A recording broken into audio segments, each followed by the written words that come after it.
23rd, 2021 public meeting of the Board of Education. I am the board president, Melissa Ellis. This meeting is being televised live on AACPS TV and streamed live on AACPS YouTube channel. If we are interrupted during the broadcast of today's meeting, the meeting will be stopped and we will take a short recess until we can continue. If for some reason we cannot continue, we will notify you as soon as possible when a new meeting will be rescheduled. Can I ask everyone to please check your screen and make sure you are muted? The board attorney has asked that I'll read the following statement. The Maryland Open Meetings Act, a state law, requires public meetings to be open to the public and to be held in places reasonably accessible to individuals who would like to attend these meetings. The virtual format of this meeting, my apologies, my screen went away.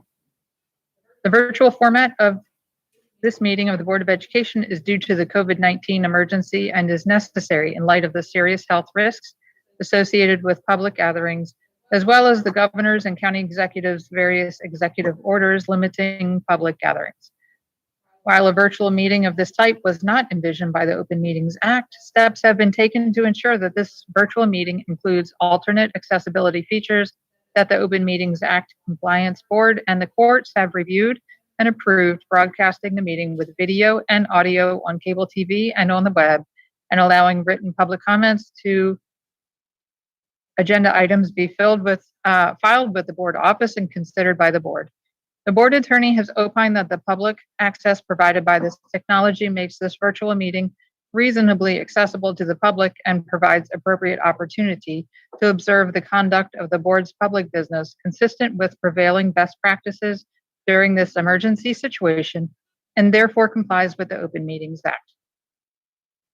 Please pause for the invocation followed by the Pledge of Allegiance.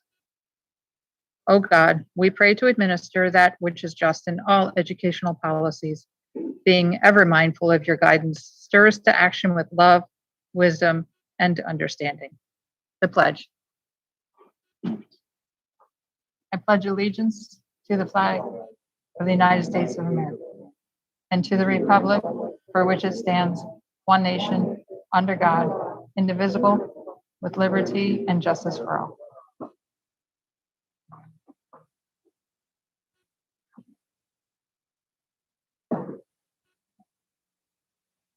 And now I will do a roll call of members present. Ms. Schalheim? Present. Ms. Frank? Present. Dr. Tobin? Present. Ms. Corkadell? Ms. Antwine? Here. Mr. Silkworth? Present. Mr. Smith? Here. Sorry, I'm having a technical difficulty. So next we have item 2.03, approval of the minutes. Do I have any motions, questions, a motion to approve the minutes? Second. Any discussion? Do I have consensus to approve the minutes? Okay, the minutes have been approved. And next we have item 2.04, establish agenda order. Ms. Schalheim? I move that we amend the agenda and hear item 7.06 after item 3.01. Do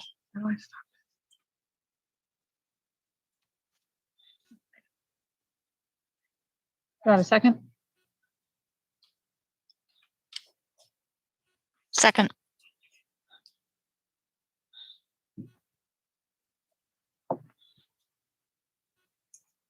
Okay, do I have any discussion?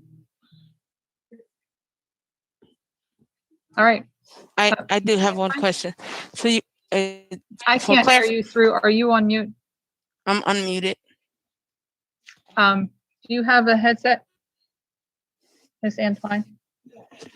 Try the button on your. Got you. No. It was already on. Yes, Wait, Miss Ellis, can you hear me? Can you, yes. Oh, is it me? I think it's you. Okay, everyone, I- my apologies. No, we I'm can't good hear now? you. Now I got Okay. it. They can hear us? Yep. Thank you. That's my end. Just wanted to understand why you wanted the action items to come in at the Chief Awards presentation, please. I believe there are some folks from the county whose time is limited and would like to be part of item 7.06 earlier in the day. Yes, ma'am. That's the rationale. Thank you. Uh-huh. That's all, President Ellis. Thank you. Thank you. Okay, do I have consensus on the change of the agenda? And so a motion to adopt the agenda. So move to adopt as amended. Second. Consensus? No dissent? All right.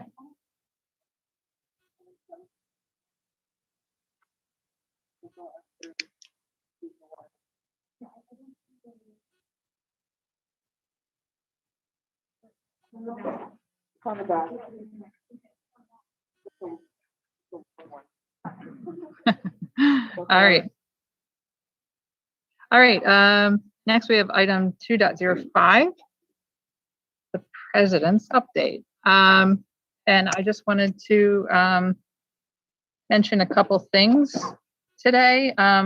First, I just want to take a moment to welcome back our students who've been able to return to the classroom.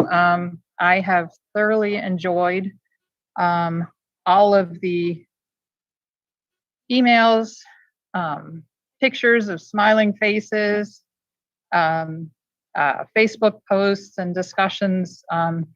It's all been very positive and joyful, and I want to thank everyone who helped along this journey to get us to where we are. And I especially want to thank our teachers and staff in buildings for helping us have a smooth beginning to hybrid learning.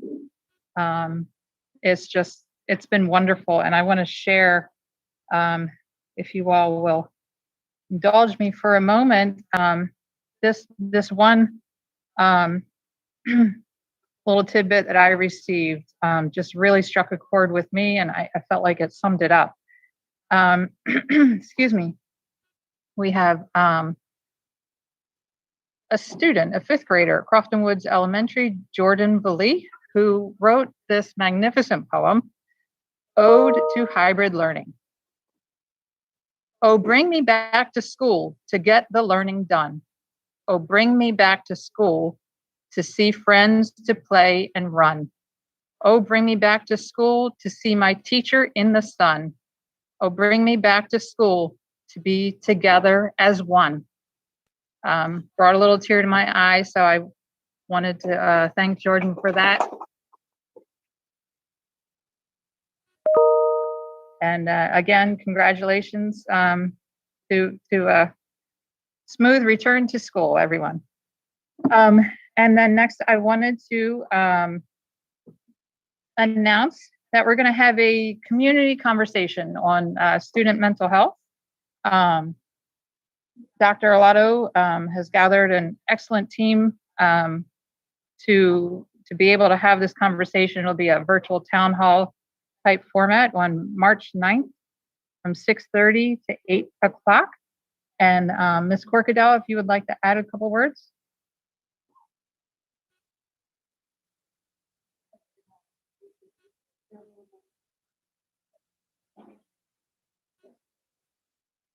How's that?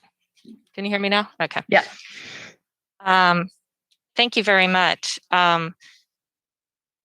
Mental health is something that the board has been keenly paying attention to since day one that I took office, along with President Ellis and Ms. Antwine and Ms. Schalheim.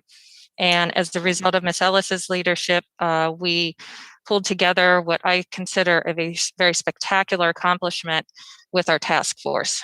And back in November, we heard from them. And as we know, COVID has had so many effects. Quite frankly, it's time to demystify mental health diseases and treatments. And I think it's time to present a real person view of mental health by offering an information platform designed to facilitate and encourage an open dialogue, active listening, understanding, and mutual learning between all of the stakeholders. Now, although mental health disorders are very common, treatable medical illnesses, the lack of information can often lead to misunderstanding and stigma. With a community engagement heightened, I think we can better address these issues relevant to all of our individuals affected by these mental health diseases. The fact is, mental health conditions can feel debilitating and scary, making some retreat inward rather than actually seek help.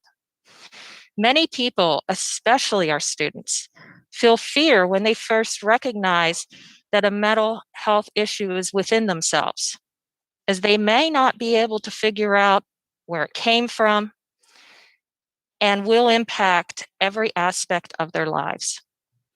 Information presented in a variety of ways does help those who need it. It empowers our community to well support their treatment and recovery efforts. And so I'm very elated and embracing of the opportunity to take what has traditionally been a board update and take it out into action. It's time for action, and it's time to recognize all that hard work that our staff and our community has been doing, and empowering them with this information will be very helpful. I look forward to the press release on the details of this later on today, as well as any additional information during our reopening. Thank you very much, President Ellis. And thank you to every board member and the community for supporting what I feel I'm very passionate about and look forward to making progress on. Thank you. Thank you, Ms. Corkadell. And I think Dr. Alato will be able to fill us in on maybe a couple more details during the reopening report. And next we have, item 2.06, we have no recognitions today. So we are on item 2.07, Educator of the Month. And I have the privilege of honoring Miss Sarah Down, literacy teacher from South Shore Elementary School. Every year, the month of March is dedicated to National Reading Month. The start of this is initiated with Read Across America Day on March 2nd, which is also the birthday of one of the most beloved children's book authors of all time, Dr. Seuss. Also, during the month of March, the Board of Education strives to recognize educators and employees whose love of literacy and their students go hand in hand. This month, Miss Sarah Down, literacy teacher from South Shore Elementary School, is that educator. Ms. Down brings ideas to South Shore Elementary School. She is not only the school's literacy teacher, but she is also a member of the school improvement team, leadership team, beginning teacher liaison, CDM leader, and school testing coordinator. Whew. She plans many family opportunities to interact with literacy. She is instrumental in planning our annual One School, One Book events, helping students write their own books that are later read during the annual Author's Tea. You can always find Ms. Downs engaged with her colleagues, helping to ensure appropriate leveled text, collaboratively planning, and regularly conducting surveys to engage staff in needs assessment. She uses professional development reflections to help drive the learning for staff, creating differentiated opportunities. Ms. Down is never without a smile. She is always ready to help in any way she can. Her eagerness and reliability make her a leader in the building, always helping to build the capacity of all learners, both student and adult. She is patient and kind to all who enter South Shore. It is easy to recognize that Mrs. Down genuinely cares about the students and staff of South Shore Elementary School. So for all of these reasons and many more, your colleagues, the nominating committee, and this board honor Ms. Sarah Down as this month's Educator of the Month. Congratulations. Thank you very much. And South Shore Elementary is just down the road from me. It's a lovely setting there. Congratulations again. Do you have some words you'd like to share? I would. This year, I'm passionate about teaching and I'm passionate about reading. And this year, the ability to be able to help students learn to read when they couldn't go anywhere, that gave them the power to escape in a good book or to sit down and write. And it's been amazing to be able to give that to my students and to be a part of planning that with the teachers. I'm always grateful to be at South Shore. This year, I have never been more proud to be an educator. That was beautifully stated. Thank you. I know it's been a very challenging time.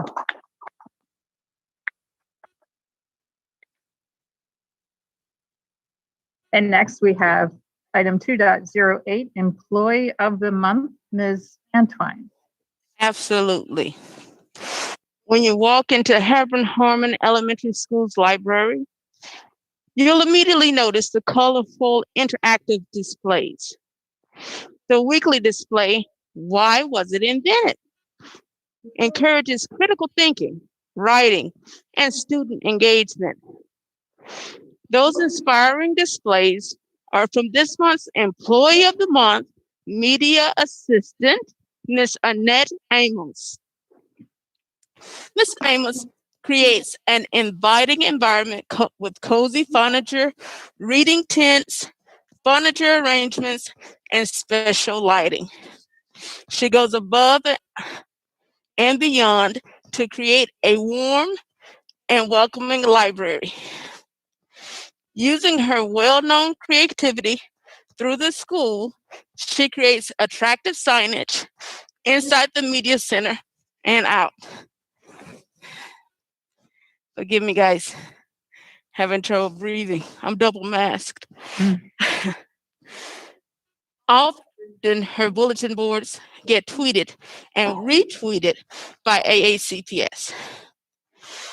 She is the definition of a team player and is at first to volunteer during those all hands on deck moments.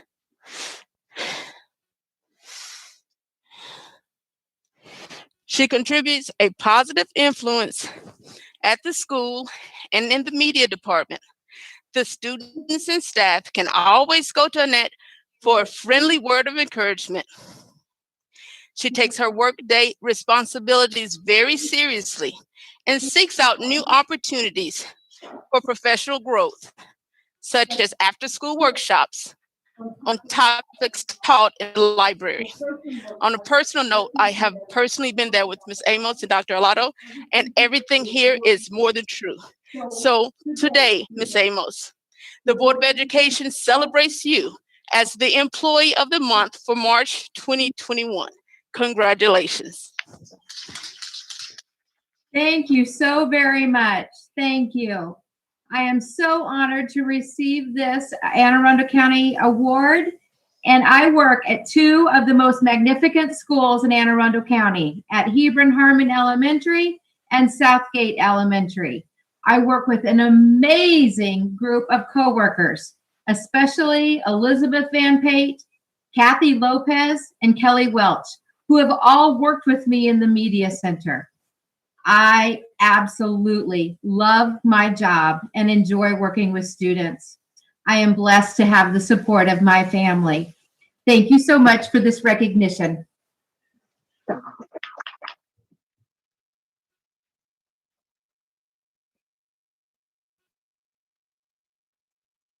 Next, we have Volunteer of the Month, item 2.09, Volunteer of the Month, Dr. Tobin. Thank you. Volunteers provide extra hands, love, and commitment, ensuring that as many needs as possible are met. The volunteers who serve Anne Arundel County Public Schools are certainly no exception. Today, the Board of Education is thrilled to honor Ms. Carrie Benoit as our March 2021 Volunteer of the Month. According to the staff at Tyler Heights Elementary School, Ms. Benoit routinely supports the community by assisting with Backpack Buddies and Toys for Tots programs, as well as coat, uniform, and school supply drives. But this year, she truly outdid herself. She not only assisted in the development of the school's community resource to-go events, she took the lead on ensuring a particularly essential item was available. The to-go events, which require a volunteer force of over 74 individuals and serve between 350 and 400 families each weekend, provide no-contact access to fresh fruits, vegetables, and proteins. In addition to food, families also receive much-needed cleaning and hygiene supplies. As you can well imagine, this includes diapers. When Ms. Benoit recognized the great need for diapers early in the spring of 2020, she began placing calls for help on her personal social media page, where she inspired a great many others to assist. She took on this role with such enthusiasm that teacher assistant Kathy Metzger says they now call her the Diaper Diva. The title is well earned. To date, over 250,000 diapers have been given to families in need. As community school program manager Sarah Daniels Larson so aptly put it, she has inspired so many to show up and to dig in. She continues to spread hope and shine light even when faced with the greatest of challenges. She brings out the best in us all. Ms. Benoit, you are a great asset to Tyler Heights Elementary School and the entire Anne Arundel County Public Schools family, and we thank you for your service. Thank you so much. Would you, thank you, Ms. Benoit, would you like to say something? I would, because I'm emotional right now.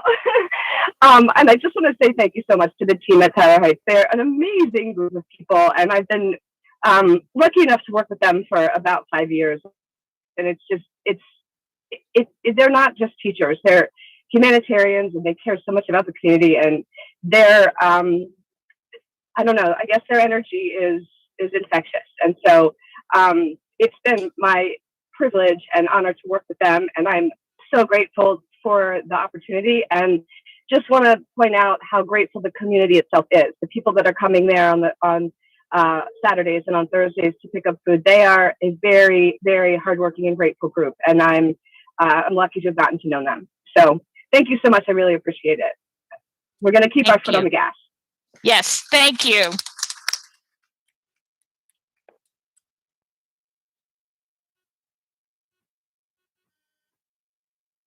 All right, thank you. We're going to pause for just a moment to switch formats and end the board's Zoom portion of this call meeting.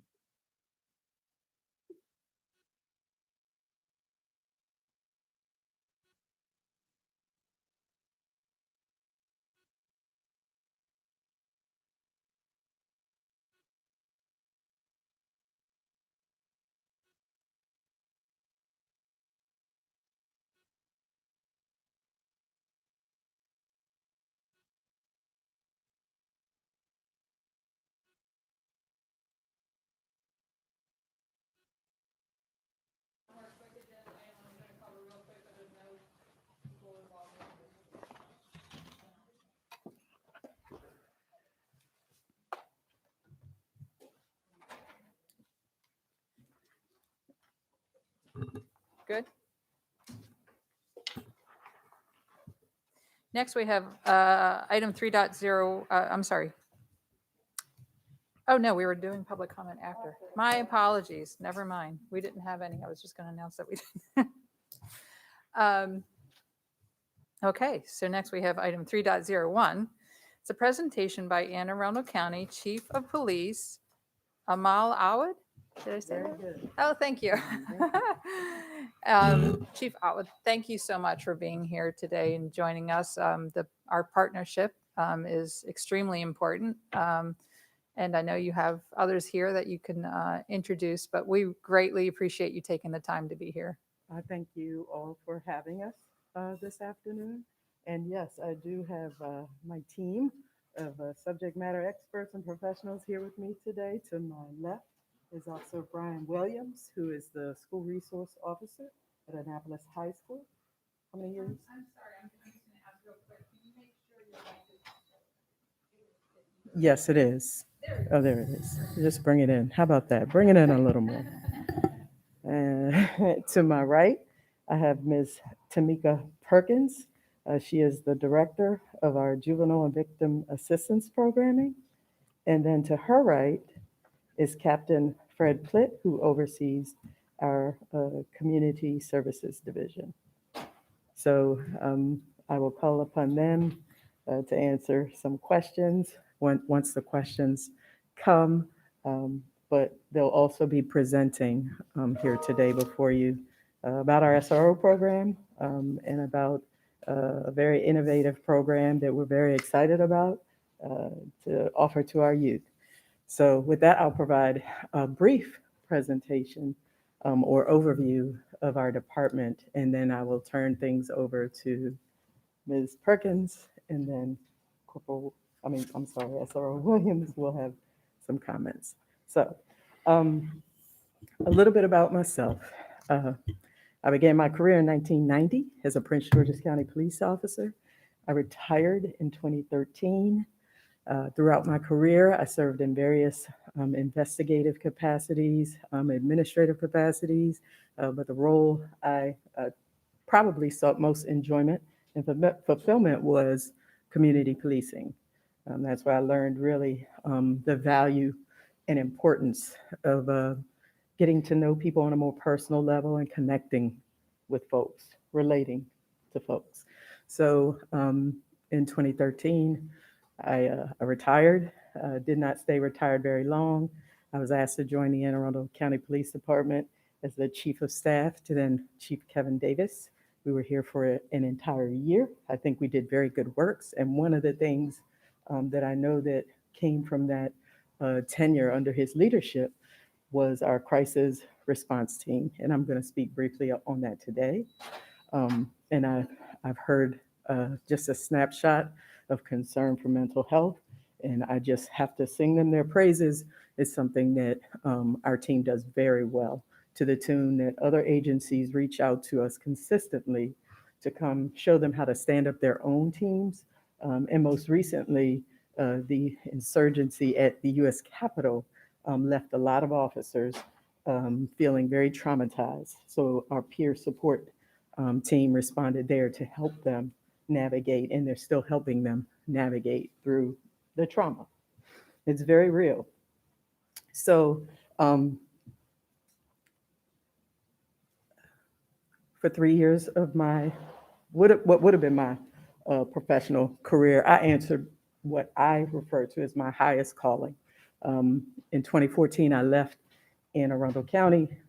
Shortly thereafter, my highest calling and my greatest privilege in my life was to walk with my mother through dementia, Alzheimer's, until she passed in 2017. Very humbling, and I do it over and over and over again. Part of who I am today is everything she raised me to be. And I move forward in my life with her heart. So in 2017, a position opened in Hyattsville to serve as the Deputy Chief of Police. I competed for that position. I was selected from the 5 finalists. Very humbled again to be able to return to the profession I'm passionate about. I'm passionate about people, but I love this profession. I love serving.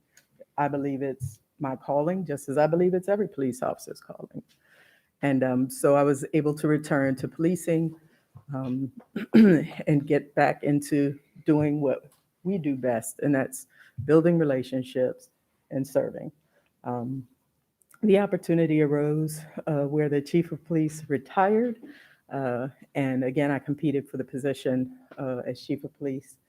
I was blessed with the opportunity to serve as the chief of police for the city of Hyattsville, where I appreciated the experience because it's a municipal government, but a small close-knit community, a very celebratory community, but one that truly believed in working together to work through not just, crime fighting issues, but community concerns, engagement, and just getting to know one another. It was a very, I think, a better experience for me coming from a larger agency and then going to a smaller agency and really getting to get out and get to know people where they felt comfortable talking to me or our command staff about their concerns, very real concerns. It was a very progressive police department. And then having the opportunity to interview and come to Anne Arundel was reminiscent because some of the things we did there, Anne Arundel does on a greater scale. And two of the things I'd like to note about our department is we're CLIA accredited. And what does that mean? A lot of departments now are looking to become accredited. We are accredited by the Commission on Law Enforcement Accreditation. That means we have more than 600 professional standards that we must comply with. In addition to all of the great works that we do, we are bound by those standards to adhere to them in order to earn our recertification every 4 years.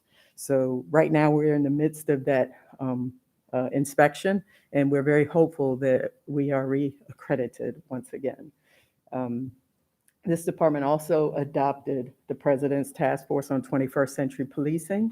How we shape our community policing is based on those recommendations, but quite frankly, the department's been doing it long before that report came out. But what that report does is serve as a guide for police departments across the country who probably needed a little more guidance into how to offer those various pillars to the community. So I'm not going to go into the pillars because that will take quite some time.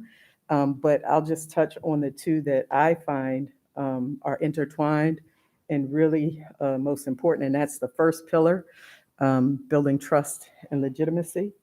I believe firmly and strongly that, we build relationships one person at a time. We help change lives one person at a time. So those relationships are critical to everything that we do, not just with policing, but in the schools, in the churches, in the community.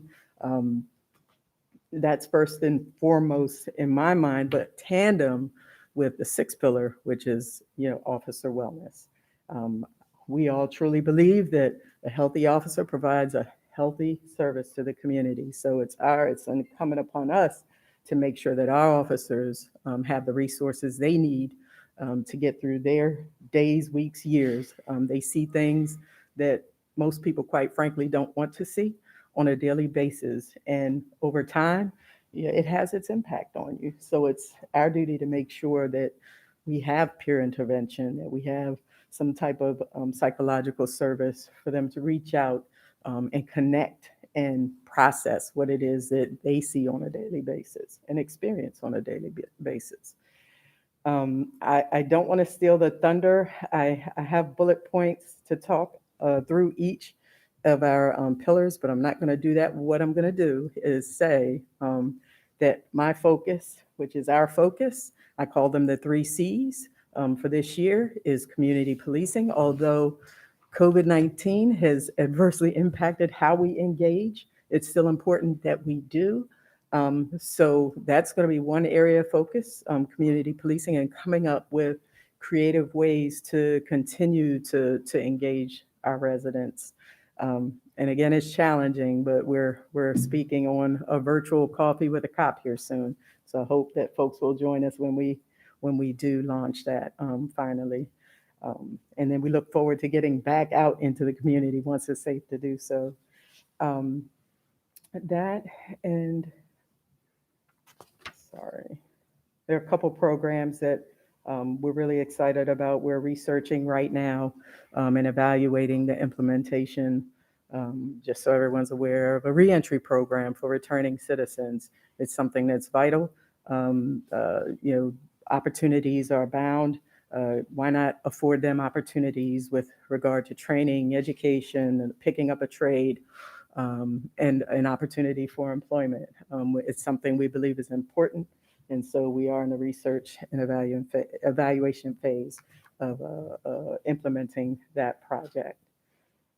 And then I'm going to turn things over here shortly. My second C, let me stay on task here, is crisis intervention, crisis response. We're in the midst of this pandemic.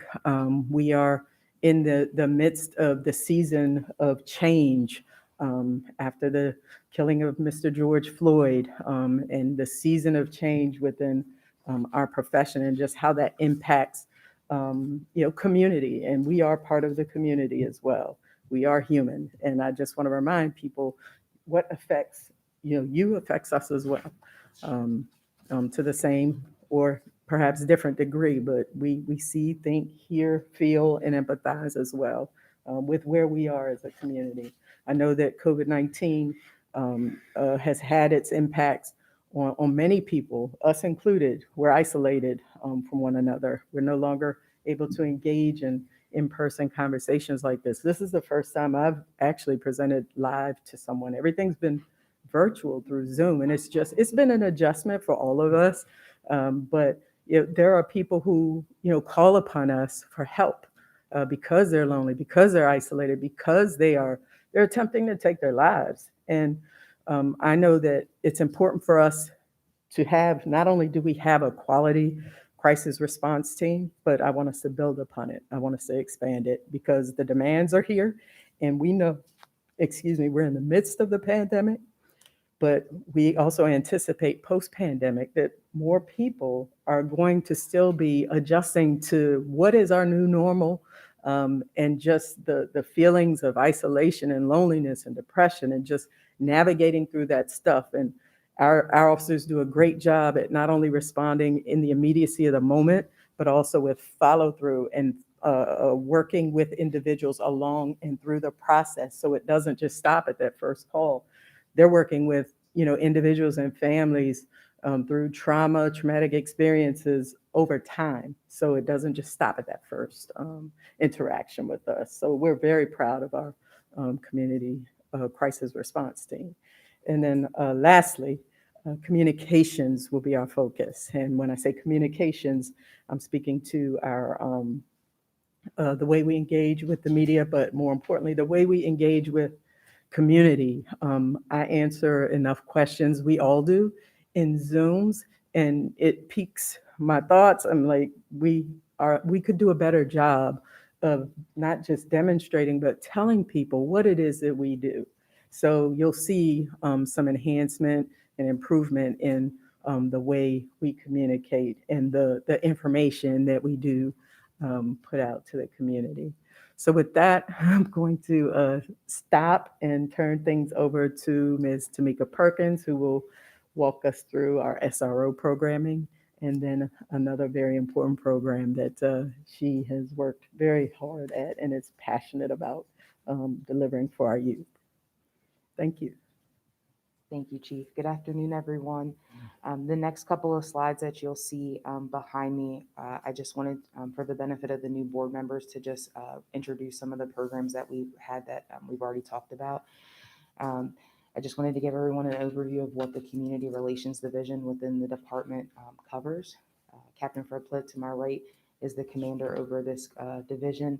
That includes my unit, the Juvenile Victim Assistance Unit, the reentry services that the chief just spoke of, but it also includes our school resource officers, our community relations unit, which is stationed at the Arundel Mills Mall, our crisis intervention team, as well as our youth activities program. I just wanted to mention to you all that our youth activities program schedule has recently been completed. There's a lot of diverse activities that you will see. We have the golf with a cop, pick and paint, cornhole, sailing, fishing, basketball, all sorts of things that you can see behind us. And we'd be happy to get you a schedule if anyone is interested in that. But I just wanted to let you guys know about the diversity of the activities. And even though each activity is only mentioned up there once, it's not just necessarily happening one time throughout the next year. One thing I wanted to highlight is the Police Youth Academy. That will give students an opportunity for a week-long interaction with officers to see what it's like to be an officer and go through the training academy. Some of my students in another program that we'll talk about will actually be participating in that, but I just wanted to highlight that program that will be happening this summer. I am the Director of Juvenile and Victim Assistance with the Police Department. For those of you who haven't heard this presentation before, I just wanted to point out what we do in my unit.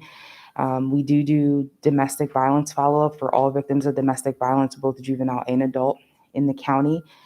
I am the Handle with Care coordinator for the county. The Handle with Care program, we've been doing that for a little over 2 years, but that is an attempt to increase collaboration to make sure that youth who have experienced some sort of trauma, the school has that information so that they can put appropriate interventions into play.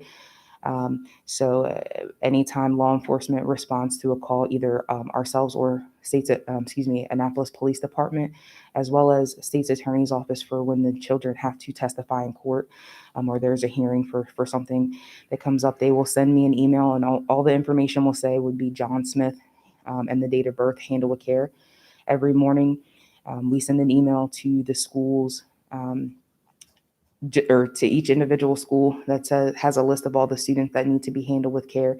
And then they're implementing some trauma-informed strategies to ensure that there's access to services if necessary, but it's also aimed at not being punitive for people who are experienced trauma responses. Just want to let you guys know that this program has continued throughout the virtual learning environment.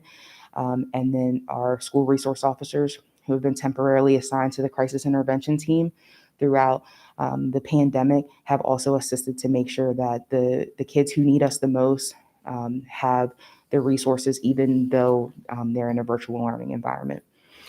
We work very, very closely with our crisis intervention team in all of our programs, both our youth diversion as well as with Handle with Care. We want to make sure that we get to the root cause of behaviors, the root cause of offenses, and we have a very successful partnership, both as an early warning, early intervention system, but also through our youth diversion programs. We spoke about this in November, but it is up and running now. Our Minority Youth Advisory Council.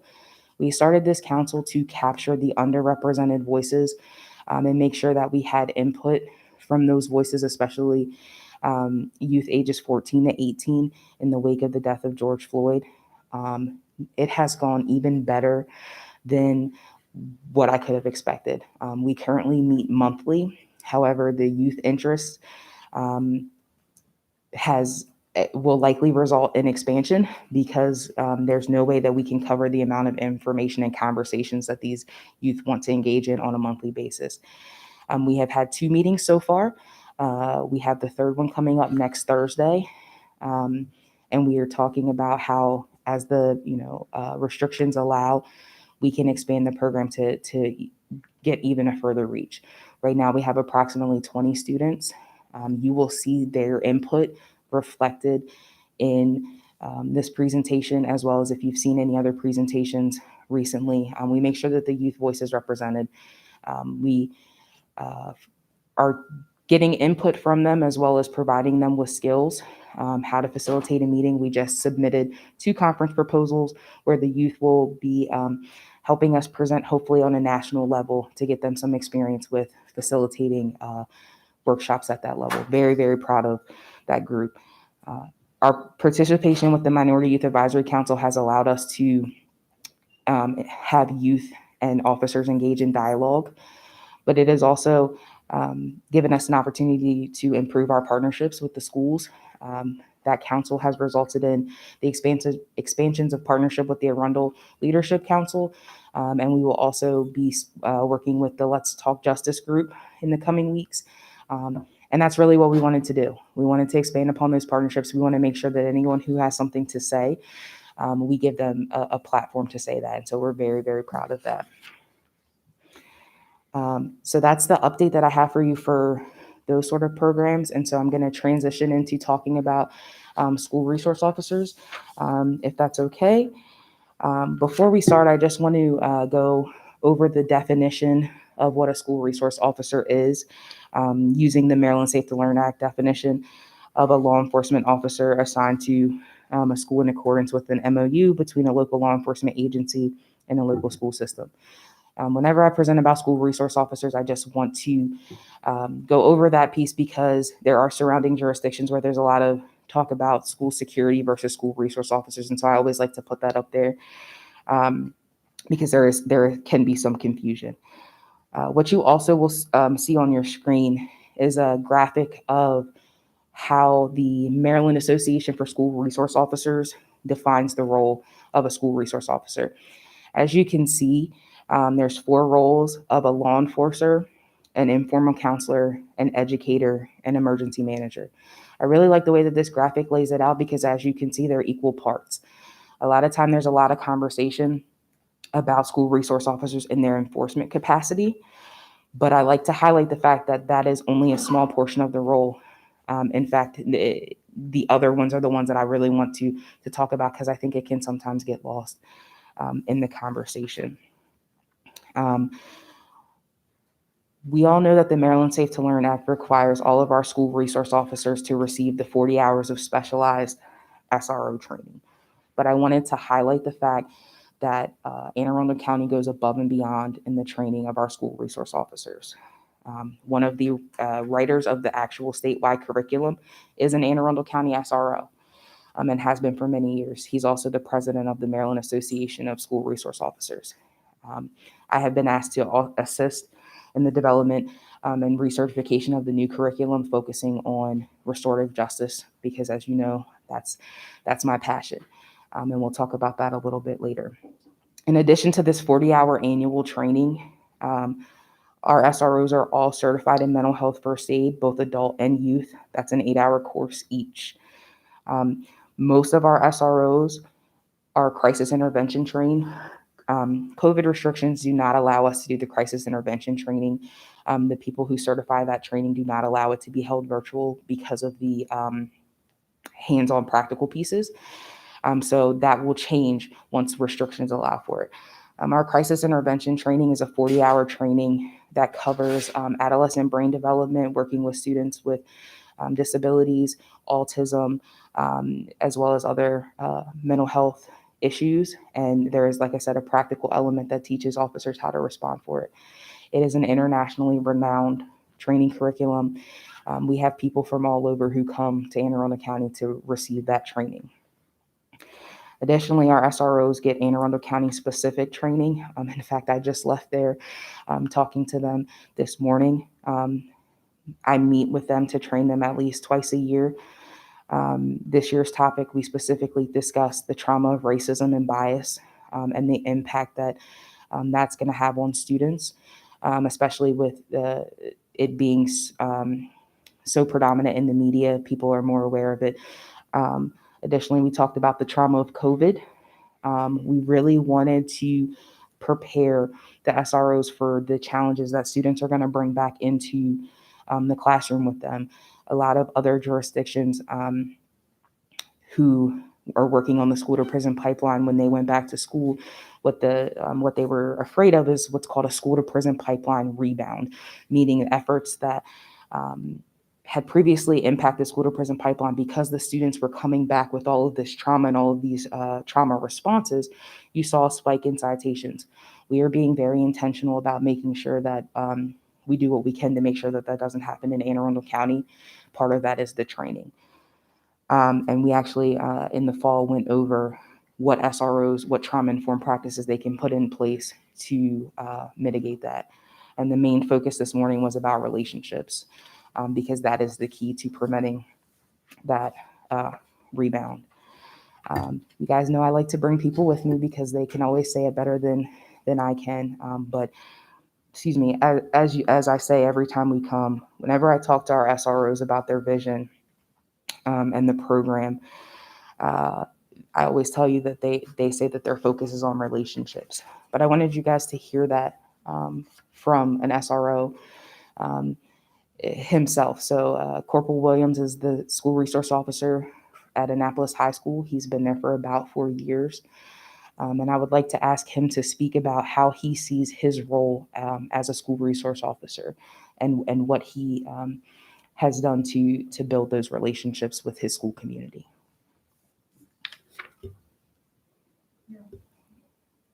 Good to go. Hi, everybody. I'm Corporal Williams. Like she said, I'm the SRO at Annapolis High School. This would have been year 4 for me. And this would have been it's kind of a special year for SROs because your 4th year is the year that all the kids that came in on their first day, when you had your first day, you get to watch them walk across the stage.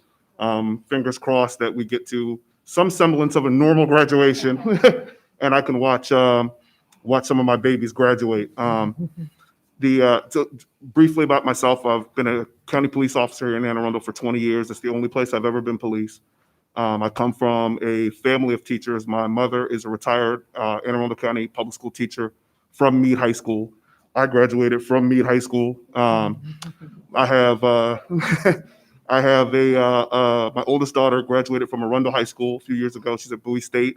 My middle daughter is graduating this year at Arundel High School.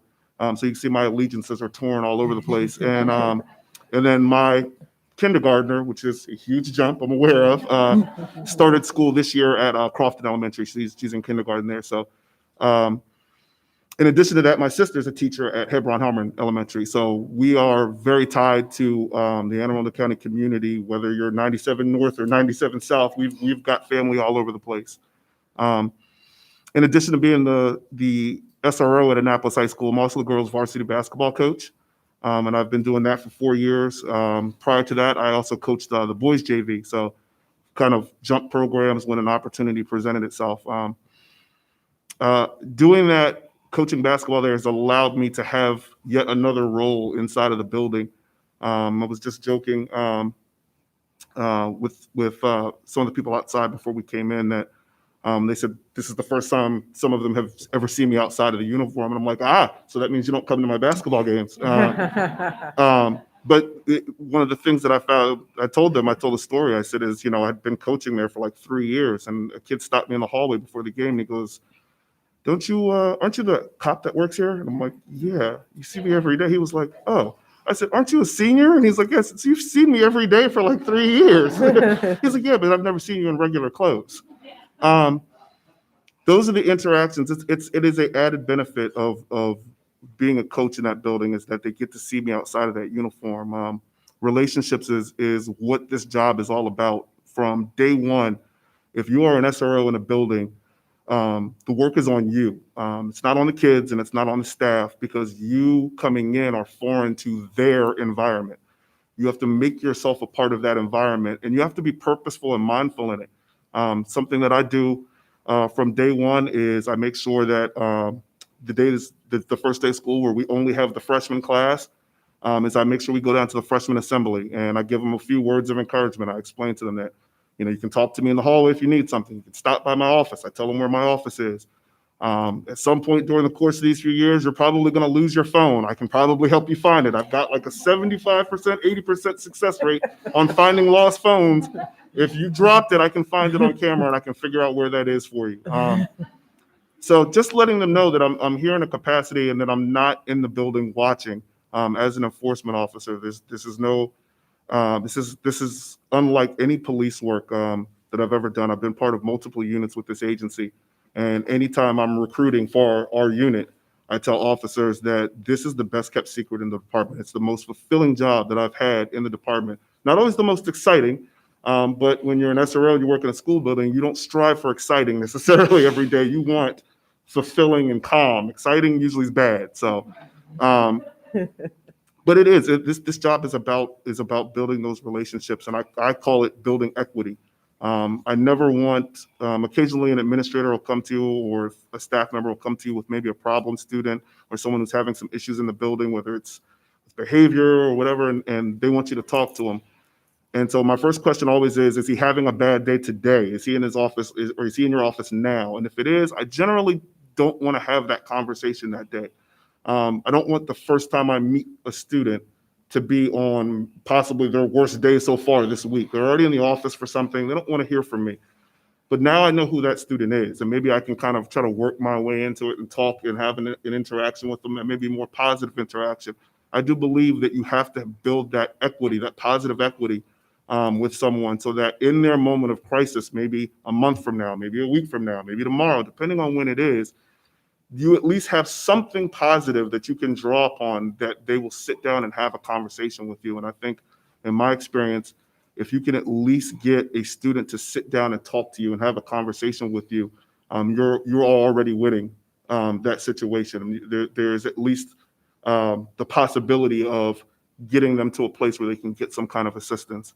I think one of the last year when the school year started, there's 2 SROs at Annapolis High School, and my partner and myself wanted to see how far we could go into the year without a negative interaction with a student, even when a student was brought to us, that maybe in years past they would have gotten a citation. How far can we go? How far can we stretch diverting this student to getting them the assistance that they need? In almost every instance in the school building, when kids are acting out or there's a behavior issue, there is a trigger there somewhere else. A child is not mad and screaming and cursing in a classroom because he doesn't want to sit in that seat.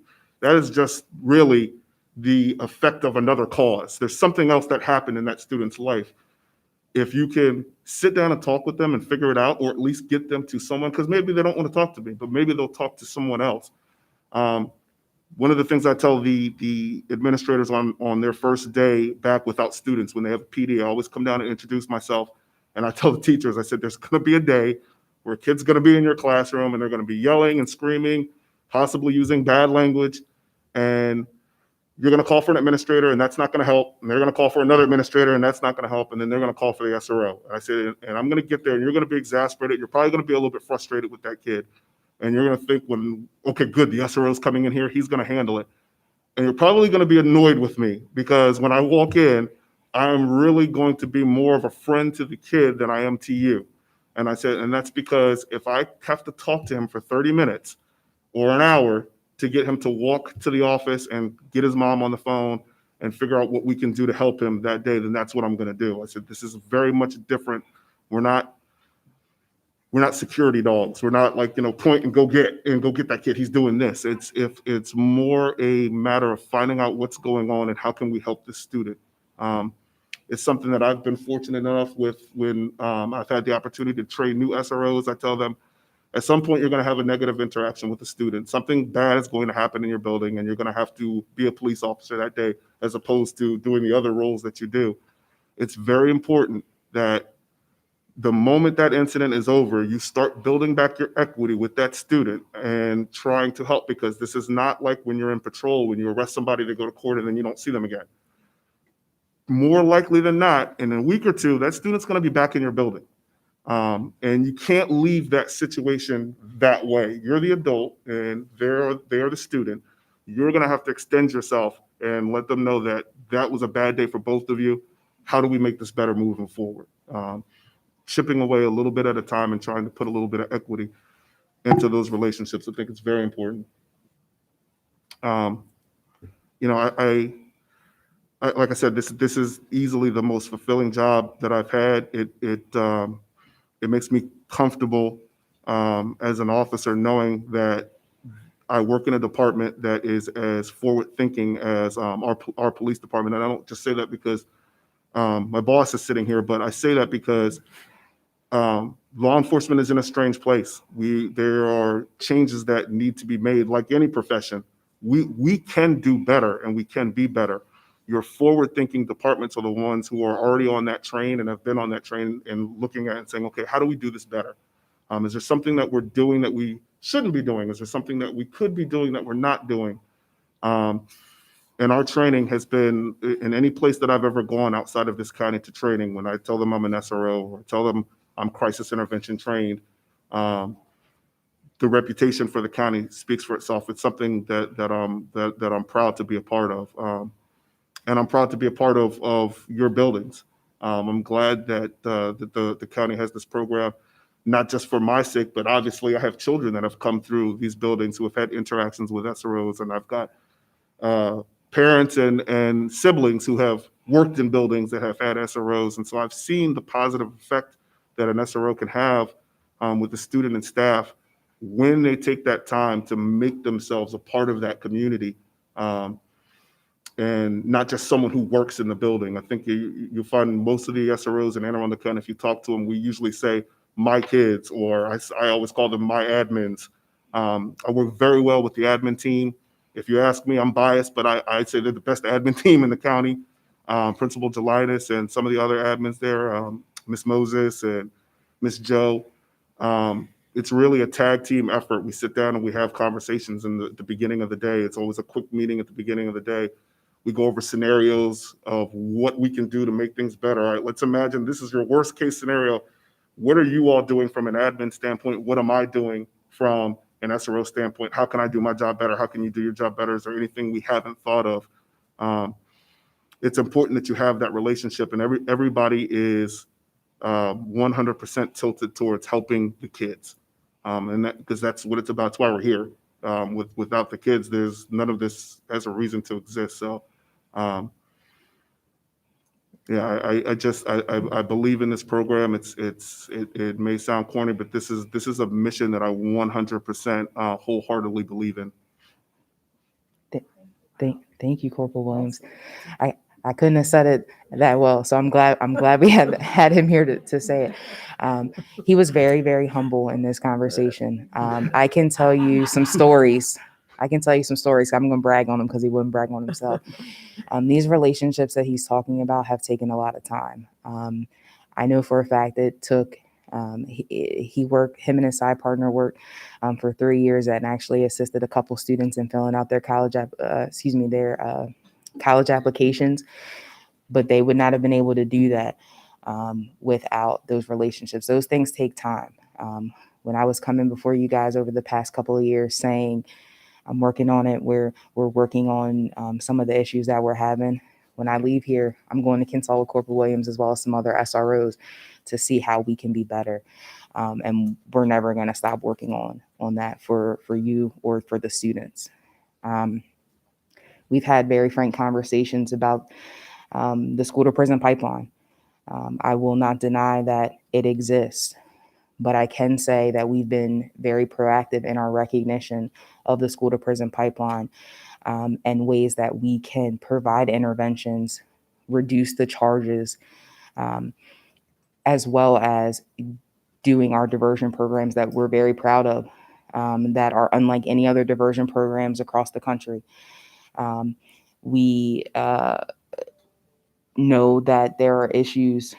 We know that the impact of a juvenile citation, we know the impact, the racial and ethnic disparities, but I can assure you that they get better every year here in Anne Arundel County, and that is as a result of intentional effort. It's not on this slide, it's on a later slide. But even when we account for COVID closures between the 18-19 and the 19-20 school year, we saw an over 22% reduction in our juvenile charging, even when we account for COVID closures. That did not happen by chance. That happened because of very intentional training, frank conversations, honest conversations, partnerships between admin and SROs, bringing in student conversation. And we still are having our very robust diversion programs. And we're getting ready to talk about a program that's even going to expand upon them. And I'm so excited to be able to talk to you guys about it. But before we get to that part, I just wanted to briefly discuss some of the current SRO legislation. And this is part of the conversation where I say I'm bringing to you the voice of the students, because I'm going to reflect upon what came up in our Minority Youth Advisory Council. So before we talk about Senate Bill 245, I do want to mention House Bill 496. I just want to let everyone know, even though that eliminates grant funding for school resource officers and reallocates it to mental health services, this doesn't necessarily impact us, but it would significantly impact the smaller and the surrounding counties. As Chief has already mentioned, we're huge proponents of mental health in Anne Arundel County. We're also huge proponents of our SROs because, as you have heard firsthand, they believe in the mental health of the students and are working to address that as well in their other roles. Senate Bill 245 would prohibit the school resource officer from entering the school building except under certain circumstances. It would require a school resource officer to conceal firearms except under certain circumstances. It would require them to wear civilian clothing and would prohibit them from participating in routine school discipline of a student. We presented this exact slide to our Minority Youth Advisory Council. We also had very frank conversations about school to prison pipeline and data and that kind of stuff because I don't want anyone to not have a complete picture. First of all, I will say no school resource officer is going to argue with you on the fact that they should not be involved in routine discipline of a student. I asked them, I have not had a single one say that. They agree. They want to be there for the good stuff. They want to be there in enforcement capacity when they have to be, but certainly not for the routine school discipline. And I'm going to look at my notes just because I want to get the students' words correctly. The Minority Youth Advisory Council noted that this bill would eliminate all of the positive parts of school resource officers, the mentorship, the relationship, the education piece, as well as the prevention piece. A lot of times SROs, Corporal Williams didn't mention, a lot of times SROs, because of those relationships, are the ones who students are disclosing things like domestic violence, sexual assault, things that are going on in the home, and they can link them to those resources. That, as well as all of the other roles, would go away in this bill. Patrol officers who lack the specialized training, all of the training that we talked about our SROs having, would be the ones who would respond to the calls with these students on their worst days. And they wouldn't be able to handle it in the same way that an SRO would, because they simply don't have the relationship that Corporal Williams mentioned that you need in order to be able to de-escalate a situation. There's no equity to borrow on, and so to speak. The other thing that we wanted to mention is this would significantly slow response time in the event of an emergency versus having someone in the building to address those situations. So when we asked them, we did an anonymous poll of the Minority Youth Advisory Council about their opinion of SROs as well as the Senate bill. In that anonymous poll, none of our students supported the bill or the removal of the school resource officers at this time, even those who had negative experiences and or considered themselves critical of the program. I think that's very telling. It was a very frank conversation, 2 hours long. We presented both sides. Now, what they did say is they did support modifications, of which one would be uniform changes. Just to let you all know, a softer uniform for school resource officers is going to be an option. It would be a blue polo with an embroidered badge, as well as khaki tactical pants, similar to what, yes, absolutely, similar to what Captain Flint has on. Now, I will say that there has been some discussion about officers being allowed to wear an outer carrier, which would not enable them to wear the softer uniform. The outer carrier looks like a vest that enables them to carry everything that would be on their belt in the pockets. The reason for that is officer safety and wellness, because 30 pounds around your waist versus having it distributed across their vest, and they can keep more and that kind of stuff. But the option and the switch to a soft uniform is something that was already in the works, but it was supported by what the youth said. The other recommendations from the council was that SROs introduce themselves to the students in the beginning of the school year and discuss their roles, both with the students as well as with administration. We will be passing these recommendations on to both SRO supervision. We've already had frequent conversations with Captain about it and to share that with them. The students want more SRO classroom time. They really were fascinated about that education piece. They say, you know, have a law enforcement professional in my building. I want them to be able to explain to me things like, what are my rights? What happens if I get pulled over? What are my requirements to do? Ensuring they recommended that we ensure that an officer is a good fit for the school and for the program. I have constant communication with Captain Plitt. We watch the trends and data. We talk every day, at least once a day. I will say I also had the pleasure of sitting in on recent school resource officer interviews to bring that civilian perspective, to bring my focus on equity and diversion, and making sure that that fit someone who understands the consequences of a juvenile record. And that was very eye-opening, and that is just part of ensuring that fit in the partnership. The students also requested that we publicize the complaint process of how they would handle it if they have an issue with a school resource officer. And then finally, of course, continue and expanding upon programming and training to reduce school-based charging. So we pose the question of, is this an all or nothing issue? Is there no in between having a school to prison pipeline and the removal of the school resource officers? The conversation that we had with the students is they said there has to be a middle ground. Those are two extreme issues of the spectrum. And what I personally believe is a good program and solution that falls in the middle is the program that I'm so excited to finally be able to talk to you guys about. It's what we call the Fresh Start Project. Fresh Start for Anne Arundel County. START is an acronym for Safety, Trauma-Informed, Accountable, Restorative, and Transparent. And what this is a universal graduated response to low-level school-based offenses for first and second time offenders.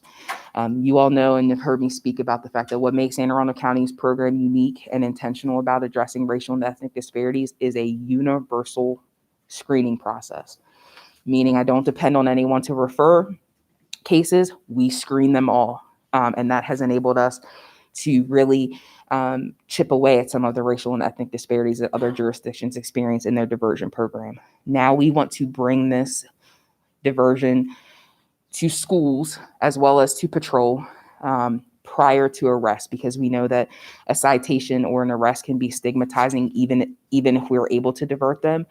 We want to take the record away completely and have this occur pre-arrest.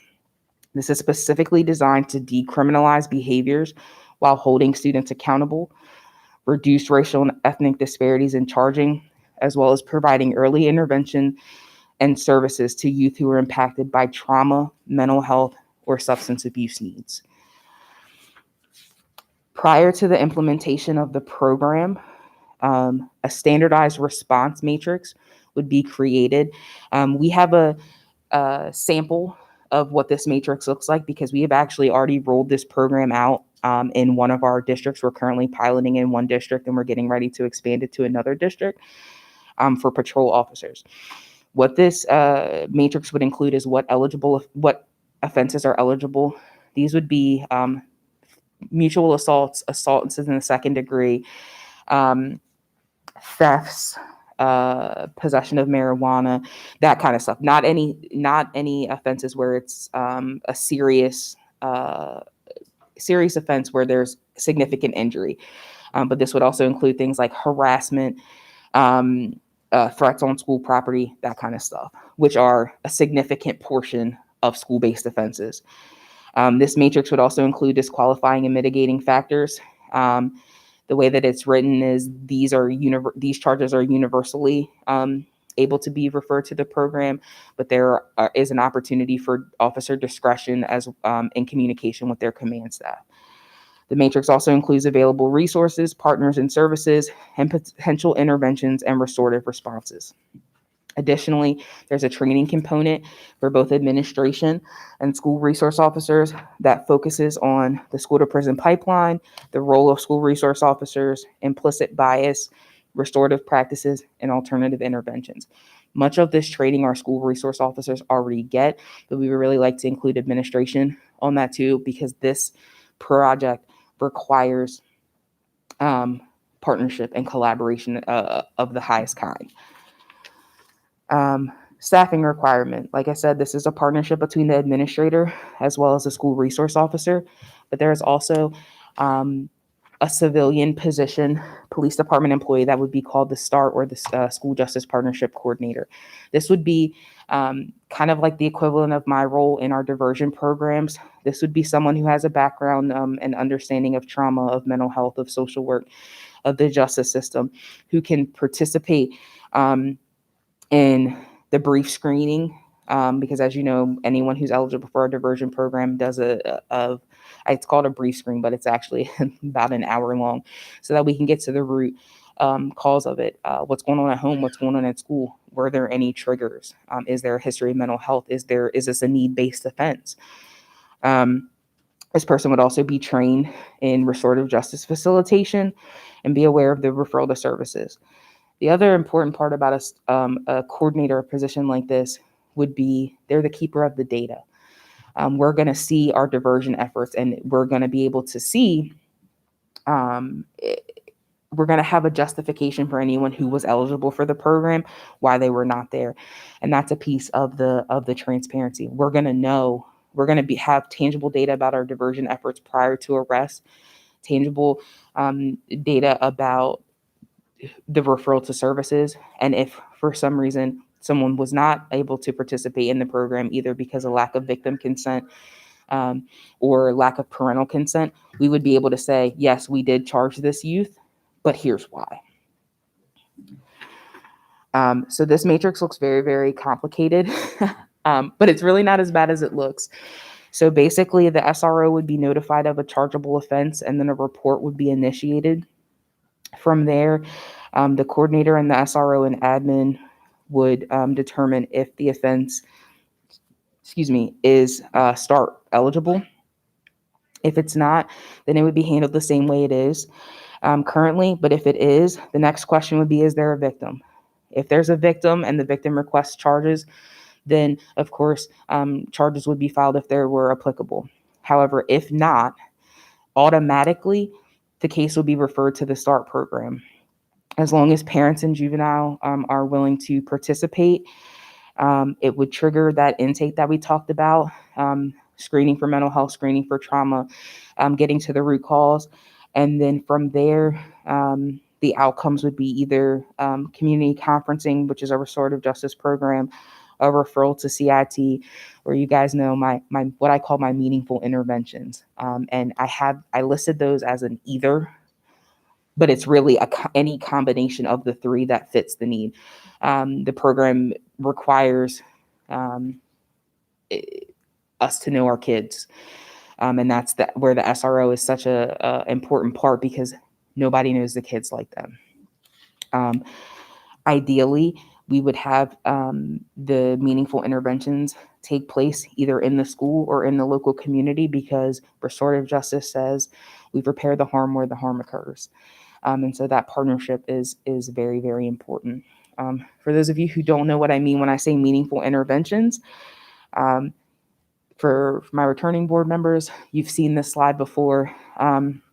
But when I say meaningful interventions, all of our consequences are individualized to fit the needs and the interests of the individual. It can be either related to the offense, it can be related to their future goals. We have all sorts of projects that they can do.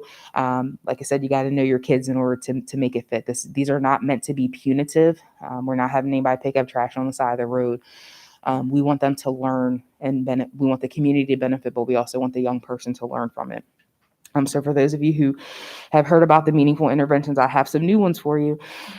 So we have a future teacher working on a decision-making curriculum for elementary students, and they are working with a staff mentor to discuss content, learning objectives, activities, and evaluation of the curriculum. When this young person goes into college, they are going to be way ahead of the game. We have a future graphic designer working on a campaign to raise awareness about mental health resources and the trauma of COVID. And we have future welders and woodworkers working on building toys and basketball hoops that are going to be donated through some of our other programs. We're getting real creative. We're learning as we go. But this is an opportunity for our young people to turn something their worst day into a positive. As I said, we have already started piloting this program in one district. So far, it has cut our juvenile charging in half. It has addressed those disparities as well. We anticipate that it would have, at minimum, the same impact in schools. Approximately 51% of school-based charges are for assaults or affrays, many of which are mutual. And so those would be offenses that are eligible for the START program. Additionally, we anticipate that this will result in a reduction of racial and ethnic disparities in charging, because anyone who goes through the START program, that diversion happens pre-citation and pre-arrest. We also hope that it would increase student school connectedness, because if you're repairing harm where the harm was done and you're invested in the building and you're invested in the program, the connectedness will come. We have had a lot of success with our diversion programs. And so we anticipate that this success would carry on into this pre-arrest format. Approximately 61% of the juveniles who were referred for diversion, and this is an old statistic, the most recent statistic is 63. So imagine if we address those same 61% in the pre-arrest format, how is that going to impact our racial and ethnic disparities in charging? It's going to have a impact beyond what we can imagine. Additionally, our diversion efforts have a success rate well over 80%. Also an outdated number, we're well over 85 now, meaning that students who successfully complete our program do not have any additional law enforcement contact within the year. Similar programs, and I say similar programs, they're similar in that they're similar framework, but they do not have the robust resources that we have here in Anne Arundel County. They don't have the crisis intervention teams. They don't have that staff person that we're having in this, have had great success. So in Clayton County, Georgia, where this was started, they saw an 83% decrease in referrals to juvenile court, 43% decrease in referrals of youth in court, or of youth of color to juvenile court. But what I think is very important is they also in those same schools saw a 24% increase in graduation rates, because we know the impact that discipline and charging has on educational achievement, which is everyone's goal. You saw similar successes in North Carolina, Connecticut, and Texas, and those are all programs that do not have the resources and the interventions that we have available to us here in Anne Arundel County. So we are working out the logistics, the opportunity to pilot this in 2 districts. Well, 1 district now, soon to be 2 districts, has given us a lot of information and able to make adjustments so that we can have a successful program. But I am so excited to embark upon this and to keep you guys updated and share it with you. And that is all I have for you guys. So thank you so much. That was awesome. May I just say one more thing? You've heard from 2 very important subject matter experts in this room today, and both of their messages were authentic and powerful. And when I first heard of this programming, all I could say was, wow, this is very forward thinking, once again, on behalf of Anne Arundel County. I don't know of many other agencies or any throughout the state that are speaking pre-arrest diversion. This is huge. It's phenomenal. And I'm looking forward to our progress on this together. And I'm so endeared to you. I have not met this young man. I'm scheduled to meet with our SROs tomorrow, but I'm so excited to meet you, to hear your story, to hear how you connect with our children. This goes back to the first pillar, but we've been doing this all along, just human interaction, human connection. It's so important to earn the trust of the kids, the young folks, and to go to work every day and not see it as work or a job, but as a higher calling to help young people realize their true selves. And we all understand the juvenile brain is just that, a juvenile brain. Kids are going to do crazy things, right? We all were young, so we know, right? There's no one in this room that has not done something they shouldn't have done, especially as a young person. Do we hold them accountable and show that there are repercussions for bad decisions? Absolutely. But do we criminalize them? I mean, it's just, I'm excited about our future here in Anne Arundel, and I'm so happy to have such a forward-thinking team to work with. And I go back to my mantra, and I will be quiet. Coming in the door, it's something I technically plagiarized from the program from which I graduated at Johns Hopkins University. Our mantra was learn together, lead together, and I've since hijacked it for Anne Arundel County Police Department because we learn, we grow, and we lead together. So thank you for affording us the opportunity to present before you today, and thank you to my wonderful team. I'm so proud to sit amongst you.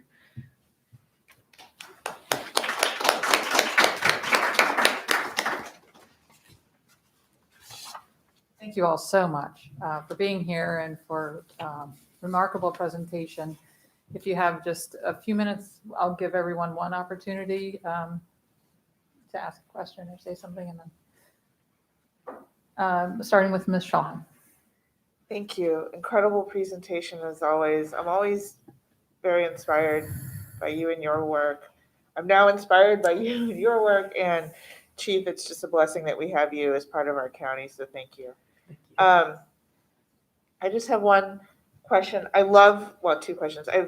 I love the START program. It sounds incredible. Is this something that's already in our schools, or will this be in our schools in the fall? Or walk me through the timeline with that. So we're looking at the logistics because there is a staffing component of it. And so we've also wanted to make sure that we piloted it in the district so that when we bring it into the school system, we've kind of worked out some of the kinks. And so I am not sure of the timeline. I will keep you updated as we get more information on the staffing piece of it. But also know that the START program does not replace any of our current diversion efforts. It is going to be in addition to. That's wonderful. And also, sir, thank you so much for being here as well. I didn't want to, sorry. I have one other question. I listened into an NAACP town hall or discussion about SROs and discipline in schools very recently. And so for items that are handled through the code of conduct, those items aren't double timed by the SRO, if that makes sense. Like, we're not arresting or citing students for items that are laid out in the code of conduct. Just remind me. I'm sure I've asked a flavor of this before. Are you talking specifically under START or in general? In general. I'll defer on that question. In general, no. If it is anything that is a school-based offense, like code of conduct, generally, and it's gotten to the point where I've been in Annapolis so long that the administrators all know this, but if we get a new administrator, I make sure I explain that to them, but I don't get involved in that at all. I'm trying to think of something off the top of my head would be, being late to class in the hallway. Like a fight. Isn't a fight part under the code of conduct, or am I? It is, and so I think the short answer to your question is it depends on the offense. A student that carries a weapon into the building is going to have consequences in school discipline. It is going to have consequences with law enforcement. So the short answer is yes, it depends on the offense, but your run-of-the-mill offense, they're not going to eat. I think one of the things to understand, and Corporal Williams just said it so beautifully, is that our SROs are part of the admin. I mean, they carry walkie-talkie, they meet in the morning, and they're just part of this team. They really are. And so they will respond.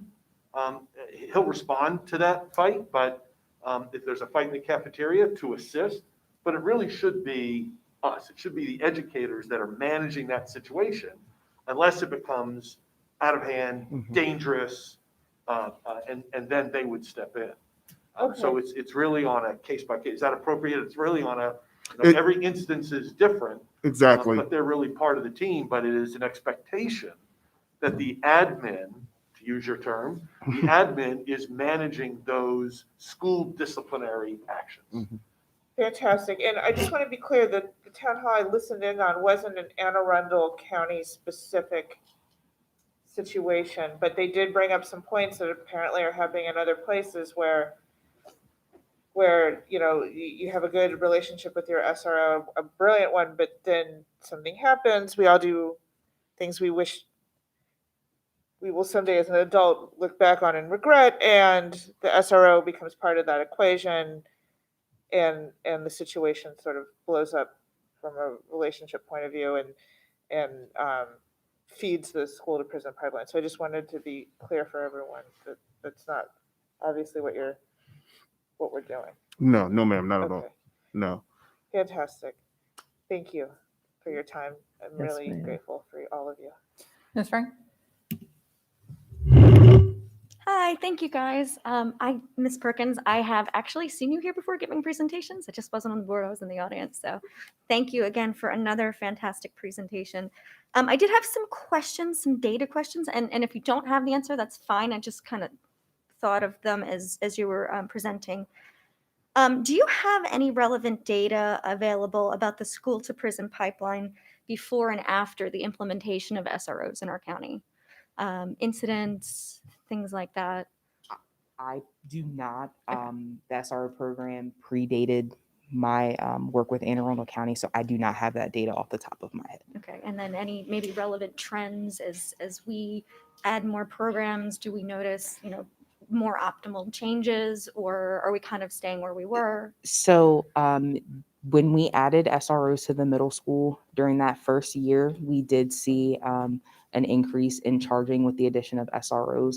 However, in the schools that had SROs previously, because of the training and the work that we've been doing with them, the majority of those schools were trending downward. However, the overall data did not or reflected an increase because of the addition of new SROs. However, we were very proactive about addressing that. And so now you will see overall data is trending downward. Yes, ma'am. Great, fantastic. Okay, and then the other question I had, you said that there was, with the implementation of the START program, a 51% decrease in charges. Does that mean that there was a decrease in incidents as well, or does that correlate to overall reduced incidents? Do you mean at the patrol level, ma'am? Yes. So at the patrol level, what we saw is if the START program had not existed, we would have had twice as many charges for that county. So because of COVID, I didn't think that it was appropriate because people are just not out and about the same amount. Okay, So I didn't want to reflect a decrease that was not attributed to the program with comparing data to pre-COVID versus when we're in the middle of a pandemic. So I don't have that kind of data for you, but I can say that if we had not started the START program on January 1, our citation and arrests would have been twice what they were because of program implementation. Yeah, it's a weird year, and I know you guys just started, but I'm just interested to see, you know, what you've gotten back so far. So maybe if you guys come back, you can let us know how it's going. I'd really appreciate to hear. For sure. So we are, like I said, we're getting ready to roll it out in one more district, probably April the 1st. And so then we'll be able to have more data. I'm a huge data person because I think that tells us remember where you saying that.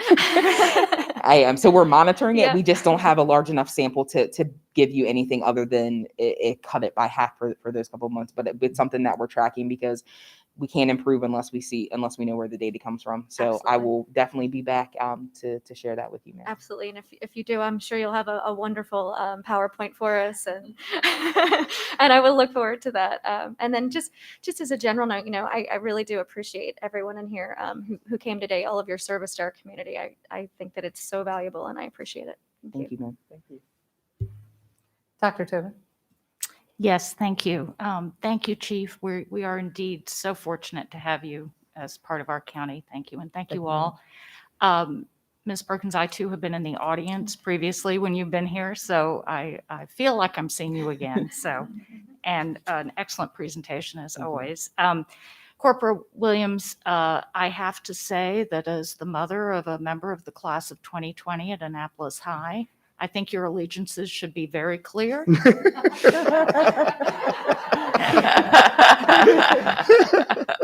Go, go Panthers, right? Yes, ma'am. And thank you for everything Thank you you. do. So I have a couple of questions.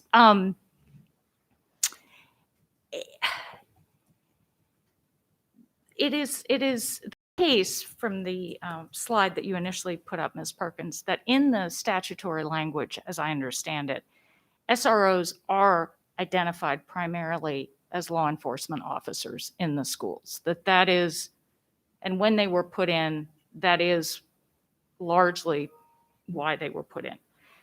All of the other work that they do notwithstanding. And it remains the case, I find, when I speak to families and the public and so forth, that the primary view of SROs and largely the support for SROs is based on the assertion that having SROs in the building keep our kids safer. I listened in on the same town hall that Ms. Schalheim did. And, you know, as I'm sure you're aware, there's research out there that says that's not necessarily the case, that we're not seeing, you know, relative to the things that most people in the public are thinking about, the Parkland shooting, the Newtown shooting, Columbine, all of those things. And so my question is to all of you in some sense, what is the evidence on which or through which or by which you measure the success of the SROs in keeping a school safer? How do you determine that? So I can start and then can I? Okay. So I think it's really hard to prove all of the stuff that you prevent. That is very difficult. I can give you anecdotal data, but it's very difficult to capture that. The NASRO, the National Association of School Resource Officers, as well as local organizations, are actually looking at modes to track just that. I will say there is conflicting research as to whether or not the SRO program makes it safe or makes it safer for those big incidents like that.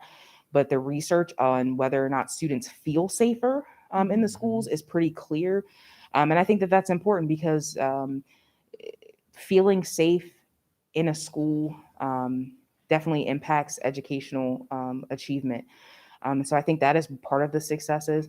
I think additionally, some of the threat assessment pieces, the things that the SROs are able to prevent, to get information to some of the people who focus specifically on threat assessment. I think part of the reason why we don't see things escalating is because they're able to get that information, which is largely dependent on them being there, hearing things, observing things, as well as having those relationships where people feel comfortable sharing that with them. I think also on some of the smaller scale, but certainly not less important things like domestic violence, we've seen an increase in teen dating violence incidents. I think that those are the things, and those are the things that are being prevented or at least intervened early along that may not be captured on some of those things that really make a difference in the lives of students. And I think also we're talking specifically about students, but also teachers. We've similar perception studies and perceptions of safety studies have been replicated with teachers and admin. And I think that's part of the way that you determine success, as well as like linkages to resources, the handling of emergency evaluations, where having an officer there kind of increases that kind of safety for making sure that someone doesn't hurt themselves as well as others. I think with the implementation of the START program, we will have a much better amount of data by which we can gauge success, because we'll actually be tracking, we were able to keep this person out of the system, or we were able to link this person with resources. Also, we were able to get in the classroom this time because we were not handling certain things. And that's why I'm really excited about the program, as well as we're going to be able to have success data to share with you the same way that we do with our diversion programs. And I wish I had a better answer for you, but there is so much conflicting research on the safety piece. That's actually a large part. I'm finishing up my master's program, and that's my research topic for my master's program. And so I've been able to look at both sides of it. And so I wish that's the macro perspective, and I'll pass it off to Corporal Williams to give a different response. Yeah, I think she kind of hit the nail on the head at the beginning there. I know, anecdotal arguments are kind of like a fool's argument. It's hard to prove, and I generally don't in the school. I generally don't generate a report on something that doesn't happen. Right. But I could probably sit here and recount you hundreds of stories. One of the good things when you really become a member of your school and a part of your school is that the kids don't really treat you or act like you're a police officer anymore. And so they say things to you or they talk about things directly in front of you that they probably wouldn't ordinarily. And so I can't tell you how many times we've had kids come into the office and say, you didn't hear this from me, but there's going to be a fight at the end of lunch. And we're like, okay. And like, this neighborhood and this neighborhood, y'all need to go down there and do something about that. Make sure that doesn't happen. And we're like, okay. Yeah. Maybe that student would have said something to an administrator. But in that instance, she came in and she said something to us, and we were able to, before the bell rings, quickly grab these two groups of students and get them into different parts of the office. And so now that's an incident that doesn't happen. And like you said, that data isn't really generated by us to say, hey, this was a situation that happened. I think in speaking with Tamika, one of the things that in the story that as a father of three daughters, last year I just was coming back from a meeting off campus, and there's a car parked at the back of the building that shouldn't be there because there's no parking back. There's no parking behind Annapolis. The fields are back there. And so I kind of follow the car back there, and this female student who looks like a freshman gets into the car, and so I call for an administrator and stop the car. The gentleman driving the car is not a student. He's the older boyfriend of a freshman who's leaving campus. So then she tells, well, I have a half a day. And I'm like, no, as a freshman, you don't. There are no partial freshman schedules. So the administrator escorts her back in, and we're able to determine that this is a situation where she lives in a household where English is not the primary language. And so mom and dad don't speak it, but she does. And so we kind of pull up attendance and say, okay, so she's been skipping school quite frequently. And then she intercepts those phone calls at home because of mom and dad's work schedule. Where she was going with him, I have no idea, but that's something that kind of gets lost in the shuffle. I know the big thing is always school shootings, and as it should be something that's always in the forefront of my mind every day. I don't think there's a day that goes to school that I don't think, okay, if this happens, what am I going to do? What are my first, second, third, and fourth steps? But there's an incident that probably deserves just as much attention, particularly when you think about the current climate in society where you have human trafficking and with underage children and particularly certain minorities that are more represented in that population. Certainly a 15-year-old girl getting into the car with a 19-year-old in the middle of a school day without her parents' consent is not what we're looking for. An administrator or teacher probably doesn't catch that because they're in the building doing the work, that's assigned. It's just by happenstance that I'm off campus and I'm happen to be coming back. So, and there's a lot of stories like that. So, but it's hard it is very difficult to quantify what did you prevent from happening today. Even the situations that I may not even be aware of. Maybe somebody was gonna do something in the cafeteria, and then all of a sudden, oh, don't do that. The SRO just walked in. And it's like, all right, we'll just not do it today. Or, it's hard to really know the answer to that. I like to think that I'm preventing things, but it's hard to quantify that sometimes. I leave that to Tamika and smarter people than me to figure that out. I will also say, just to piggyback Corporal Williams' story, and the only reason I know this is because me and him speak frequently about this story, is no charges for that young person. There were no charges that stemmed from that interaction. Not every SRO interaction is going to result in charges. And here in Anne Arundel County, whereas other jurisdictions, especially the national narrative, you do have SROs and law enforcement involved in things like truancy and things like that. I mean, technically, she was skipping school. That's not the type of interaction that any of our SROs would have. It's not something where they would be involved in that. That would be something that was handled by the administrator. And I just want to use that as an example to answer Ms. Schallheim's question as well. It was an opportunity to intervene, to increase communication, but not for a report or any charges.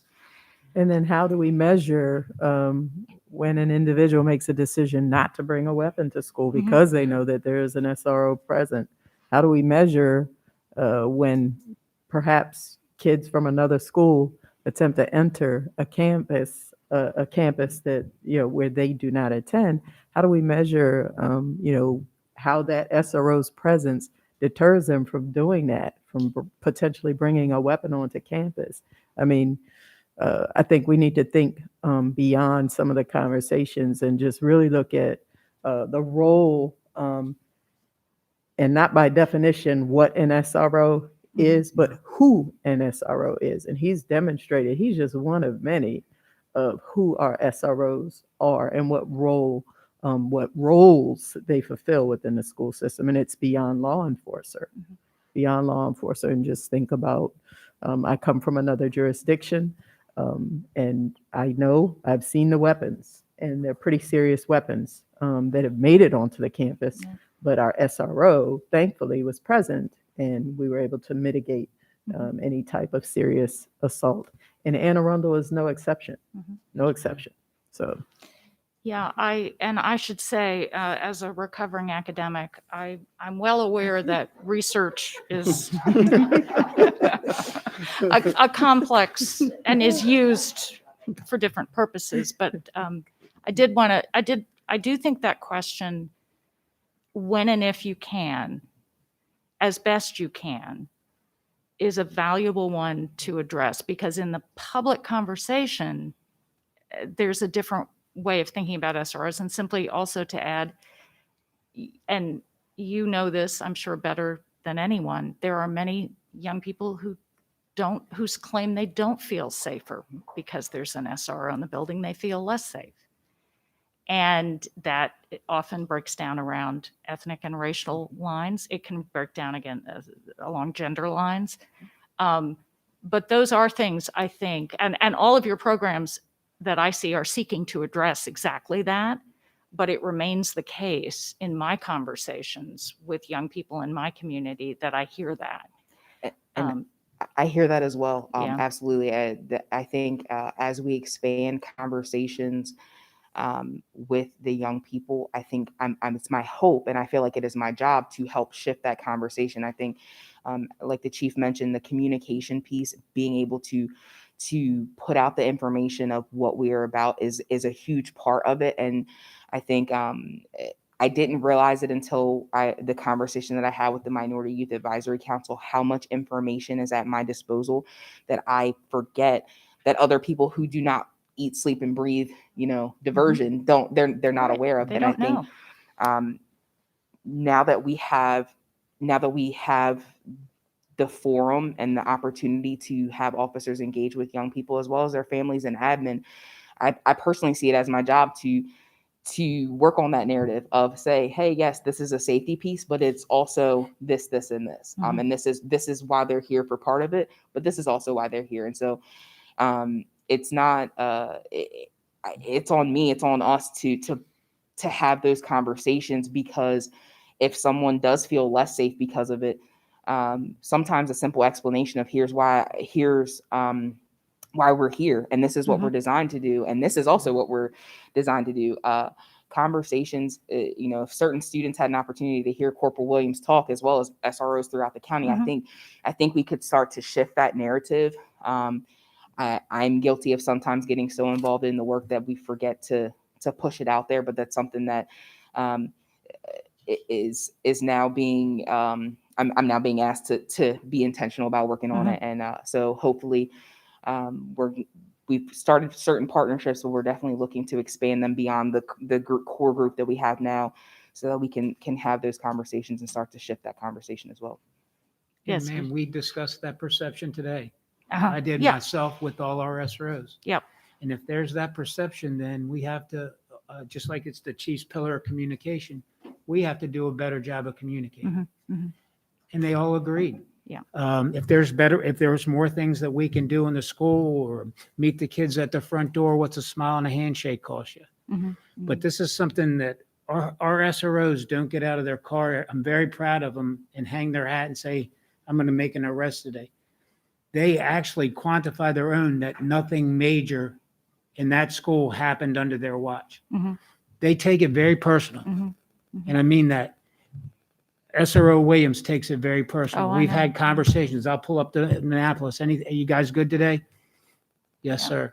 Yeah. Their whole thing isn't to go in and make an arrest. It's to make sure at the end of the day, those kids come into that school, those teachers come into that school, and then everybody goes home safely. And the term law enforcement, I do, but they're basically an umbrella of security. They do want these kids to feel safe. Mhm. Mhm. They do. I hope that answers your question, ma'am. Thank you. I'll Thank you. piggyback what Captain said, and Corporal Williams can attest to this. So when we meet before each school year, we go over stats.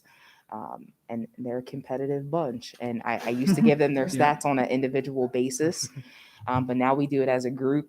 And I almost get mauled for the papers, but they want to see how much their stats went down. It's not how much did their stats Right. go up. It's how much did they get down. And there's a lot of competition among various schools because it's, hey, we're putting this work in.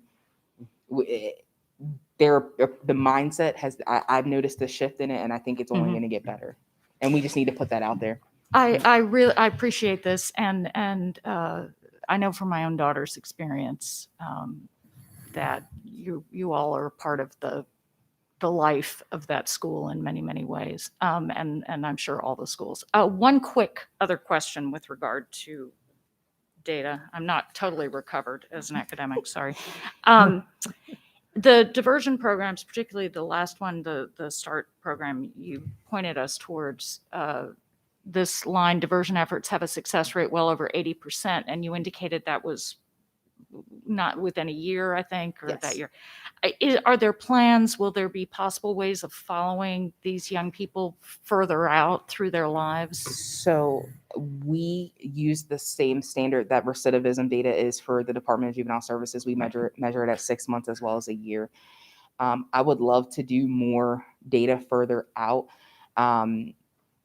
The problem becomes if you do it for like 5 years, if they're 14, by that time they're 18, and we no longer have access to Right, those records.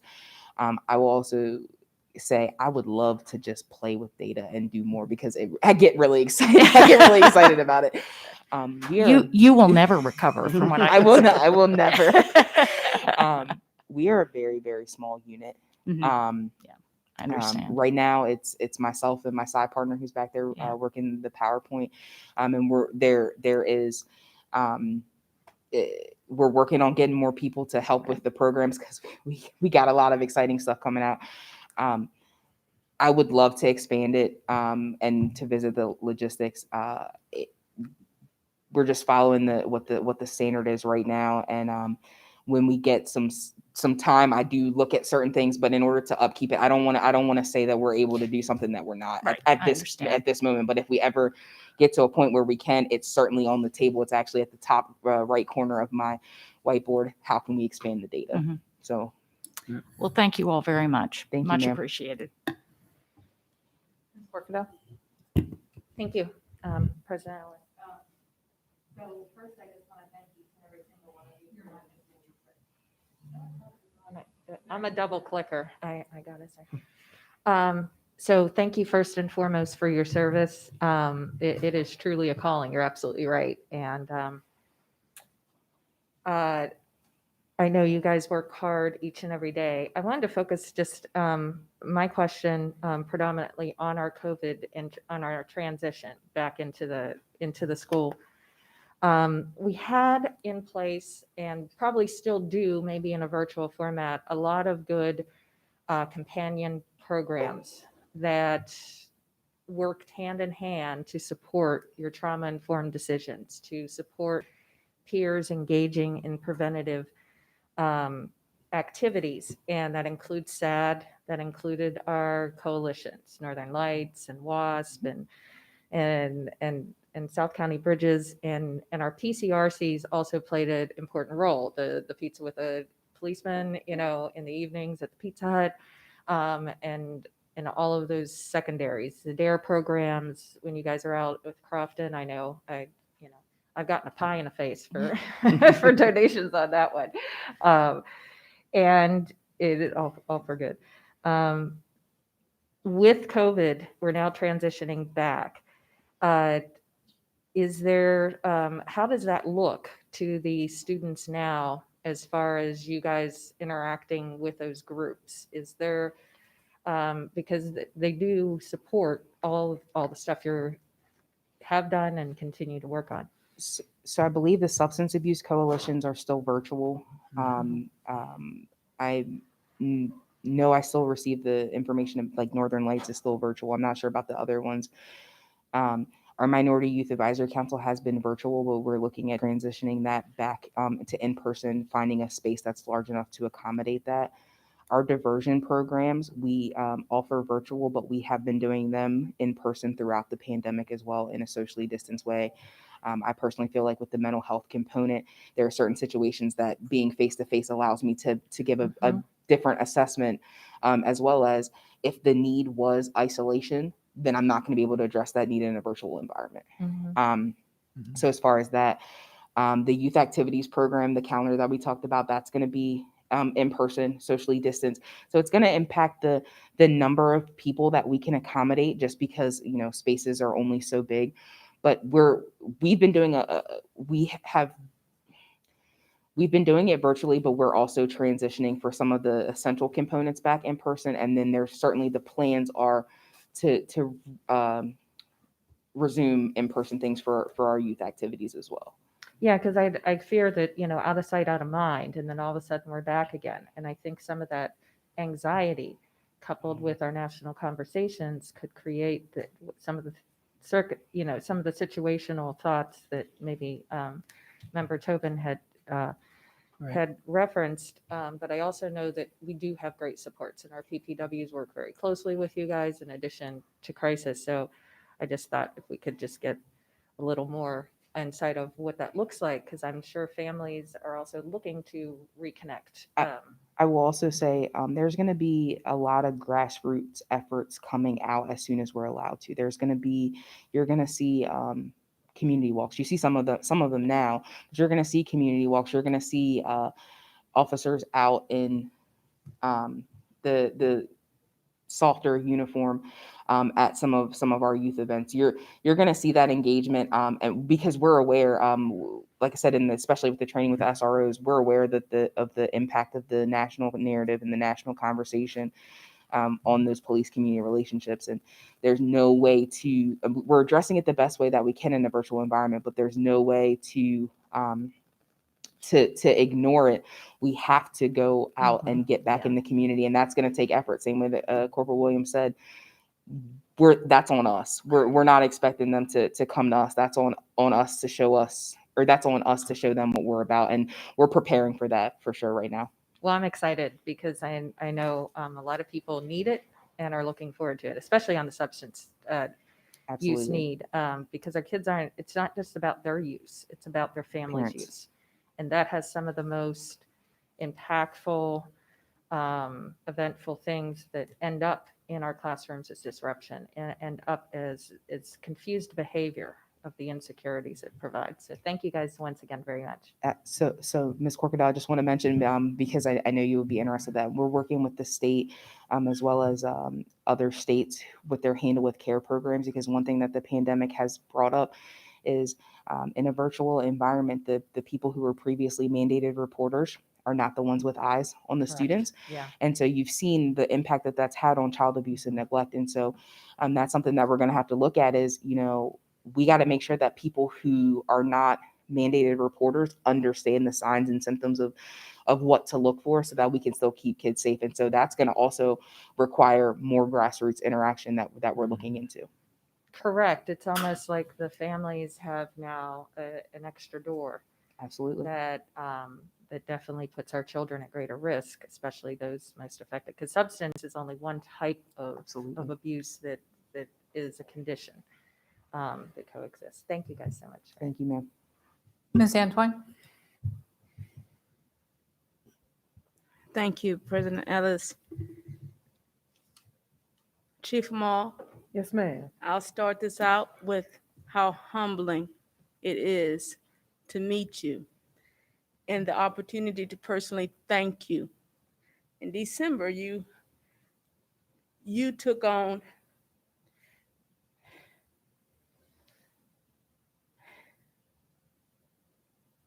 social unrest,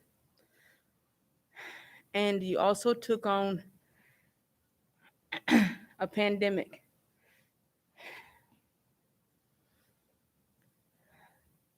You stepped up. Thank you. You were sworn in, you made history, and you made indelible change. Thank you for that.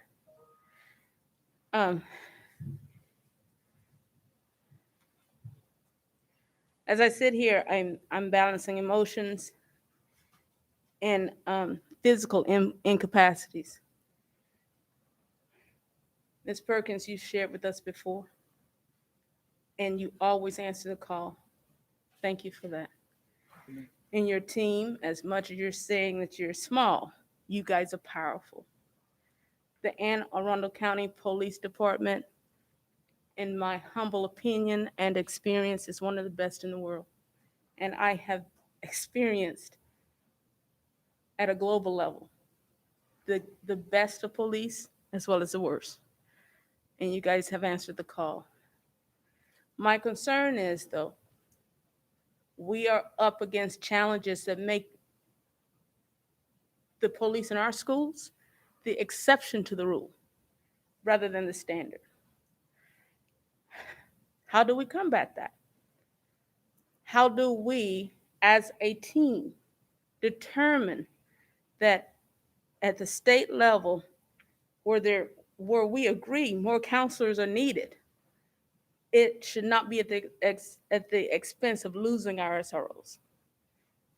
How do we determine if Senate Bill 245 passes that the SROs are there, but they cannot engage meaningfully? So my question to you all, because my wheels are spinning from this position, I can imagine how they're spinning from yours. What is it that you need the Board of Education to do to support and advocate keeping our SROs in place to make a meaningful difference for our students, not only while they're in school with us during the day, but you all engage with our students outside of the school day as well? That's question number one. So I will say Major Katie Goodwin, who oversees the program as well as currently testifying right now about that same matter in front of the Senate. I am currently working with the Maryland Center for School Safety to discuss the START program, to discuss our restorative practices and our diversion efforts, because I don't want us to be the exception. I'm glad we were first, but I don't want us to be the exception. Everyone deserves to go to a school where they're safe and where they have those interventions, both mental health as well as the mentorship and other attributes that an SRO can bring. And so we're working on it. If you have any groups that want more information, please tell them to contact me. If they're Dr. Tobin, I know you mentioned, these are not the conversations that the families that you work with understand. I would like to have a conversation with them. I want to hear that feedback, because me and Captain Plitt, we talk daily. We talk about improvement. We talk about recommendations, and but we can only fix what we're told. And so I'm more than happy, if you have families, if you have groups that you guys are a part of, please, we're proud of what we do, and we would love to share it. But at the same time, we want to get better, and we want to have those conversations, whether it be elected officials or constituents. We want to have those conversations. We might be small and we might be busy, but we're always, that's the priority. Talking to people is the priority, because we can't do this work without your support. We're also engaging, bringing youth. Like I said, we're working on the conference proposals where we're going to be speaking with the youth, because this is not just a Maryland conversation. This is a nationwide conversation, and it's our obligation, if we have something that could help another community, once we have it up and running here, it's our obligation to help other people. So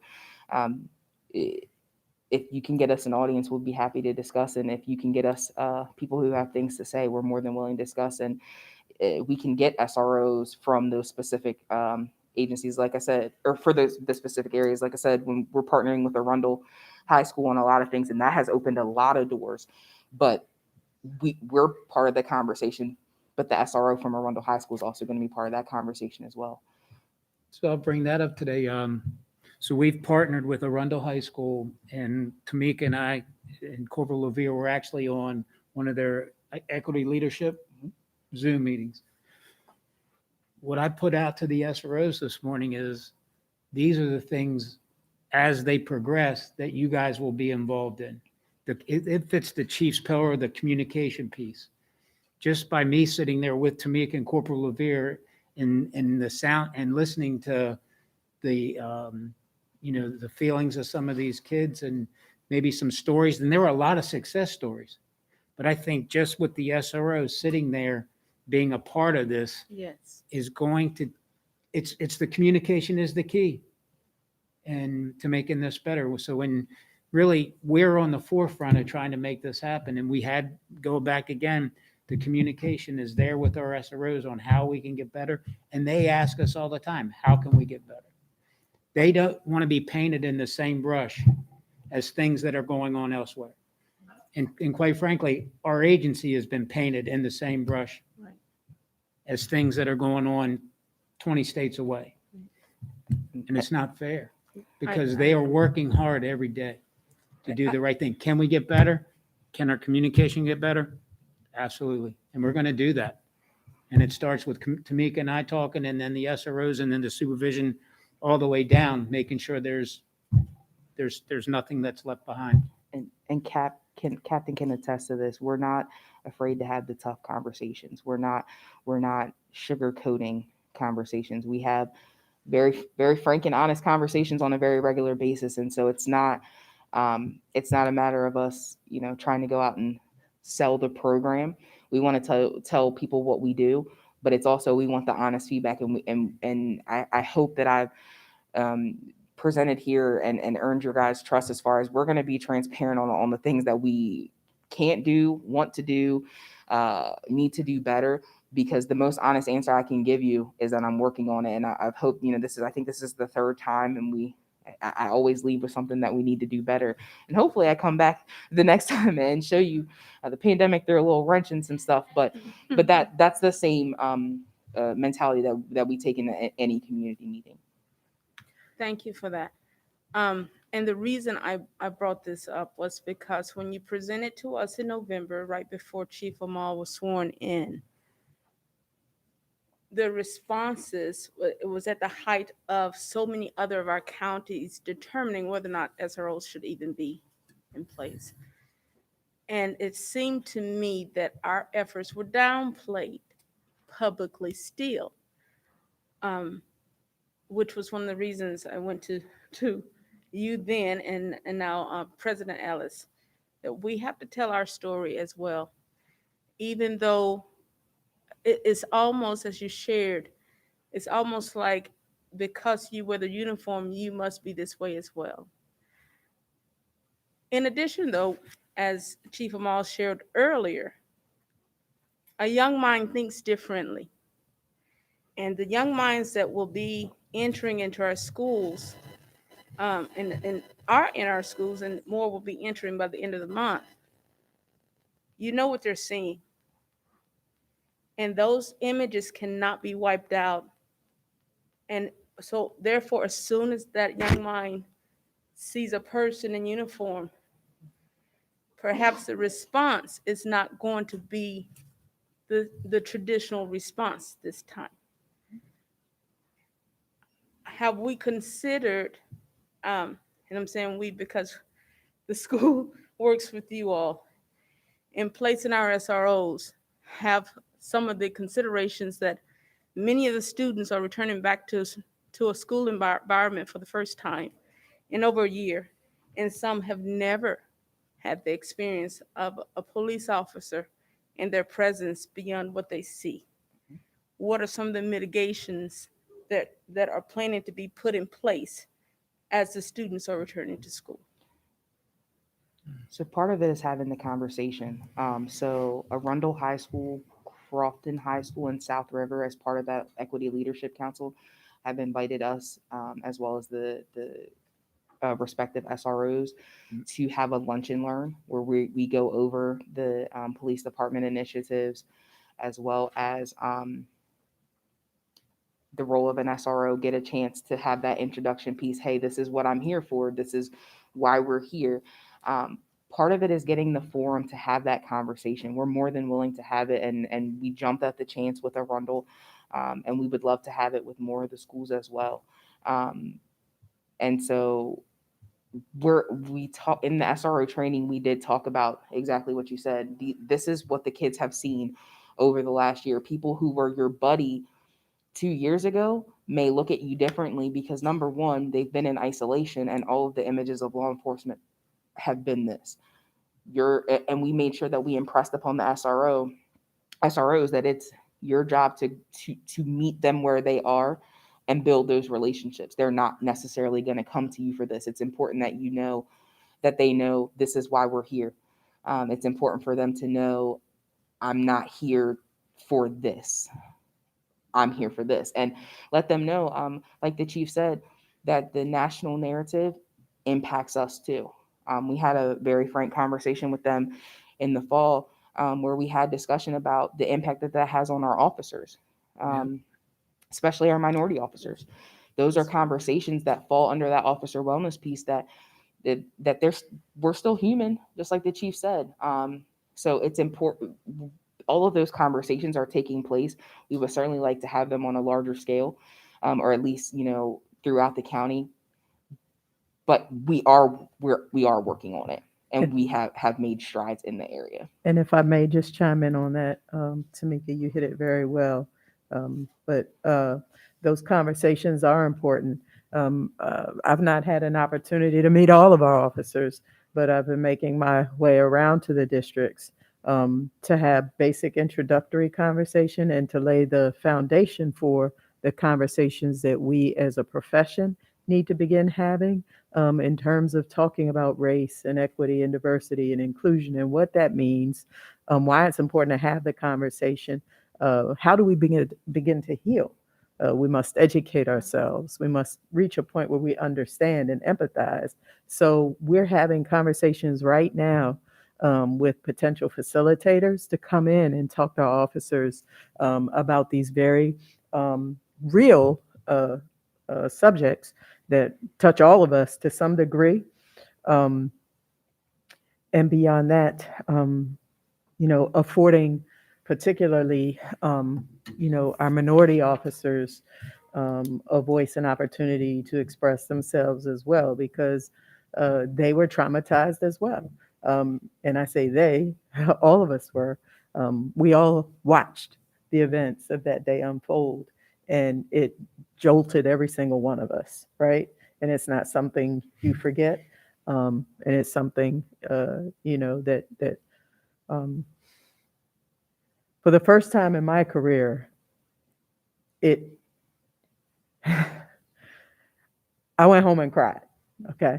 And I can't speak for everyone, but I know how it made me feel. I know what it made me think about in terms of how this moment is not only changing the way we engage with one another, the way we view one another, the way we view and move into the future with our profession, but how it impacts us. And so we have officers who have expressed,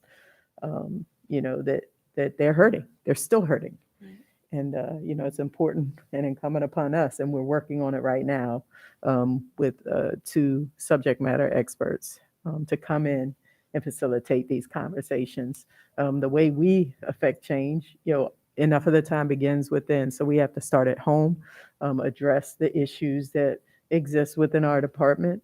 And again, just forward thinking, not for any other reason other than we want to help our officers, but sharing that information with agencies throughout the state, throughout the country, if they care. I don't know that coming in the door, I'm saying these things, and I'm not necessarily hearing all leadership speak to, we need to have these conversations. It's going to make some people uncomfortable, some people it won't.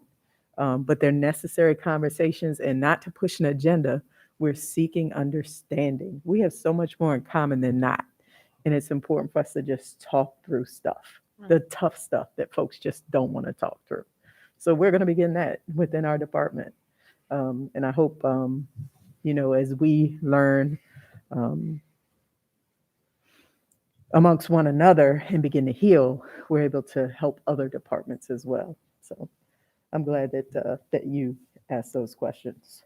Thank you. And I have just one final question. This is concerning the number of SROs in our schools. Are they currently only going to be in the high schools when we reopen?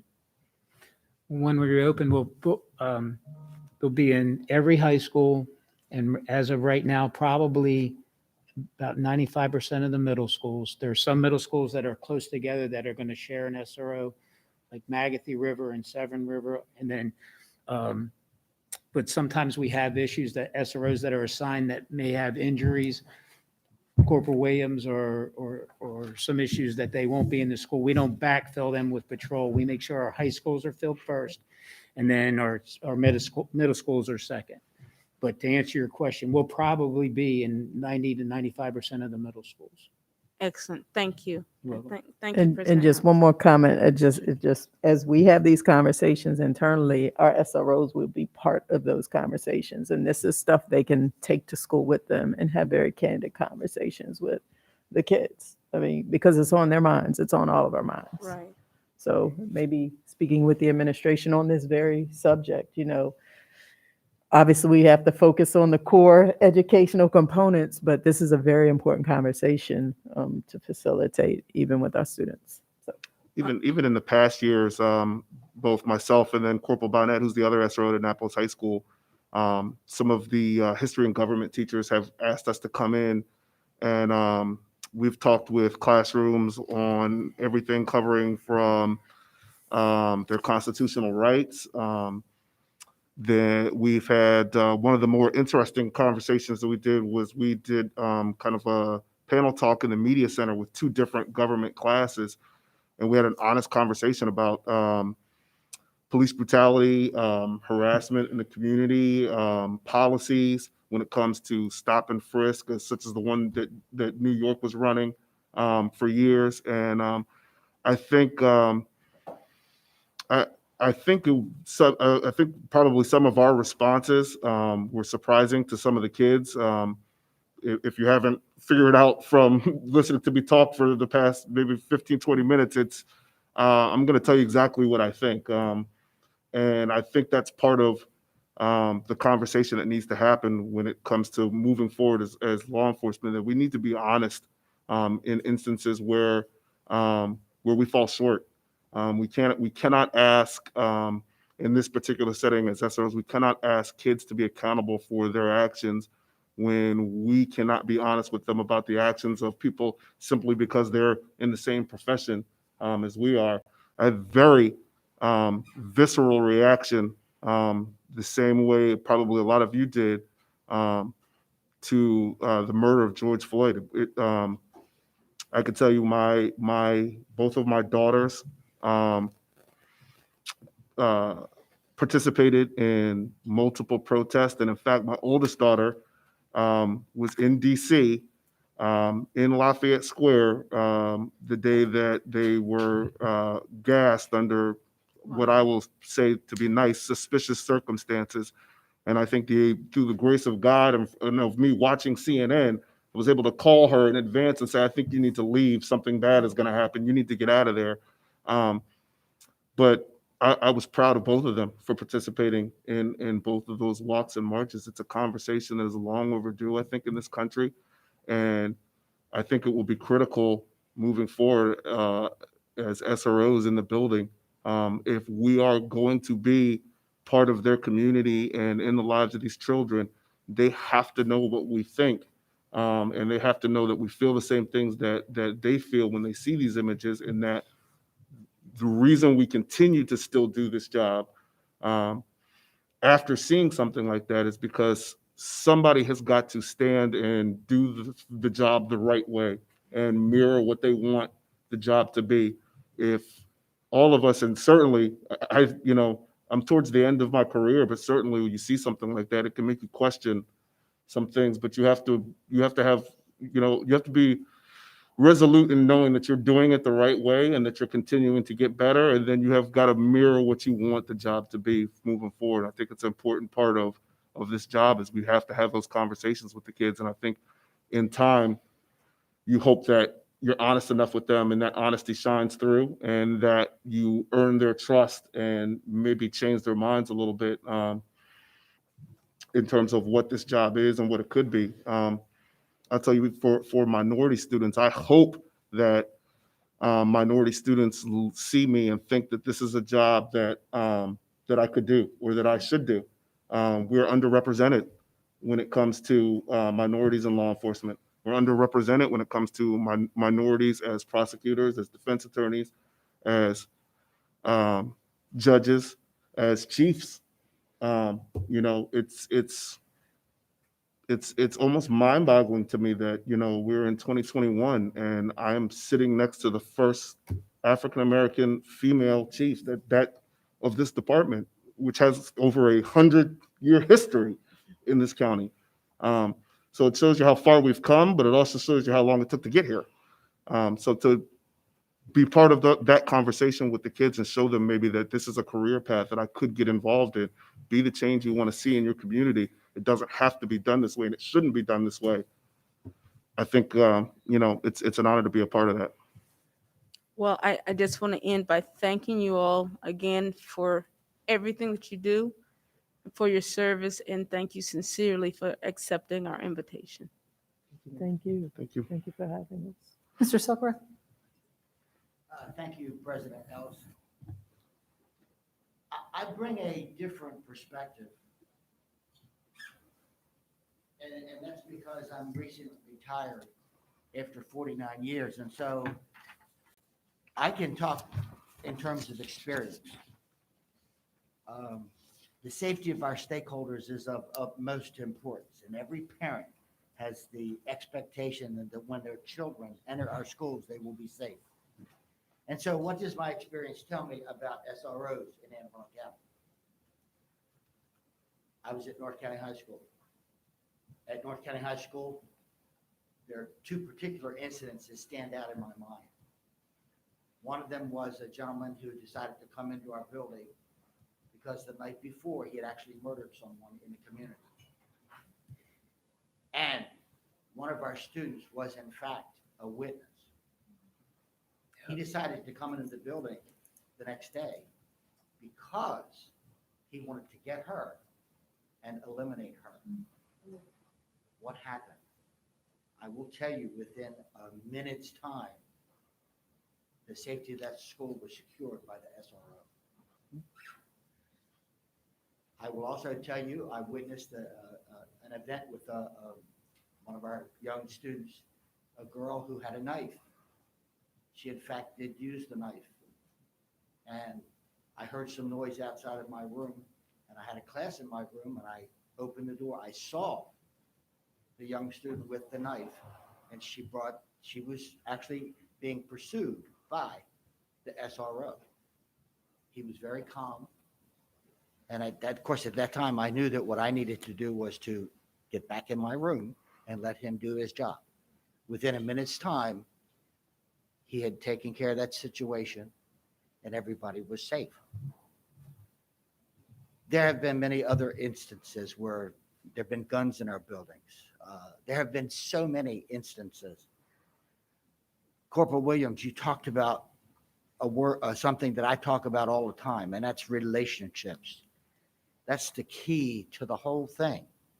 And I can tell you, I am so proud, Chief, of you and your team, of what you have done, what you are doing, and I know what you will continue to do to maintain the safety in our schools.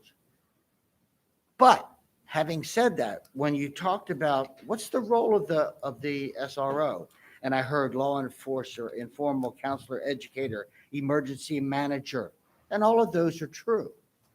But for me, the truth lies in the fact that the SRO is and has been, in my experience in Anne Arundel County, a mentor to all of the kids in the building, all of the students in the building.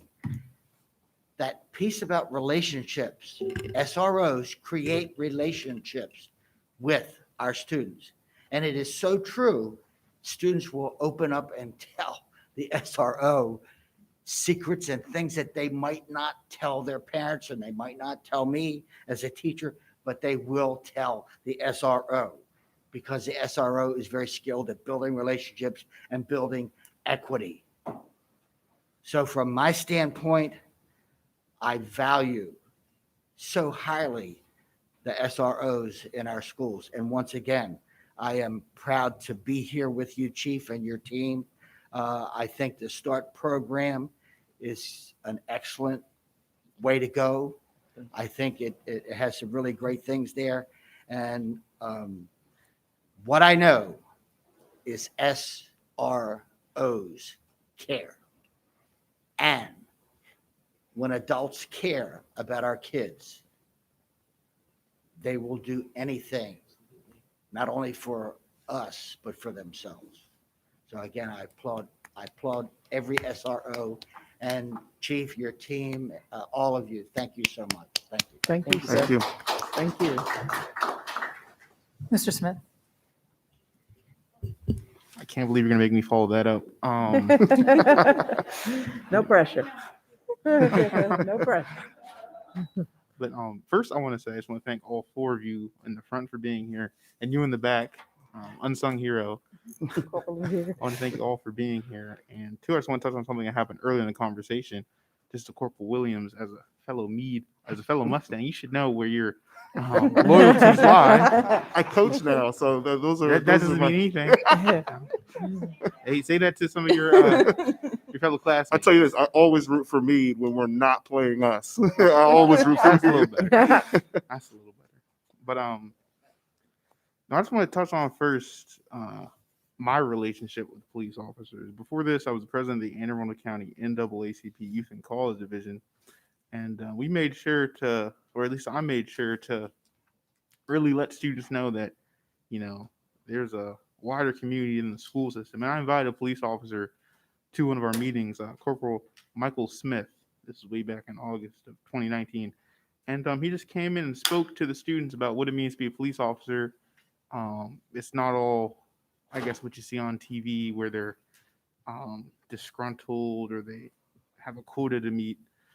And then this Christmas, the 23rd, I was invited to a bike giveaway at Meade Village, and Officer Jamie Tiller was there, and me and her, we were assigned to actually carry the bikes to people's houses, and we formed a relationship because we were chased by a little dog.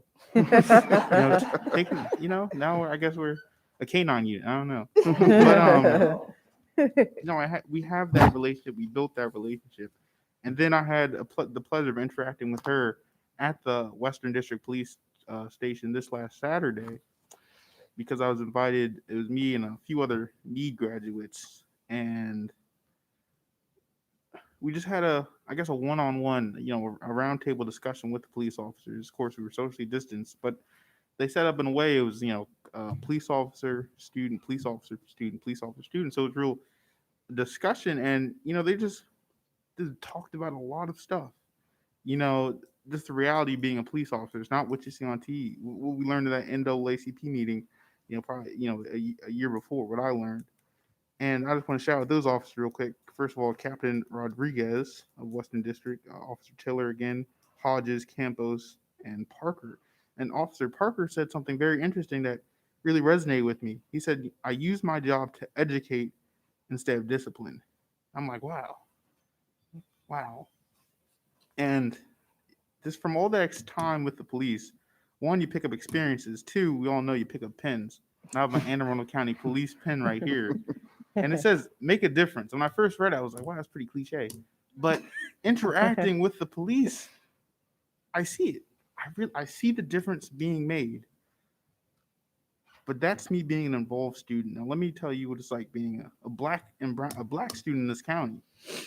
Over this summer, as we all have stated before, we saw George Floyd get murdered by a police officer, knee on the neck, and you ask yourself, where's the humanity? And then a number of other cases rose over the summer, and then people look back at your local, and then we had here in Anne Arundel County. I know there was a case that went around in late 2020 in Deal, and before that, there's a picture of it going around with the officer on with his knee on somebody's neck, and then you're like, all the difference that was made in a student's mind just goes out the window. And that's where you see a lot of students. They weren't just chanting Black Lives Matter over the summer. They were also chanting like F the police, F12, and ACAB. That's a new acronym. It means all cops are, and then insert the B word. And that's what's in students' minds right now. So I guess my first question is for Corporal Williams.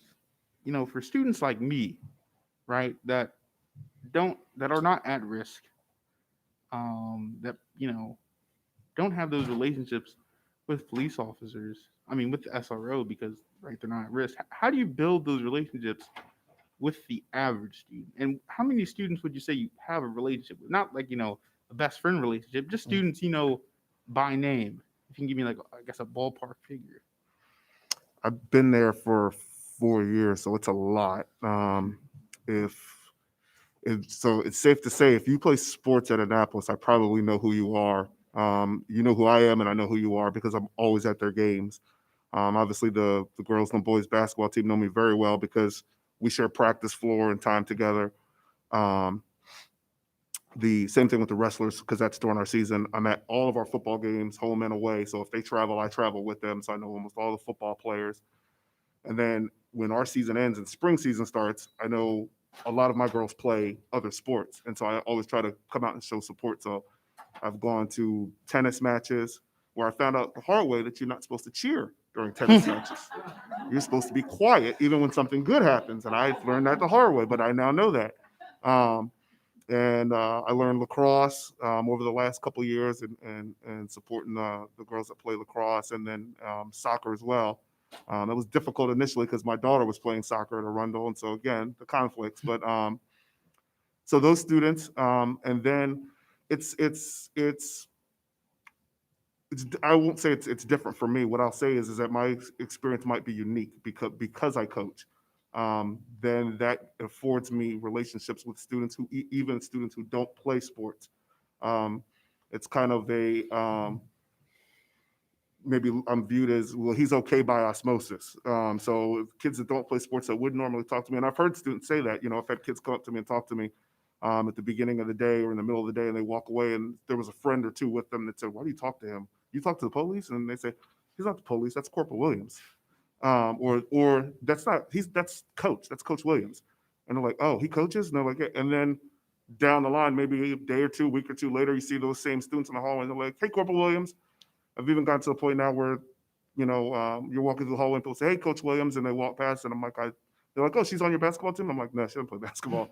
And like, she just called you Coach Williams. I'm like, I just go with it. Whatever they call me, I just go with it. But you have to, you find those opportunities when you can, and you try to take advantage of those opportunities. There was a student last year who has a very restrictive diet due to medical issues.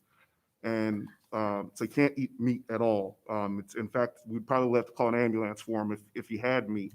And the problem with that is that when you're 15 and everyone is getting Chick-fil-A and all kinds of stuff, or they're eating stuff down in the cafeteria and you can't, it gets hard to stick to your diet. And so I talked with the PPW and talked with his counselor, find out what snacks is he allowed to have, and then made sure that those are in the refrigerator in our office. I have a fridge in my office, and it's fortunately, but unfortunately, has become common knowledge now that Corporal Williams has Lunchables in his refrigerator. There's bottled water in there. There's the little miniature dry cereals, and I taught the kids the college trick that if you just tear the bag a little bit and you pour school milk in, you can eat it right out of the box. And I got spoons in there, and so kids are not going to come in, Coach, any cereal left? And I'm like, yeah, there's some down there. I need to go to the store. So it's whenever there is an opportunity for you to help or to be of assistance or to show that you care, even if the kids are, like you said, like yourself, they're not at risk, you take that opportunity wherever you can get it, and you do it without expecting necessarily anything in return. I've had kids come into my office and get cereal, and the most they've ever said is hi. Someone told them I had cereal, come in, and was like, you have cereal? And I'm like, yeah. They get one and they leave, and my partner's like, who was that? I was like, I don't know. I don't know. But eventually, at some point, that blossoms into, hey, Corporals, how you doing? And I'm like, I'm good. How are you doing? Good. All right, see you later. And they walk off, and I'm like, okay, I'll take it. I'll take it. You take the opportunities wherever they are, but you have to extend yourself because the kids are not just going to come to you. We understand, or you have to understand as an SRO, when you have that badge on, for some kids, it's not inviting. It's not somebody that do not represent somebody who they would naturally gravitate towards or go to for help. It's on you, and it's what I mentioned in the beginning. It's on you as an officer. You have to do that work. Otherwise, the relationship will always stay exactly where it is. And you can do the work, and the kids still may decide that you're not their cup of tea, and that's fine. But that can't be your excuse or your reason to not extend the effort and then at least make an attempt. I like to think I'm at least funny enough that they come around eventually. But you do the best you can. It's a big building. One of the things we joke about is every day I see a kid I've never seen before in Annapolis because that's how many students there are. And no matter how many times you do loops in the hallway, a kid will go by and I'm like, have you ever seen that kid before? And I'll ask an administrator, hey, do you? And sometimes it's a kid that's been here for 4 years. I just have never seen him before, or I have, and it never registered. But I always make it a point to introduce myself. And just say, hey, how you doing? That kind of thing. But, try to meet. Something we do in our basketball program is a Japanese word, kaizen, which means improvement. And so we strive in our basketball program for 1% kaizen. If you can get better 1% every day, you don't need to be 100% better. You do one thing good every day that you couldn't do or you didn't know before. It's one of the things that annoys me sometimes with my kids is you ask them, what'd you learn in school today? And it's like, nothing. And it's like, that's impossible. That's impossible. But you know something at the end of this day that you didn't know before. What is it? It's like, so then they'll find something. I'm like, there you go. Then that's 1% better. There's your 1%. So 1% better for us is maybe introducing myself to somebody that I didn't know before, reaching out to somebody, even getting somebody to speak to me in the hallway sometimes is my 1%. You could say hi and they walk right past you. Keep trying. Maybe the next day, maybe a couple months down the line, you say hi and you get a head nod. I'm like, that's improvement. I'll take it. I hope that answers your question. No, I think, no, that's great. And you make it seem so simple, right? Not just being a coach, but the other stuff, right? Just saying hi, saying hello. And I asked that because, I'm the student member of the Board of Education, right? I'm pretty involved in the school system. The two people I don't have a relationship with at all, never spoken a word to my 4 years at Meade High School, the SROs. And this is not to say they're doing a bad job. Like I said, I'm not an at-risk youth. But I think you're the gold standard, and every SRO needs to do what you do, right? I don't know what they're doing before, but now they have to amplify it because we haven't been in school since last March, right? We all know what's happened since last March. Like I said, ACAP. A lot of students just think all cops are B words, and a lot of people just want cops out of schools, right? But I know the work you're doing here because I hear it. But not every student watches the board meetings. Not every student plays a sport, is engaged. So I just really hope that we spread these. And that goes to my next question. With Perkins, how's the information get out? The information you showed us on the screen about the programming. How does that get out to the youth? So I'm going to be honest with you. I need to do a better job. It gets out to my Youth Advisory Council. I'm working with them to see, I believe in credible messengers. The goal is once we have a good core and building rapport amongst ourselves, that they will be credible messengers in their community. But admittedly, I need to do a better job. So that's what I'm coming back to y'all with in 6 weeks, 6 months. That's what I'm going to work on, because the programming only helps the community if the community knows about it. And the onus isn't just with Ms. Perkins. It rests with the department, which is why you heard me speak to the 3 Cs, because we do I apologize for interrupting you, but I'm not going to let you wear that. The 3 Cs, one of them being communication. We do a lot of really great work. We impact and touch a lot of people in positive ways, but we don't necessarily do a great job at sharing that with the community. So once we get, I don't want to put it out there too far ahead, but we talk about the staffing, being able to staff it appropriately.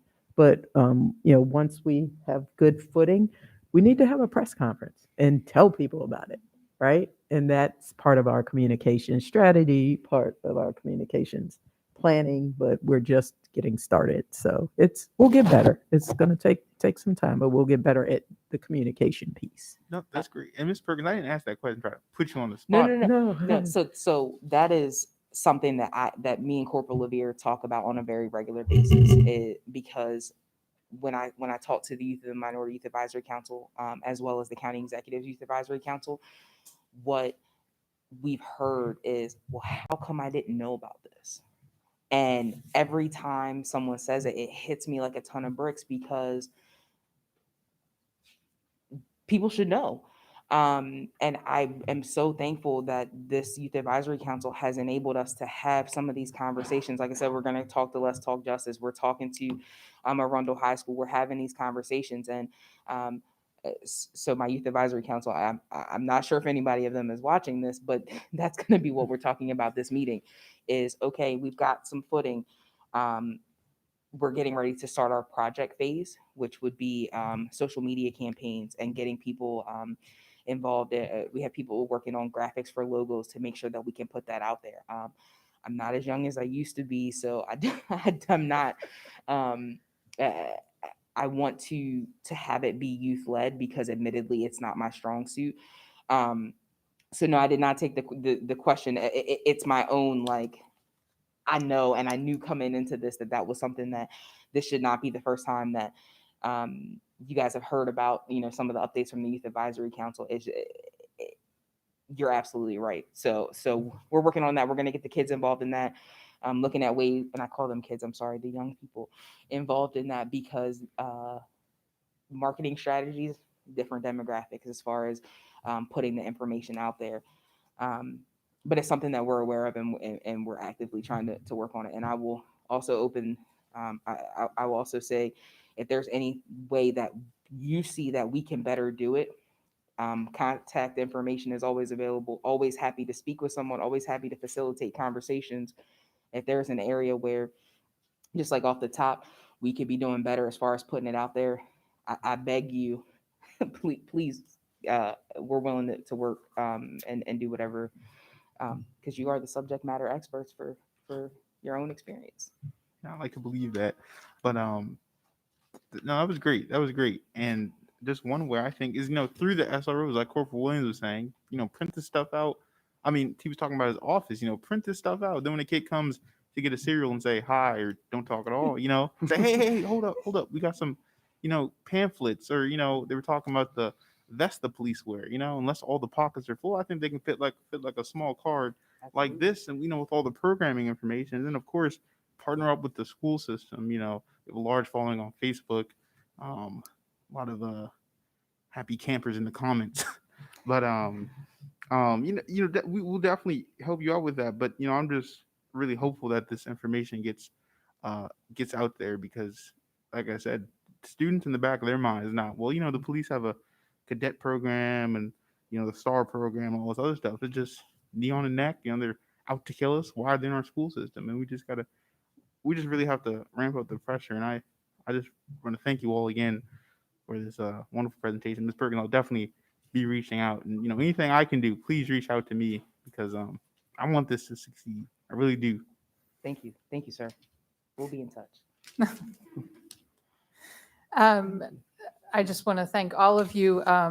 Chief Alwood, thank you for sharing your journey with your mother. That touched me very deeply and personally, and says a lot about who you are to have the perspective that you do. I think we all could learn from that, so thank you for that. Thank you.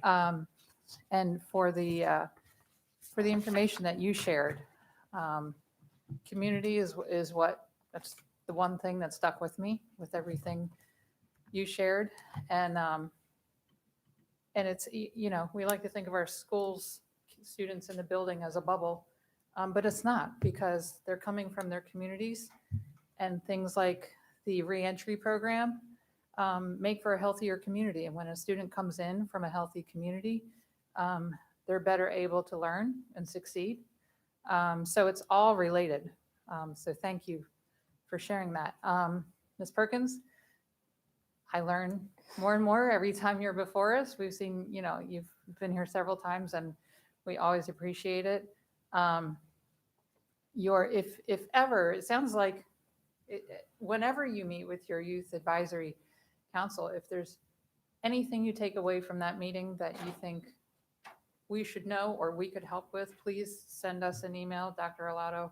Our partnership is very important. Captain, thank you for being here and for your input.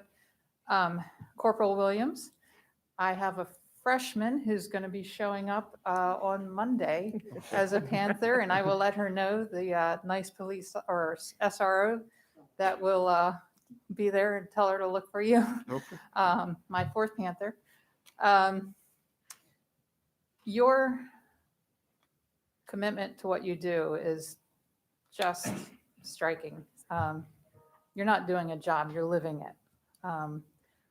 I've had 4 kids that I've cheered up on the stage and on the field, and that's a lot to keep up with. So hearing what you're doing, showing up to all those games and everything, your commitment is remarkable. And so what I'm taking away from this is Anne Arundel County remains, I believe, a leader in these programs. And so to me, if there were to be any kind of legislation, it should be that SROs in other communities are educated on the way to do it right, the way we're doing it here. So I thank you all for that. Thank you. What I'm taking away that we can do is I think a lot of schools get it right as far as fostering those relationships and offering a platform. So if we can just ensure that consistently countywide, we're offering those platforms for our SROs to introduce themselves to the students and to tell them what they're there for, and give, those personal stories that you shared, those will strike a chord with students. They'll understand that you are there to help them if they have the opportunity to hear it. So that's what I take away. I just want to thank you once more for your time. Dr. Alato, do you have anything? No, I think it's all been well said. I look forward to our work together. Yes, sir. Our continued work together. I think I'm well on record over the years in support of our SRO program. I think our SROs are the finest in the state and across the country. We are the standard, and the state and the nation recognizes that. So I appreciate all the work. So we've got some good work to do. Could not be more excited to get students back in buildings. And I know you feel similarly. And so we'll continue to do that good work together. And lastly, I want to thank you. I think I asked you to show up for about 45 minutes, and 3 hours later, you're still sitting here. And so thank you so much for your kind contribution of your time to us. So thank you. Thank you all. We appreciate the opportunity to be here, and we look forward to, what's the mantra? Who is listening? Learning, growing, and leading together. Right? Thank you. Thank you. Thank you. Good job. Good job. I'm gonna do the right thing real quick, like this. My workspace.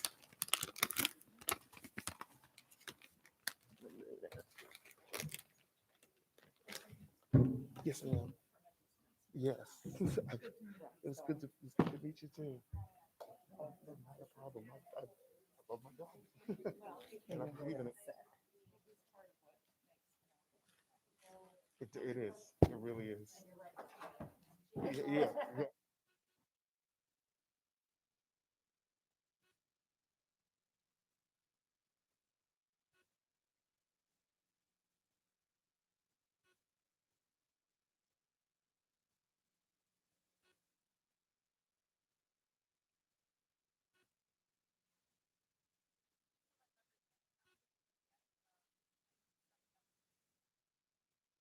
Because I broke my foot.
Next, we have item 7.06, disposition of real property transfer to Anne Arundel County for Severn Intergenerational Center project. Dr. Nalato? Yes, ma'am. Thank you very much. We do have a brief presentation, but before that, let me give you my recommendation. In that I recommend the Board of Education approve the conveyance to Anne Arundel County government and the associated deed and reservation of easement agreement to promote the construction of the Severn Intergenerational Center. Good afternoon. My name is Alex Shaknovich, Chief Operating Officer. And before we proceed, let me take a brief opportunity for our guests to introduce themselves. Good afternoon, Madam Chair, members of the board, Dr. Alato. My name is Greg Swain. I'm the county attorney for Anne Arundel County. And I don't know if I qualify as a guest like Mr. Swain, but Darren Burns, Board Counsel. We're here to present item 7.06. It is an action item regarding the disposition of real property transfer to Anne Arundel County for the Severn Intergenerational Center project. As the board is aware, the county is planning to proceed with the construction of the Severn Intergenerational Center. As contemplated, the center would be located and constructed on approximately 10.6 acres of land presently owned by the Board of Education of Anne Arundel County. That land currently sits adjacent to our present Van Bachlen Elementary School. The board had received a presentation on the project back on September 16th of 2020. And a memorandum of understanding or agreement was signed between the Anne Arundel County Board of Education and Anne Arundel County government back in October 21, 2020 to set out the process and the timeline going forward. This is the next step in that journey, and it's for that reason that we're here before you today. The disposition of property is governed by the Maryland Education article in section 4-115. It requires that this Board of Education make a declaration that the property is no longer needed or will be used for an educational purpose. Once the documents are put together, they will be forwarded to the state of Maryland, channeled through the state superintendent of schools. The documents will have to go through the Maryland clearinghouse that's managed by the Maryland Department of Planning, and finally back to the state superintendent for her determination and disposition. Mr. Swain did provide a brief, bring a brief overview. We do not intend to go through it. It's very much like what you saw back when we last presented in the fall. It's just been freshened up a little bit to give the board a little bit better of an idea as the project continues to mature and progress going forward. And with that, Madam President, we'll turn it back over to you for questions or comments.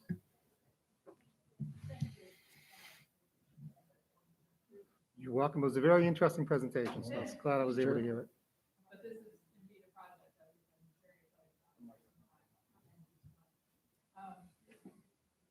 Apparently my mic is off, but you could hear me.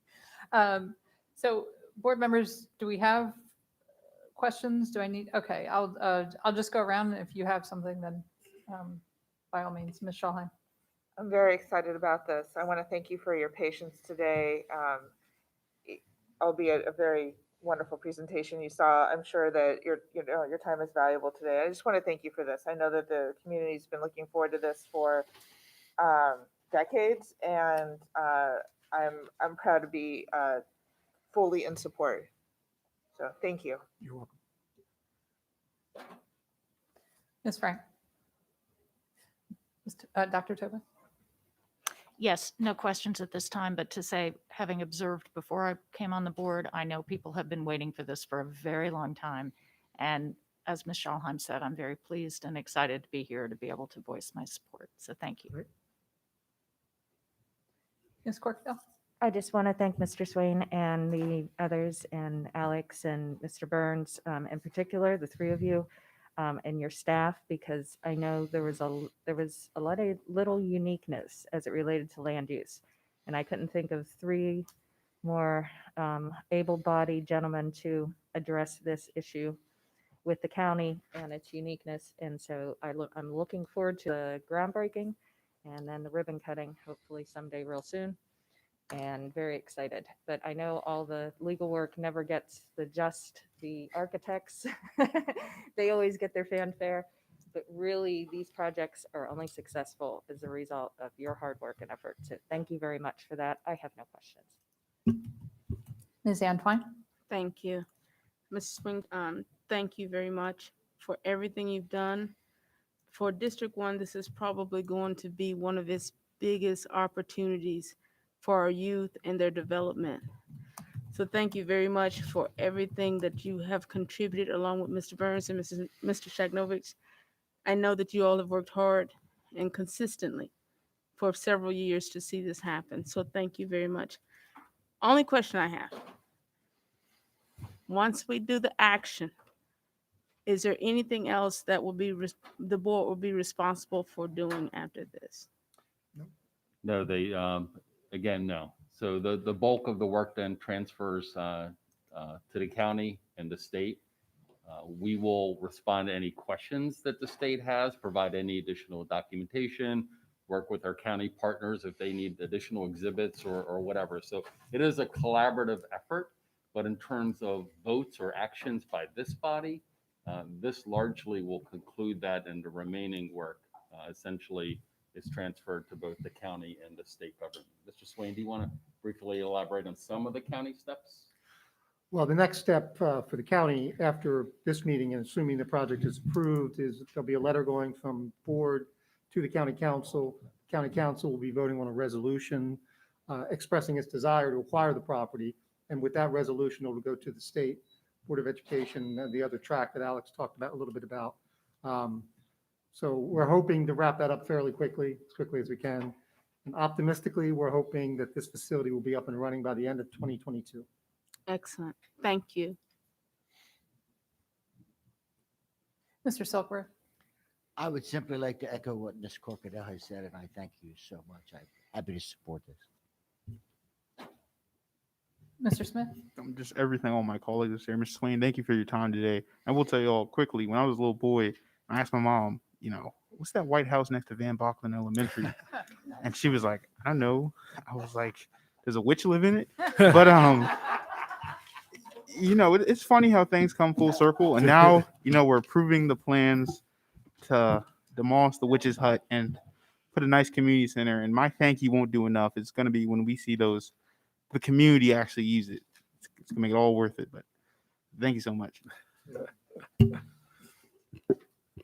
I want to thank you for these plans and for us to be able to actually see it. I mean, I'm looking at this and I simply can't wait to visit this when it's done. I mean, gardens, basketball, movie screen, the senior center looks amazing.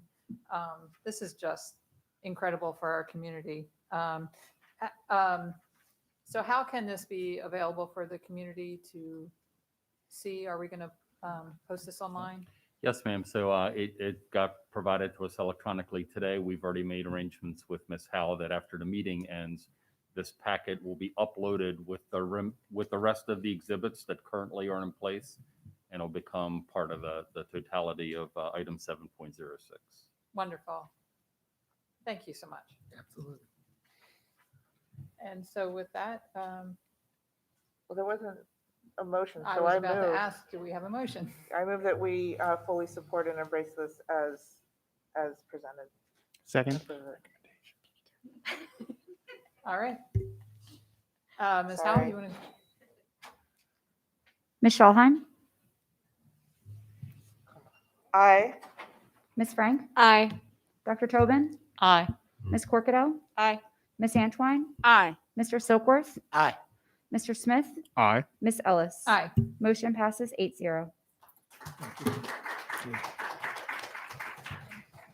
I'd like to express the gratitude of the county executive, all the county staff, your staff who's worked so hard with this, Alex, Darren, Greg Stewart. Thank you so much. It's a very exciting project and we're very happy to get it moving. Thank you.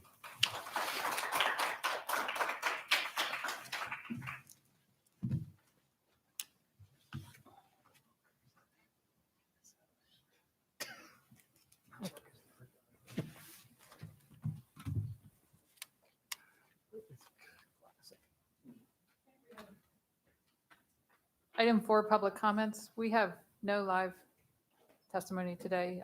Ms. Howell, did we have, or would you like to read the? Sure. So we Email. received 5 total written comments. 2 were received prior to the cutoff, and those were posted for your review in advance and also online. The 3 additional comments that were received were also sent to you in advance of today's meeting. All of these items were related to the reopening item 8.01. Thank you. Next, we have item 5.01, safety and security report. Oh, no, that we're not covering that item. That item was covered today during the presentation. Sorry. Item 5.02, bullying prevention report.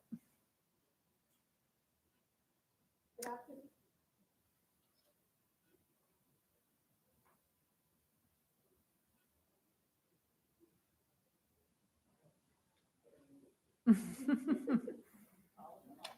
gonna follow the mic. I think we're good with this one. Can you all hear me okay? Okay, great. Thank you. Good afternoon, President Ellis, Vice President Schalheim, members of the board, and Dr. Arlotto. For the record, I'm Monique Jackson, Deputy Superintendent for Student and School Support. I am providing the monthly update on bullying prevention as requested. In order to provide technical support and guidance, MSDE met with the AACPS Safe and Orderly staff to engage in dialogue regarding communications, investigations procedures, professional development, and other relevant topics to the AACPS bullying prevention efforts. This collaboration was for the MSDE to solicit ideas for the updated model policy that will be made available for all school districts in the summer of 2021. MSDE was impressed with the Anne Arundel County Public Schools website and accessibility to the bullying initiative and reporting form. MSDE specifically identified the stop sign, logo, reporting form availability in both Spanish and English, and the wealth of information provided to community stakeholders, specifically parents and guardians. I know the question will come up, so I will answer it now. Yes, there are plans to continue this for the bias reporting form in the future. We are going to continue to make sure that everything goes smoothly in this first round with the bullying reporting form. As well, MSDE was impressed with the timeliness of responding to positive communication, optimal customer service, and quick response times for victims of bullying, intimidation, and harassment by central office employees and our safe and orderly schools, as well as the Office of Student Support Services. The Middle School Bullying Prevention Work Group will convene after spring break to allow students and staff the time to focus on the reopening of in-person instruction at the middle school level. Middle schools have completed second step lessons throughout the year focusing on bullying to help students as they return to in-person learning. As of February the 28th, we have received 34 bullying reports to date. 15 have been at the high school level, 9 at the middle school level, and 10 at the elementary school level. The number of bias-motivated behavior forms has remained steady at 22 bias forms to date. 9 were at the high school level, 9 at the middle school level, and 4 at the elementary level. Thank you.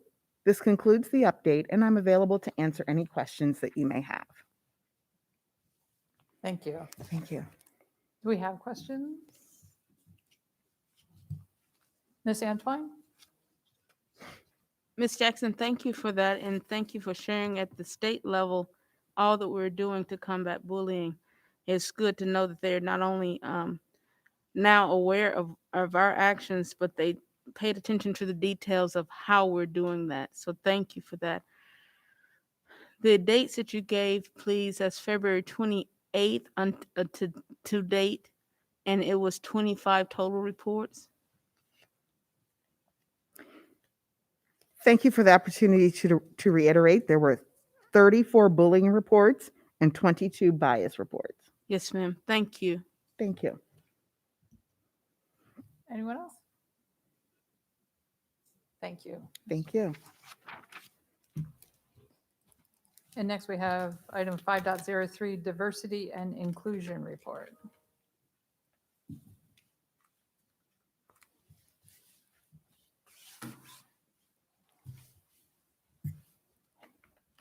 Good afternoon, Dr. Gillens. Good afternoon. Good afternoon, President Ellis, Vice President Schauheim, Dr. Arlotto, and members of the board. For the record, I am Maisha Gillens, the Executive Director of Equity and Accelerated Student Achievement. I'm providing the monthly update on diversity and inclusion. I would like to take this opportunity to share with you a partnership between curriculum and instruction, design and print services, the communication office, and the Office of Equity and Accelerated Student Achievement. We have been working collaboratively on AACPS Unites, celebrating diversity in literature. The purpose of AACPS Unites is to celebrate a school system of diverse readers with recommended books, authors, and activities that represent a wide array of experiences and cultures. Next slide. According to Dr. Rudine Sims Bishop, a professor, researcher, and award-winning author, books are sometimes windows, offering views of worlds that may be real or imagined, familiar or strange. These windows are also sliding glass doors, and readers have only to walk through in imagination to become part of whatever world has been created and recreated by the author. When lighting conditions are just right, however, a window can also be a mirror. Literature transforms human experience and reflects it back to us. And in that reflection, we can see our own lives and experiences as part of the larger human experience. Next slide. Yesterday, we kicked off AACPS Unites, celebrating diversity and literacy, by having a diverse group of readers to read the book, Hey Little Ant, a story that aligns with this month's theme of cultivating compassion. You'll see here images of schools who posted their pictures as to how they were engaging in AACPS Unites yesterday. Student work always brings a smile to my face.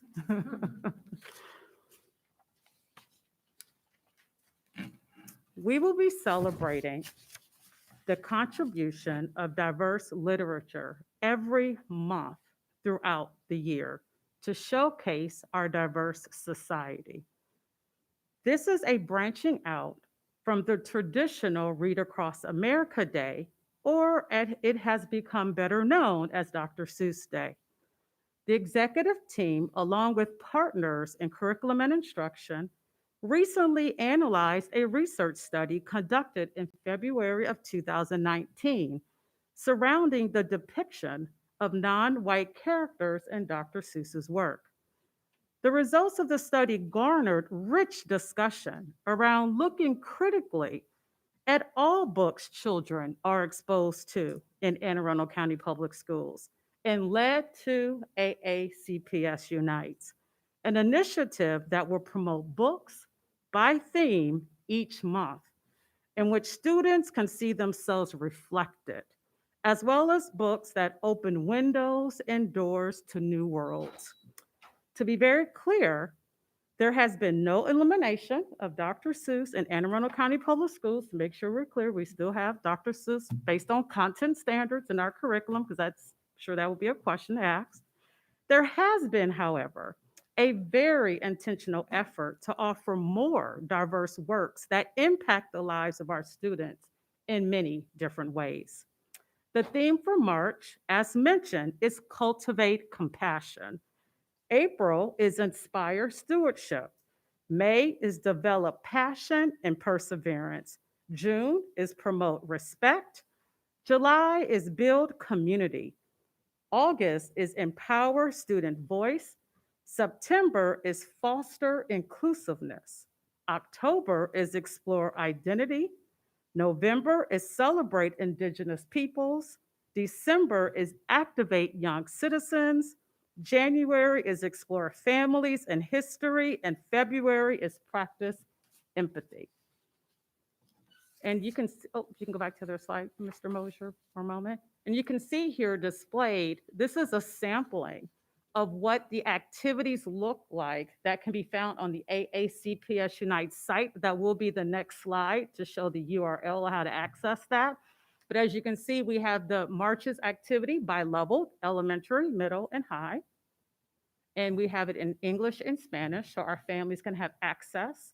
And also, which is not shown here, there's another page of some recommended reads. So if you see where it says step 2, there's a page in there, if you look on AACPS Unite's site, that gives a description of the book and how to access. We know accessibility is really important. And the committee really tried very hard to make sure that any book that we're recommending is going to be accessible to our families. Next slide. And so here we have is the URL to find AACPS Unites. So it is our hope that AACP Unites will continue to help us create spaces for all students that promote diversity and inclusion to ensure more just, equitable, and safe schools. You can find much more information at www.aacps.org/AACPS Unites. Next slide. Thank you.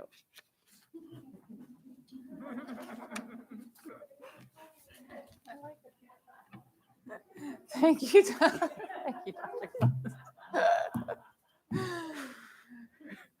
Do we have questions? Yeah, so I'll go around, Ms. Shawhan. Only to say thank you, and this is wonderful. And can the slide deck be made available? Because I couldn't read. My eyes are really It was terrible. Sure. It was teeny tiny. Yep. Can it be posted on the site? Yeah, thank you. Not the AACPS Unite site, the site for school board. Thank you. Because my notes are in there. If you can do PDF, that'd be great. Is that it, Ms. Shawhan? Okay. Anything, Ms. Frank? Dr. Tobin? Again, just to thank you, Dr. Gillens, and to say that I love your reports and I feel like you're my pedagogical soulmate. And because you come up with these things, and I just, even teaching at the university level, I think thematically designed courses are gold, even at the youngest levels. It gives children that opportunity to connect. That's right. And so I just want to say this sounds fabulous, and thank you so much. Thank you. I'm Definitely was a excited. team effort. Thank you. Thank I'm you. excited. Ms. Corkadell, anything? I think your team knows how I feel. That last slide. Thank you, Megan. Thanks. But I did have just one quick question. So how do we what's in addition to the state with MSDE and some of the things that they're doing? Can you just share? I think it would be good for us to kind of know. I mean, I know some of them, of some of the collaborative relationships that go into these, because I know we never have, we kind of skim over that part. If you could just maybe in a couple sentences just give us a For better sure. insight to that. And so you have formal collaboration and you have informal collaboration, right? Fair enough.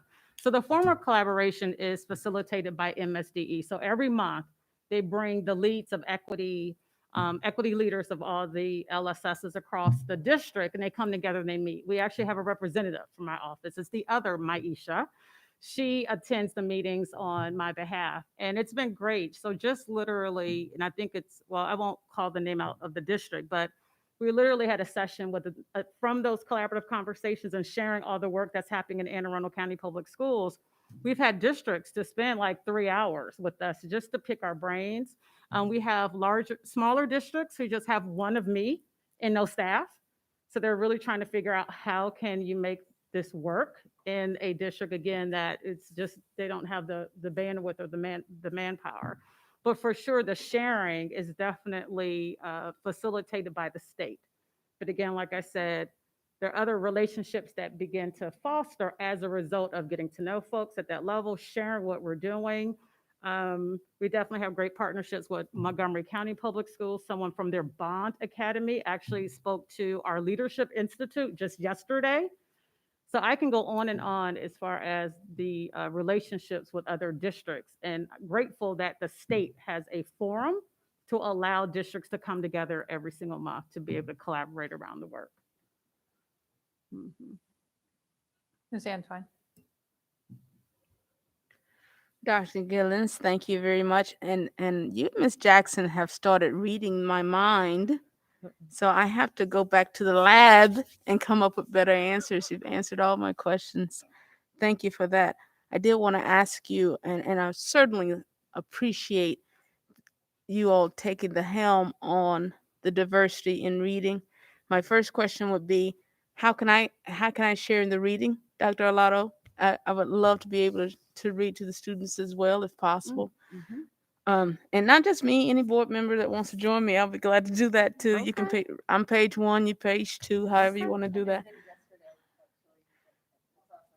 And then the second question is, Dr. Seuss wrote these books back in 1934, and that's, or earlier, some of them, right? And then his wife had to take over and finish. And that's not to excuse anything that's been reported, but those are some considerations.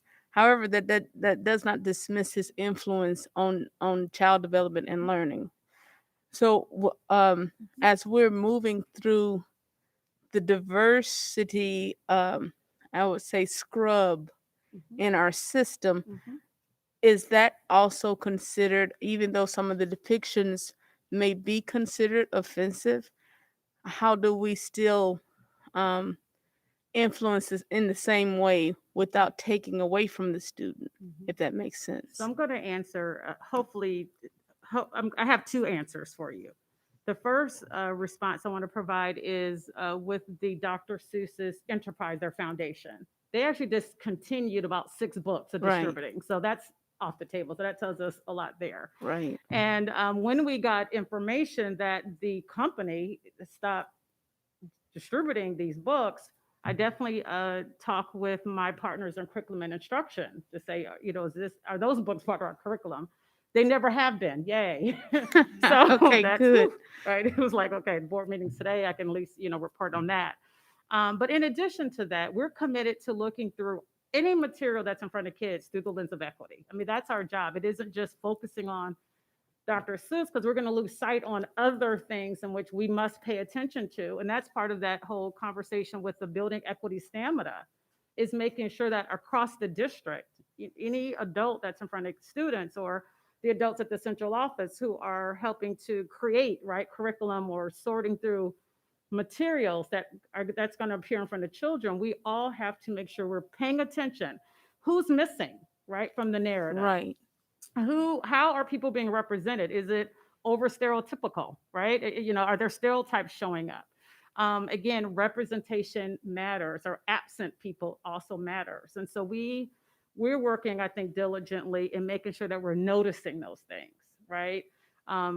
Making sure we're vetting through publishers or curriculum developers to say, hey, this is what we're about as a district. You're kind of with it, or, we're going to move on.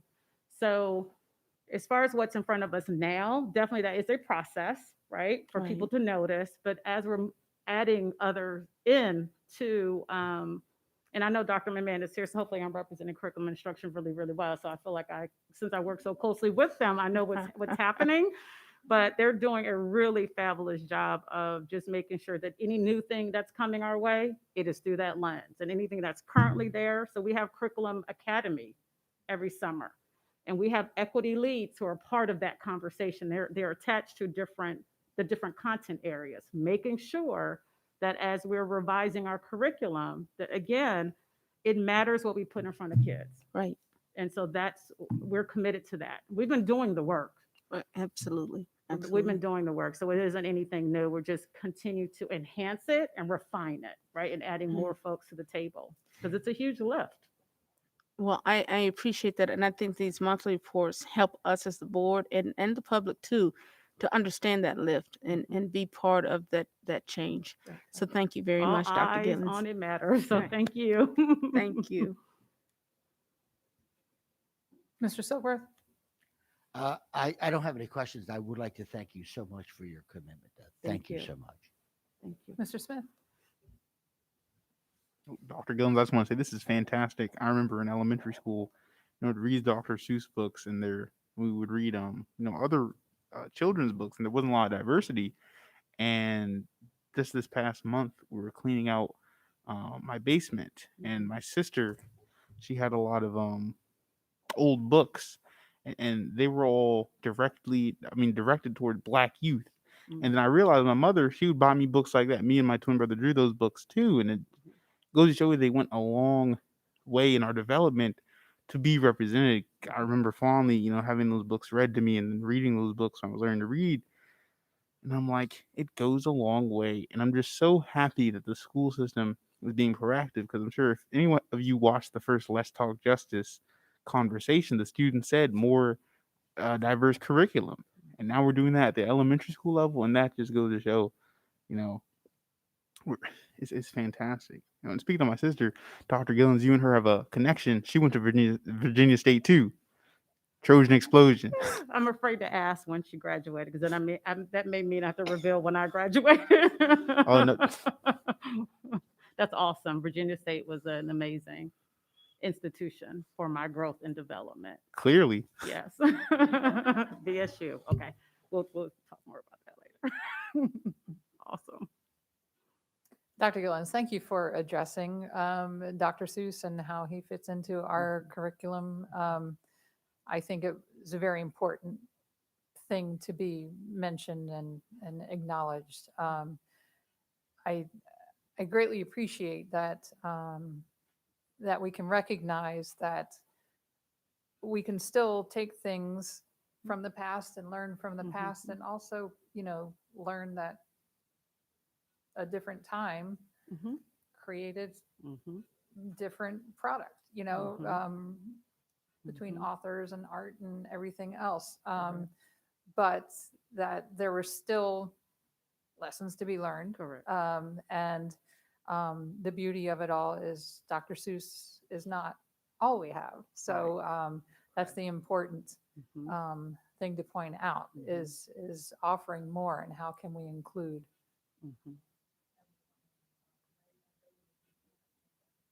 Thank you. Okay, thank you.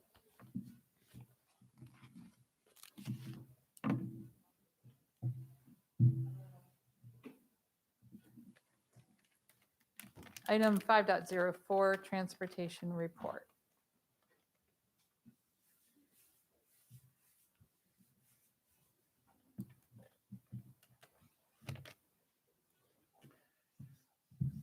Good afternoon. Alex Shackno, Chief Operating Officer, here to brief you as part of the transportation report this afternoon.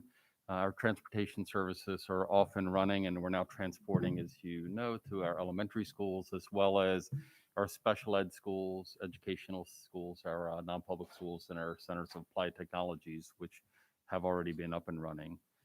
So far, knock on wood, nothing major beyond a typical opening day style jitters, and nothing that isn't fixable really in time. We are experiencing some driver absences, which we contemplated. The contractors are, I believe, working very diligently to cover or resolve those. That is something that we're going to have to continuously monitor, as you know, because it's a fluid situation with individuals, health circumstances, etc. Schools and transportation is working, schools and transportation are both working with families to sort out some of those AA versus BB day scenarios. We were very happy to see our children, and we had some of our Thursday, Friday children come on Monday, greet us a little bit early. So really, we're relying on the schools to take the lead on that. But that, again, right, everything just needs a little bit of settle out time. I think we'll get that. And then finally, in terms of honor buses, we're working to solidify and reinforce the desired behaviors and protocols, such as the mask wearing, the proper seating, et cetera. And again, it's just muscle memory. So the youngsters are very adaptive. They're very quick to learn. And it just takes, it takes a little practice, right? 1, 2, 3 rides in. We feel that all of that will even out and not really be an issue. So my next topic, really want to talk about some scheduling and calendaring things. As you recall from our last meeting, that the transportation scheduling is really an iterative process, right? So it really first began with some of those family selections, but then schools are the ones that do that initial load balancing in terms of working with their teachers, working with the families, et cetera, to assign kids to either the AA cohorts or the BB cohorts. That information then, as you recall, got transmitted to transportation. We then mapped them on a bus, see to the extent that there are not any overloads. The feedback loop then goes to the schools to resolve those. And then finally, a schedule then is delivered not just to the schools, but to the buses, bus contractors, drivers, and families. So this past Thursday, it was the 25th of February, late, those elementary schools and the families and drivers got their initial allocations in terms of their routes, their bus identifications, and those cohort assignments. Our goal is by the end of tomorrow, which will be March the 4th, to get those elementary schools, contractors, drivers, families, et cetera, updated route, bus, and AABB day designations. So it's sort of an evolutionary process. Similarly, by the end of tomorrow, our goal would be to get the middle school 6th graders, as well as our high school 9th and 12th graders with their initial route, bus, and hybrid AA versus BB designations. The following Thursday, the 11th, the work plan would be that we would get those middle school 6th, 9th, and 12th graders, again, an updated set of data and information as the refinement and sort of calibration process continues. On the 18th of March, we would be providing for the first time the middle school 7th and 8th and our high school 10th and 11th grade data and uploads in terms of their initial routing, bus assignments, again, AABB day hybrid cohorts. And then on the 25th of March, that Thursday, we would be giving those middle 7th and 8th and high school 10th and 11th graders, as well as the schools, the contractors, et cetera, with a refined effort. After that, we intend, after that 25th of March, to begin tackling much of the rest of the work. So I know that there are many schools that have waiting lists where families have decided to change their option in terms of potentially coming back to school. Some families, for a variety of reasons, could be work, could be daycare, whatever, may have initially been assigned to, for example, a B day cohort. They're wishing to switch to A day, or as childcare arrangements are being identified, their stop may need to move from what used to be the residential address potentially to wherever their new daycare provider is.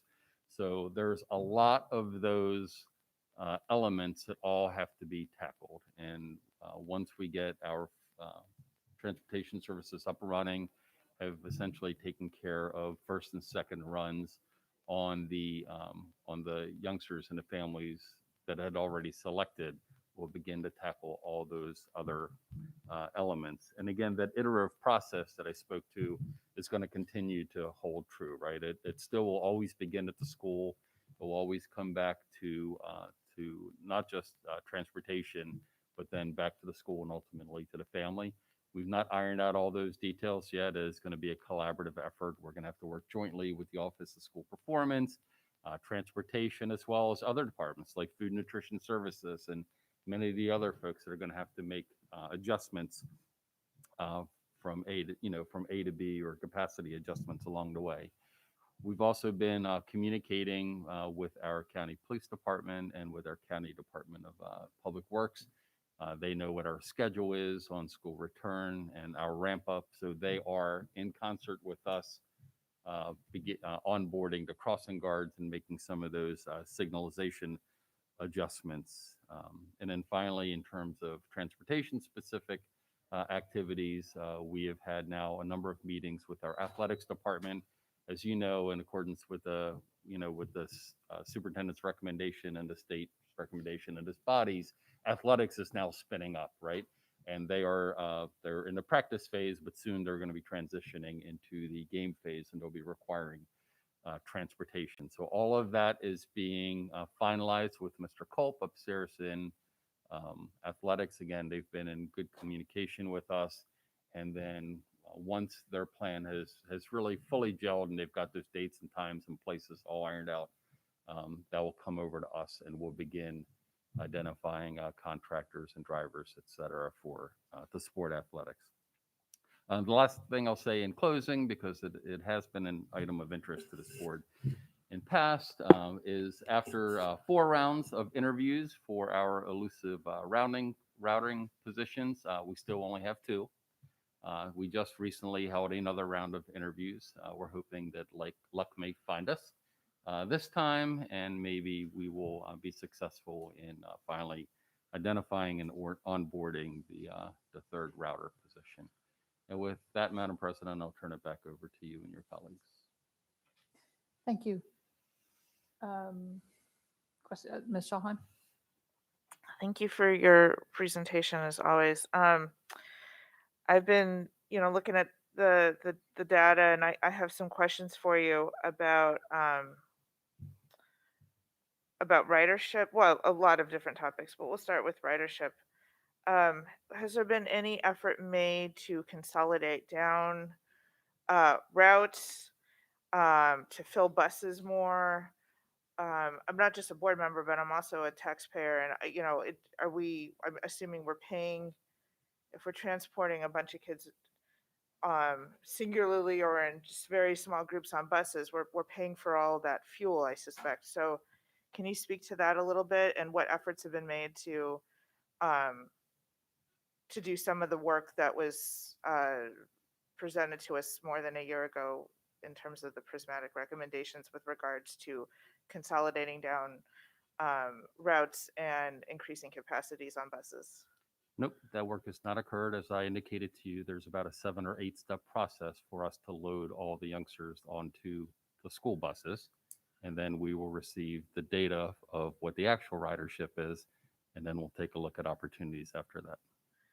Okay, because I've been looking at some of this data, and it varies by cluster, but as few as 5% of buses in a cluster have more than 10 children on a bus, and that goes up to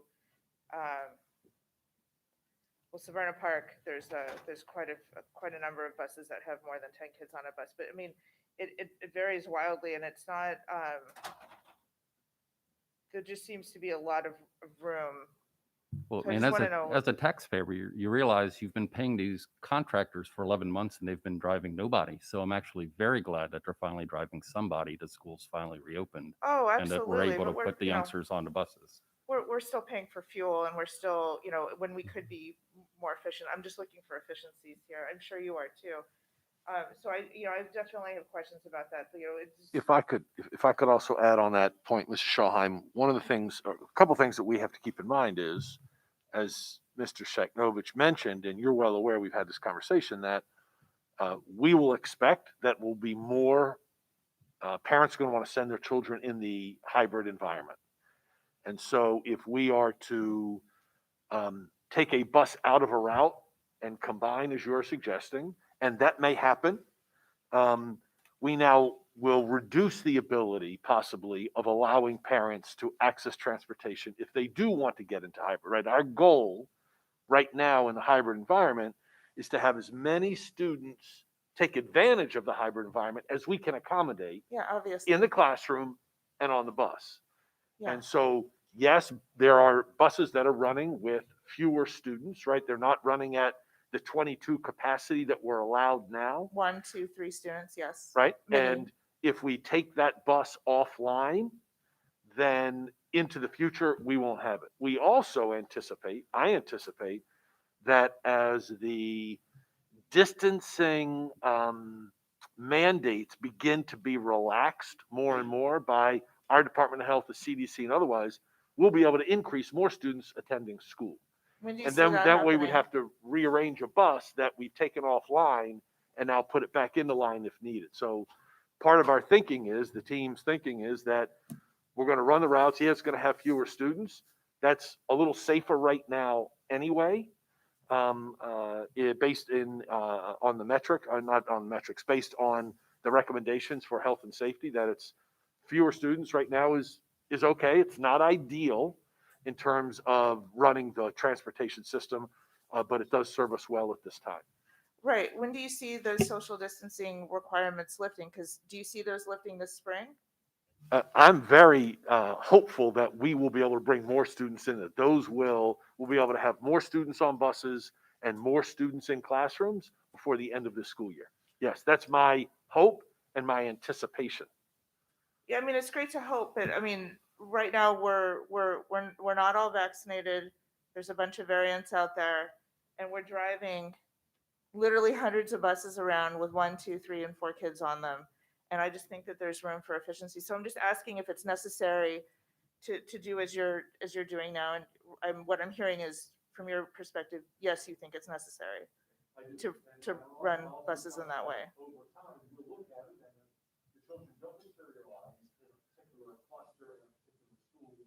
And there aren't additional parents asking for hybrid. What I'm seeing now, I think you're seeing is I made a mistake, I want it. I'm seeing more of that than the opposite. Like, oh, this is not for me, I want it. And so I want to be very cautious that we don't handcuff ourselves in allowing students in the classrooms and onto buses, when our goal is to have as many students as we can based on the current parameters. And I'm hoping those parameters will expand over the course of this spring. All right.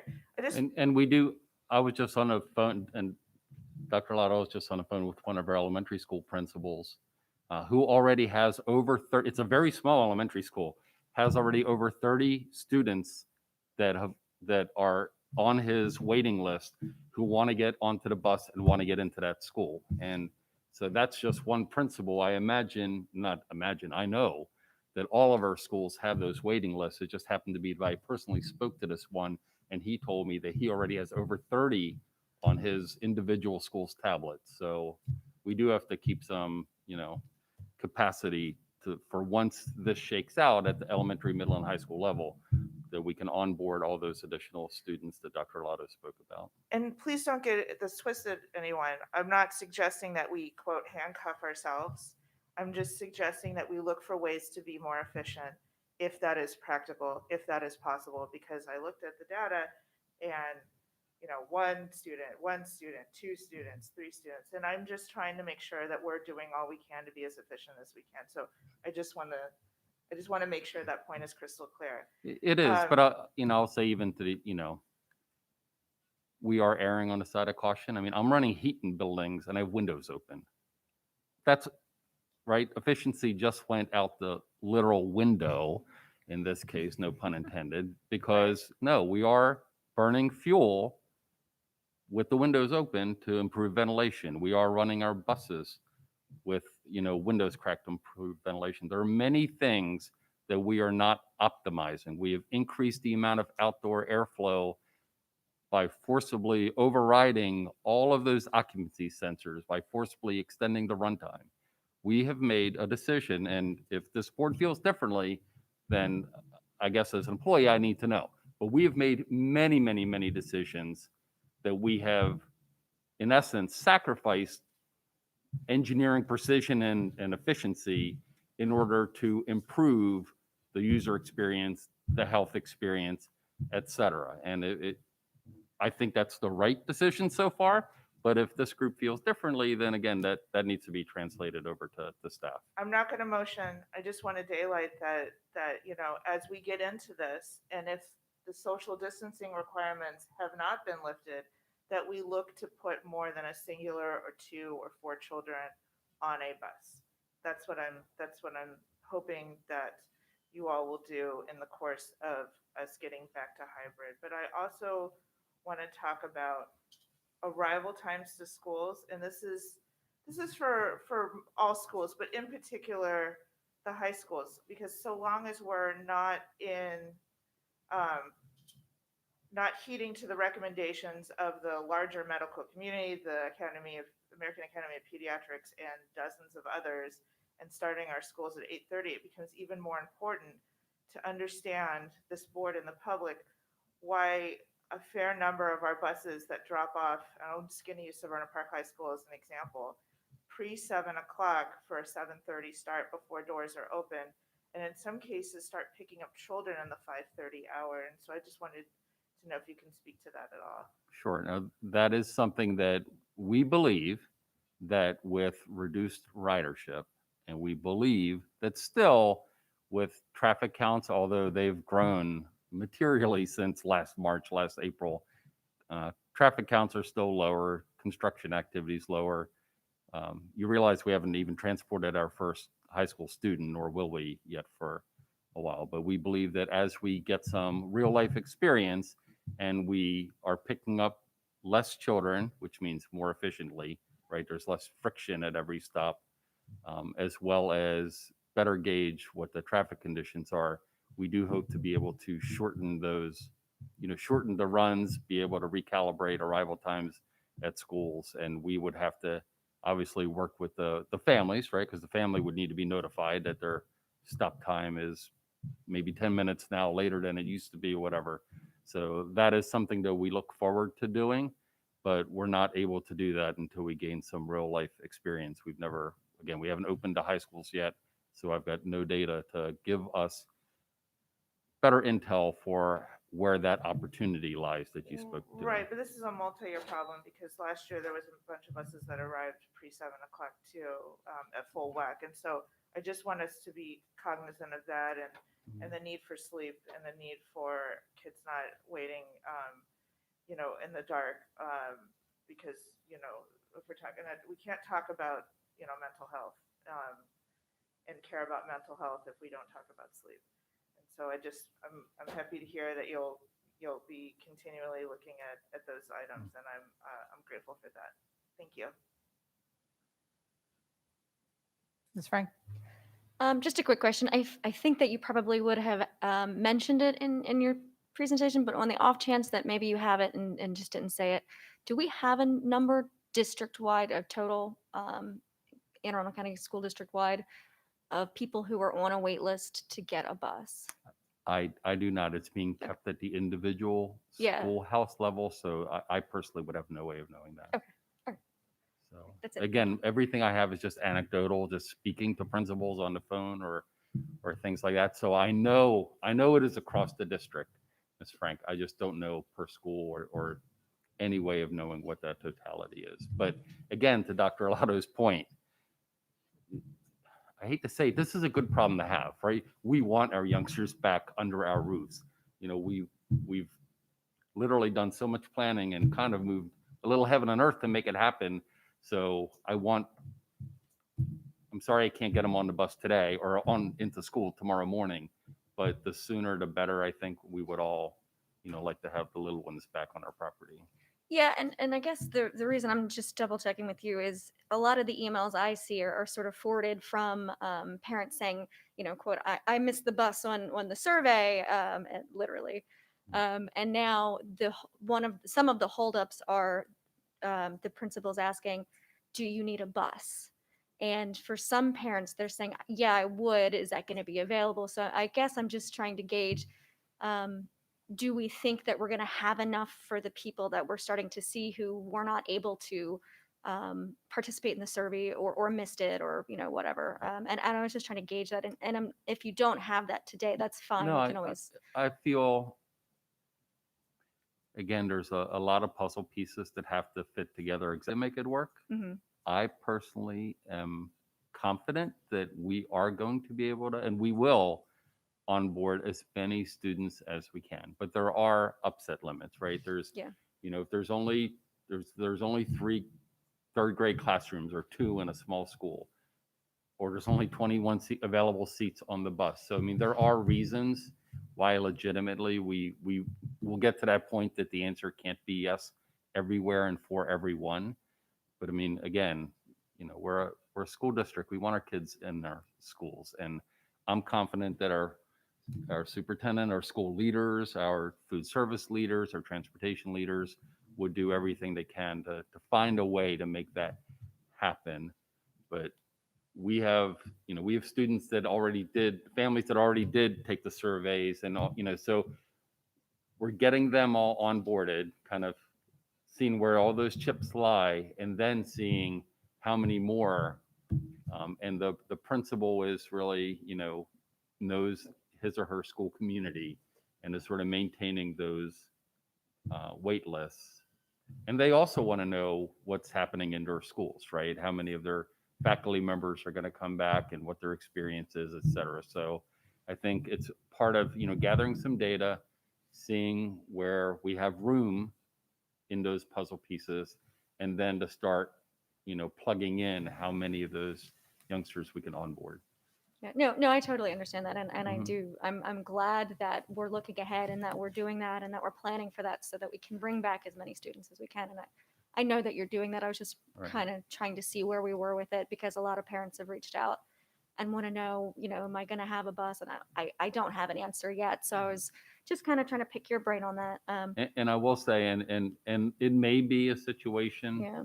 It may be a situation. I'm just really baking this up, Ms. Frank. But it may be a situation that there is actually space in the classroom, but the bus is Not on the already bus, yeah. maxed. So I mean, so the answer might be yes, but could you get your youngster Yeah. there? Could you partner with another, you know, a neighbor or something to help assist getting the kid there? So Yeah. we want to get it all done, but we understand that there's some health related limitations on us, and we just got to proceed a little carefully. Yeah, and I just want to say that I'm a taxpayer, but I'm also a commuter. And as much as it was exciting to see the buses, it was also like, oh, the buses are back. So Yeah. very exciting until you sat behind one for a little while. But thank you guys very much. I was glad to see them. And it was interesting how many people took pictures and were just thrilled that the buses were back in there because the whole community knew that that meant our kids are in school. And there was just so much excitement, just the image of the yellow school bus and what it meant for everybody. So there's some really exciting, positive things happening. So I thank you guys.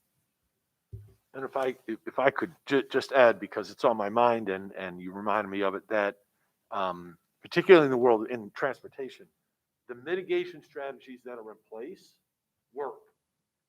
And we've seen this assist us in the past 2 days, Monday and Tuesday, where I've already told you, we've had a positive case at 2 different elementary schools. And through the contact tracing process, one of the pieces is that bus ride.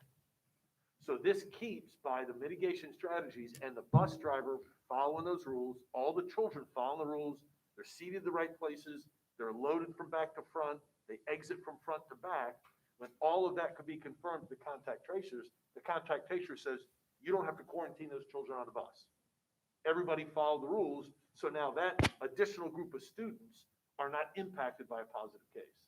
So the mitigation strategy will work, and if we follow them, then it's going to keep all the children safer, but it will have fewer impacts as it can domino from, as you can imagine, that one student that's positive rode a bus with a group of students that are in other classrooms.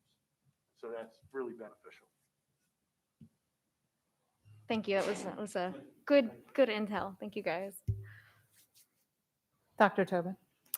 Thank you. Dr. Schalheim asked a couple of my questions. Dr. Schalheim, sorry. That's my husband.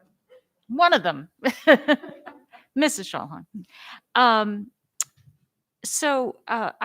mean, it is sort of broadly thinking about your answers, Mr. Sheknovich.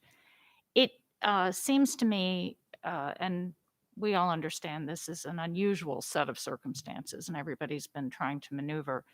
And so I do hope, and I'm very glad to hear that you're aiming at getting more precision into the pick up and drop off times as you get more real world experience, because I think that is needed, because I've certainly heard from folks in the Annapolis area, some Bates families and so on, that the pickup times seem to be incredibly early.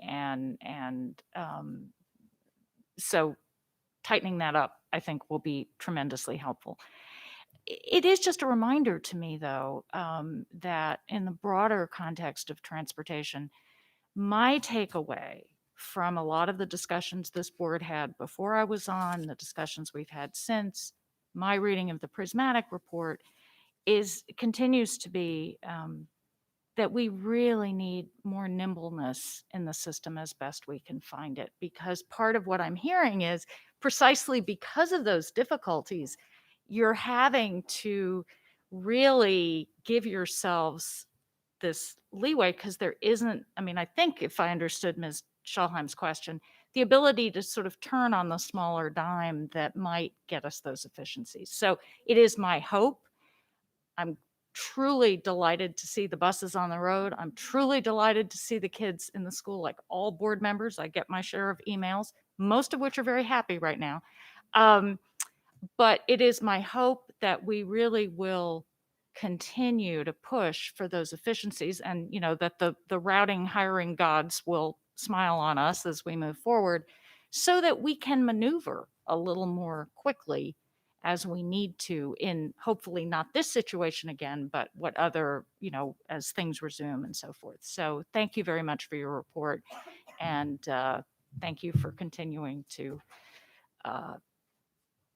address this as it evolves, which I'm sure it will. So thank you. Ms. Corkadale? Please extend gratitude to your team. I know that it takes a lot, and each individual school, as you were pointing out, has its own. There's different teachers that have requested accommodations at different grade levels. Some have a lot, some have little, if none at all. And so that is definitely a challenge in and of itself. And our road system is in desperate need of like 30-year backlog repair. But I don't have any questions, because I do have a couple on reopening, but I will save them for the appropriate agenda item. And thank you very much for all the updates. And Ms. Corkadale, just because one of your comments triggered something in my mind, and maybe I should have said it earlier to the composition, but we have extended vaccinations at the clinic that we're running to bus drivers, to bus aides, not just AACPS, but also the contracted fleet. So I know that, as a matter of fact, many of them are scheduled tomorrow at our next clinic, and we'll still have another one the week after. So we've broadened out the circle that we're working with in terms of getting them vaccinated as well. Yeah, and the bus drivers that I have, intermittent contact, I have quite a couple that are my constituents, as well as AACPS families, and they have found, although the challenges of COVID are what they are, I've been hearing very positive things coming out, because look, we don't have staff to do all the magic that everybody keeps requesting up here, and we don't have the luxuries of some of that the virus has afforded us, and this has thrown a completely new condition. And so I continue to be amazed that you guys, despite the heavy, hard-hitting demands that we impose, rise above that occasion. And I think it needs recognized that that some of the things that we're asking you guys to do are on not just limited staff, but absent of significant staff that most other districts would not even consider doing. So I personally am very appreciative and humbled everything you guys are able to do. So thank you, sir. Thank you. Ms. Antoine? Thank you, President Ellis. And Mr. Shagnovich, thank you very much for this thorough presentation and for answering the questions. I think mine are kind of reopening like too, but I'll ask it anyway. And if it is, just push it over to the reopening discussion. But as we bring the high schoolers back, some of them are at our Centers for Applied Technology. How is the transportation integration happening there? Will it be the same as it was before? Yes, it's going to be the exact same mechanism that we've always used pre-COVID. So they would basically go to their home schools and transfer Yes. back and Yeah, forth. exactly what we used to do before March 13th. Understood. So yes, ma'am. So I mean, this other than our 9th graders that are very new, right? The returning, 10th through 12th graders will be very used to this because it is exactly what they have always been accustomed to. Yes, sir. Thank you for that. And then my last question is about the bus driver shortage. Is this due to concerns of COVID, or is it still just not qualified people available to drive, with a CDL? And then if that is the case, if the latter is the case, what can we do with our contractors? Because we need the drivers. What kind of solutions are there? Yeah. So very good question. Very complicated one, unfortunately. There has been an ongoing national shortage, not just here, right? There's been an ongoing national shortage of qualified and willing bus drivers, and that has been with us now for quite some time. Right. And now with the health concerns added to it, some bus drivers have decided that maybe they're not comfortable any longer, just like our faculty members, right? Some of them have sought accommodations or decided maybe now's the time to retire, et cetera. So that is further sort of dinged the amount of available drivers. Just like any of us in this room, right? I mean, unfortunately, one of our drivers could be contacted by the health department this evening and through some third party may be directed to quarantine for 14 days unexpectedly, even though he or she may not be ill. Right. They were near somebody else and the health department called them at 8:30 tonight and said, you got to stay home tomorrow. Got it. I got to tell you, that is a scramble because we're getting very short notice. And it's not through a fault, right? This is just reality. I mean, these the contact tracers are doing, yeoman's work, night and day, but literally it is in real time that we're finding out, Mr. X or Miss Y needs to be sidelined until a test comes back or until something happens. So we're trying to be very responsive to that. The last thing, and my fourth point, is that we have had COVID, the restrictions from COVID have greatly hindered our ability to, not only our ability, but the contracted driver's ability to get through the certification and testing and onboarding process because you can't do large classes of drivers, right? Driver's ed, as you and I used to know it or whatever. Right. You can't have 30 in a room doing that, right? And then for many months, the MVA wouldn't give you an appointment. You couldn't do a test. You couldn't, so there's just a lot of friction that's sort of, again, for all the right reasons. And I'm not trying to be mean about it, but because that's just every one of those little health related slowdowns or complications have hindered our ability to rapidly backfill the ones that for some reason decided to seek employment somewhere else or leave the driving profession entirely, retire, whatever that might be. Excellent. Thank you, Mr. Shagnovich. Mr. Silkworth? Yeah, I have no questions. I would just like to say we're in an uncharted territory, and I clearly thank Mr. Zaknovich. I would like to thank Mr. Zagnovich and his team for everything that you have done in this very difficult time. It, as I said, uncharted territory. So thank you so much. And I'll share that, sir. It's, this has been, our team members have really taken this, beyond professionally, but personally. They feel it's their responsibility to do the right thing, to find a way to get the youngster back into school, to get the faculty member back into his or her classroom. So, we're doing everything that we can everywhere and anywhere, sir, to make that all happen for you. Mr. Smith? Just like everything Mr. Silkworth had to say, thank you, Mr. Cheknovich and the team, and all the bus drivers that went back to work. I know if you're a commuter, you didn't like it, but I'm sure, it was, I bet the bus drivers love seeing the kids again. Yeah, so just thank you. Yeah, you've seen the pictures of the happy, right, the happy faces of the children, entering the school, but just like the principal or the teacher at the front door of that famous now picture in front of Brooklyn Park Elementary, that bus driver had that same smile on his or her face. I'm positive of it. Yeah, I think my favorite picture that I recall in the Capitol was the boy. Yeah, that's the one I'm referencing. Absolutely love it. My second favorite one was the little one with the dinosaurs all over his mask, because I need a SpongeBob Band-Aid when I get my vaccination, and I need a dinosaur mask. Step up your mask game for sure.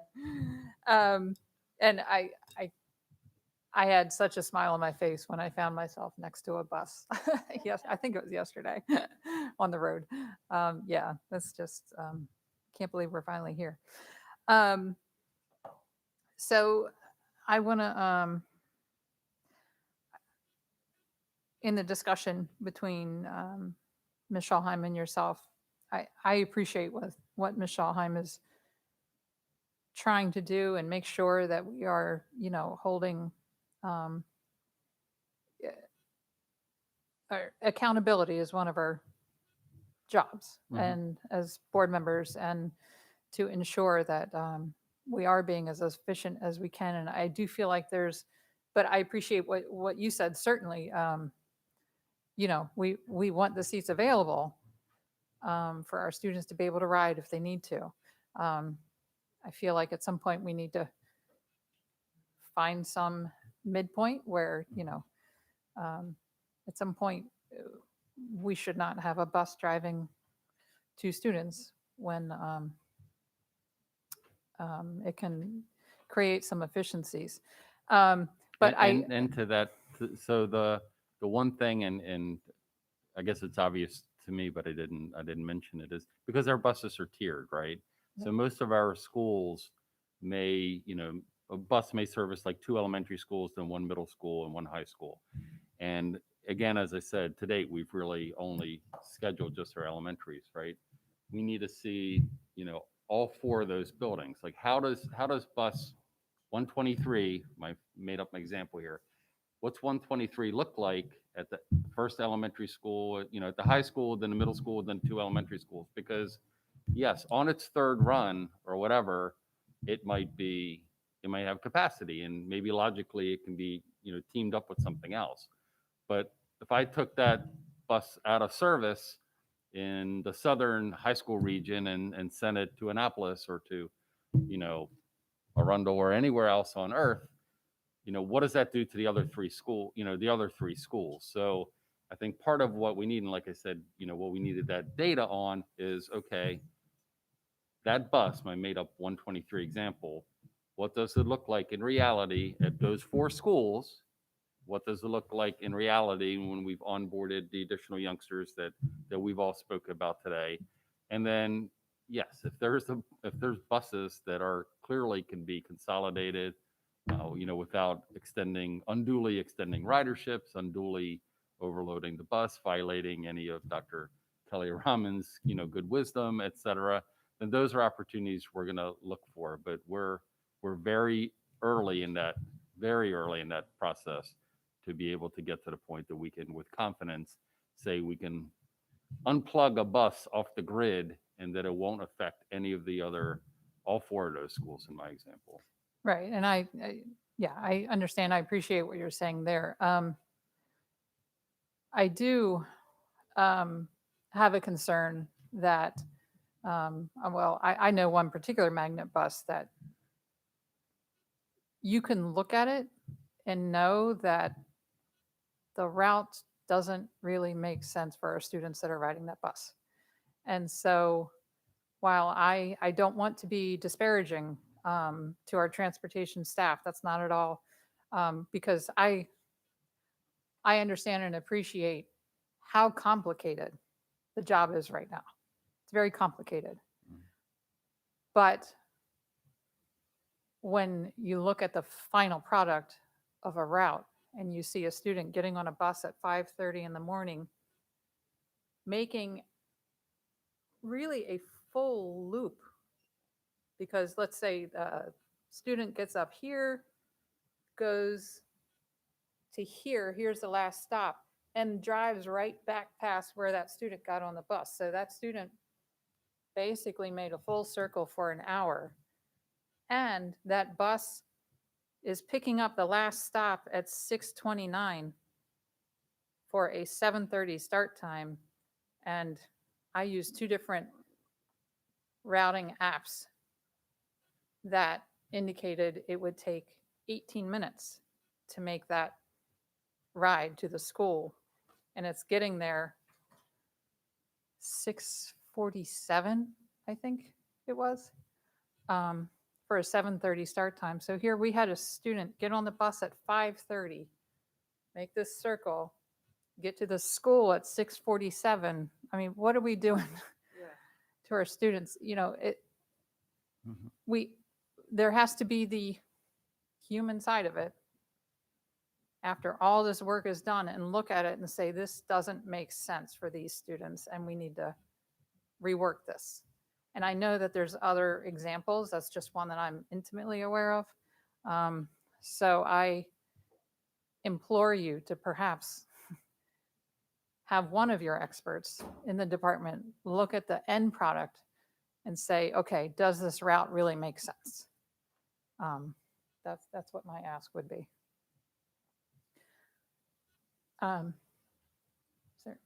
Ms. Schallheim? Oh, I'm sorry. I had one more question. Yes, of course. The as far as opening seats for students who are on the wait list, it's kind of a reopening question, but it's transportation related, Dr. Arlato. If a student said, or a parent says, I want my student to go back, and they are in the a far enough distance away that they would normally ride a bus, can that parent say, I don't need the bus, I'll take my kid to school, just get my kid into school? Does that improve their chances of?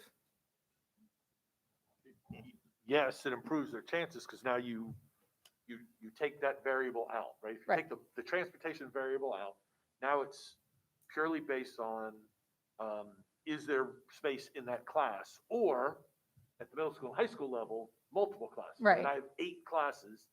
Can I fit that child? And the principal has to look to say, will George Arlato fit in his entire schedule physically for all 8 classes? So yes, if you could take transportation variable out, then now the principal is only looking at the space in the classes.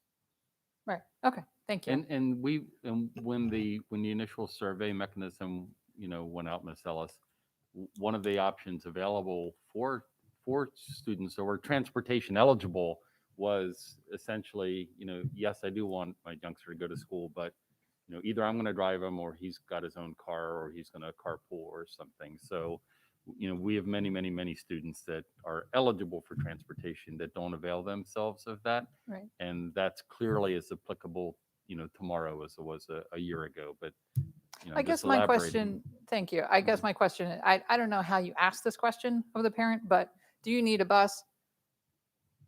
Yes, my student will ride the bus. Unless you don't have space, I still want my student in the classroom. Well, the principal's just flat out asking.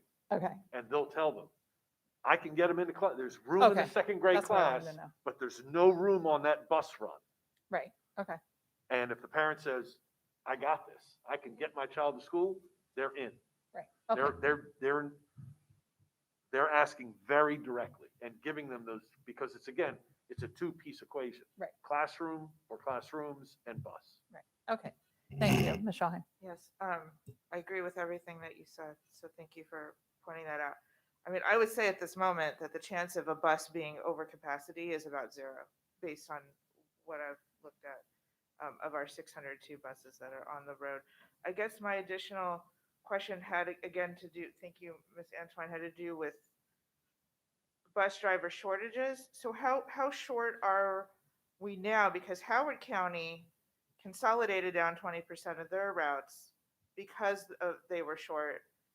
And at this moment in time, not knowing the larger picture with middle and high school, it seems to me that is possible in some areas of the county to accomplish. So how short are we? I saw the bus on Ritchie Highway with the banner. I've been seeing it. Can you illuminate us as to how short we are in terms of I don't have any hard figures, but if there's people in Howard County looking for work with a CDL license, I'll definitely be interested in talking to them. Okay, well, that was printed out, that's been published on their site, and so they use that opportunity to fine tune their routing, to consolidate down their routing, and I'll be glad to hire their excess drivers. Okay. So I'll let our contractors know to reach out to Howard County if somebody's Right. looking for work. I'm just saying that we could also use that as an example of a neighboring county who is looking to maximize efficiency. That's Yep. where I'm trying to get at. And I think to Ms. Ellis, to President Ellis's point, we should be looking at the human side of each of these routes throughout the system, and especially throughout the system period, but high school comes to mind in particular because, again, kids are arriving in large numbers, or have been last year and the year before that, and the year before that, in large numbers, well before the doors were open. And that was at full capacity with full traffic, with full everything. And there was obviously room to fine tune it then, because there's just no need to get to a school pre 7 o'clock for a 7:30 start where the doors are still closed and locked for students. And so I just implore you, like President Ellis said, to really think and look at that. Because I can rattle off all kinds of bus numbers in my district alone where this is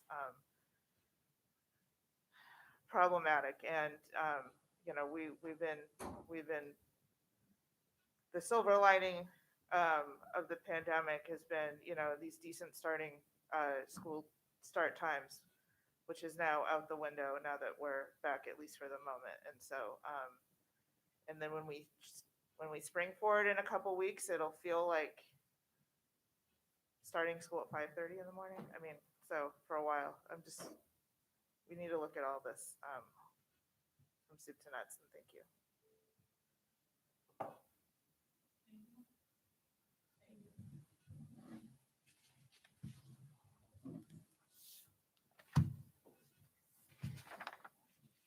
Next, we have item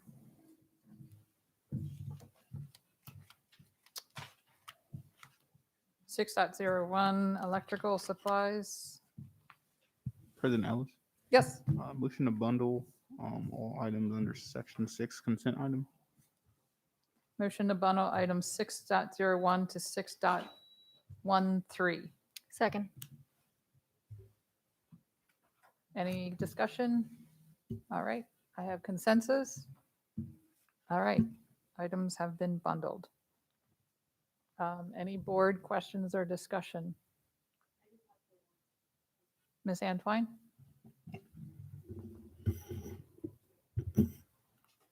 Old Mill West is the the anticipated high school. Is that going to be the name of the high school? No, our convention, anytime we do a school that's new, we name it after the geography that it's there, because that's what the state of Maryland will understand. So, for example, another school we're talking about is the West County Elementary School. Oh, right, got it. Eventually, an agenda item will come to you. There's a process to name schools. It will eventually have a full name once it's constructed and occupied. I mean, maybe it will be this, but maybe it'll be something quite different, but we're still a ways off. We typically do that, maybe a year or so before the construction starts. We need to have a principal on board. The principal sort of works with the community, and like I said, there's a process for that. But until that time, we just name it simply by a geographical placeholder for it. Thank you, Mr. Technotes. That's all I had. Thank you. Anything else? Dr. Arlotto, I don't believe I asked you for your Not yet. recommendation. Not yet, thank you. Madam President, I recommend the Board of Education authorize the award of contracts as listed on today's agenda, 6.01 through 6.13. So moved. All right. Second. A motion and a second. No more discussion. Ms. Howell? Ms. Frank? Aye. Dr. Tobin? Aye. Ms. Forkadell? Aye. Ms. Antwine? Aye. Mr. Silkworth? Aye. Mr. Smith? Aye. Ms. Ellis? Aye. Motion passes 7-0. Item 7.01, administrative personnel appointments.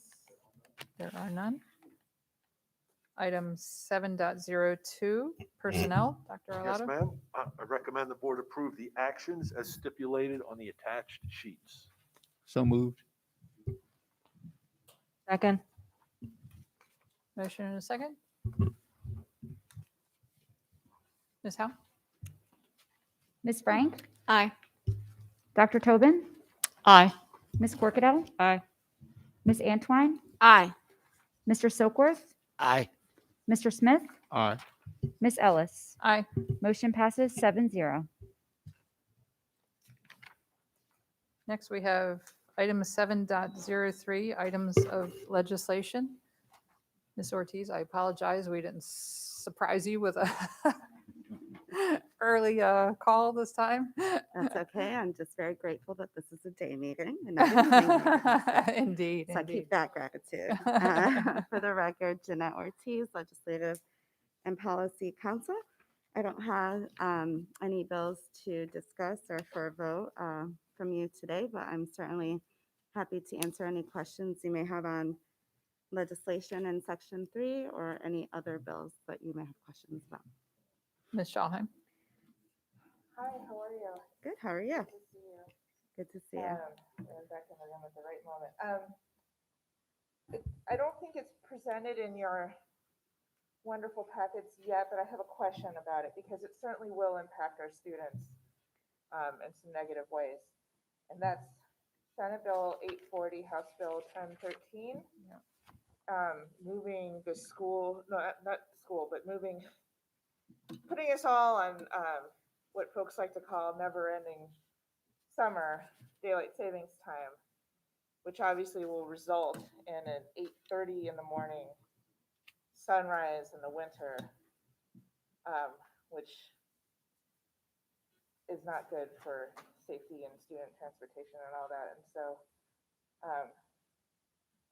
are we going to be putting in a letter of opposition for this one, or how are we going to approach this bill? Yeah, thank you. Ms. Ellis had also previously asked me about this bill, and so I actually brought it because I thought there might be questions today. So we have never taken a position on this type of legislation historically. It was introduced last year. It's been introduced in previous years. So, I wasn't planning on putting it forth. It's nothing we've ever weighed in on. I checked with my colleagues from around the state, MABE, PZAM. It's not something we would traditionally weigh in. And it's also dead on arrival. It's not going anywhere. But, if the board wants to take a position, you certainly have, you can choose vote to do that and submit a position. It's just not something we've historically weighed in on. I know that in 1974, when the whole nation did daylight savings time, AACPS delayed schools by 30 minutes. And so it does have does apply to schools in that way because, and although there were no schools starting much before 8:15 or 8:30 in those days, that's kind of why Yeah, I mean, I wasn't born in 1974, so I don't know. And I don't think Dr. Alago was here either. Right, but So I'm not sure, this is publicly researchable stuff. You can look at databases of newspapers. Yeah. So I was just, I'm glad to hear that it has no legs, though. Yeah, I don't, and I talked to my colleagues. I'm like, hey, do you think it's like worth, given the sponsorship line and the fact that not only, it would impact so many industries and different facets of just everyday life. We're not hearing that it's going to go anywhere. But like I said, if the board, if you choose to take a position and want to oppose it and, want to do that, you certainly can do that. If we were going to do that, would this meeting be the meeting for such a movement? Because I would say so, just because, our next meeting is in a couple of weeks, and then by then the bill hearing may have Got it. already happened. I think March the bill 10th. hearing is next week. So. March 10th. Got it. I mean, for my money, like I don't like changing times either, but to go to permanent daylight savings time is not the answer. I mean, staying on standard time all year and not having to move forward or fall back would be great. But all right, I'll think about it while you're taking. Yeah, absolutely. Thank you. Yeah, no problem. Ms. Frank, do you have anything? Yes, I do. Just very briefly, I don't have any questions about the current items of legislation, but I did want to double check on House Bill 72, Delegate Anderson's bill with the bus transportation, and see if you had any insight onto where we were going with that. Can you read me the title? Because there are a It is couple the- of bills. Sorry. The County Boards of Education Student Transportation Vehicles, and this is the one that would allow us to use non-traditional transportation vehicles. Yeah, so that was actually, the Education Subcommittee was going to take it up, I believe yesterday, because I sat in on that yesterday. And they held off because the Senate bill had an amendment, but it wasn't live yet. It looked like the committee was moving it favorably with the amendments. I don't know what the amendments are, but I can certainly go back and take a look and get back to you. So I believe that the House intended to amend the House bill to mirror whatever they did in the Senate so that they can be, easily crossover and easily passed from both committees. But at that point in time, when I looked, because the floor session had not happened as of yet, the actual amendments are not available online, and so they may be today. Okay, good. Thank you.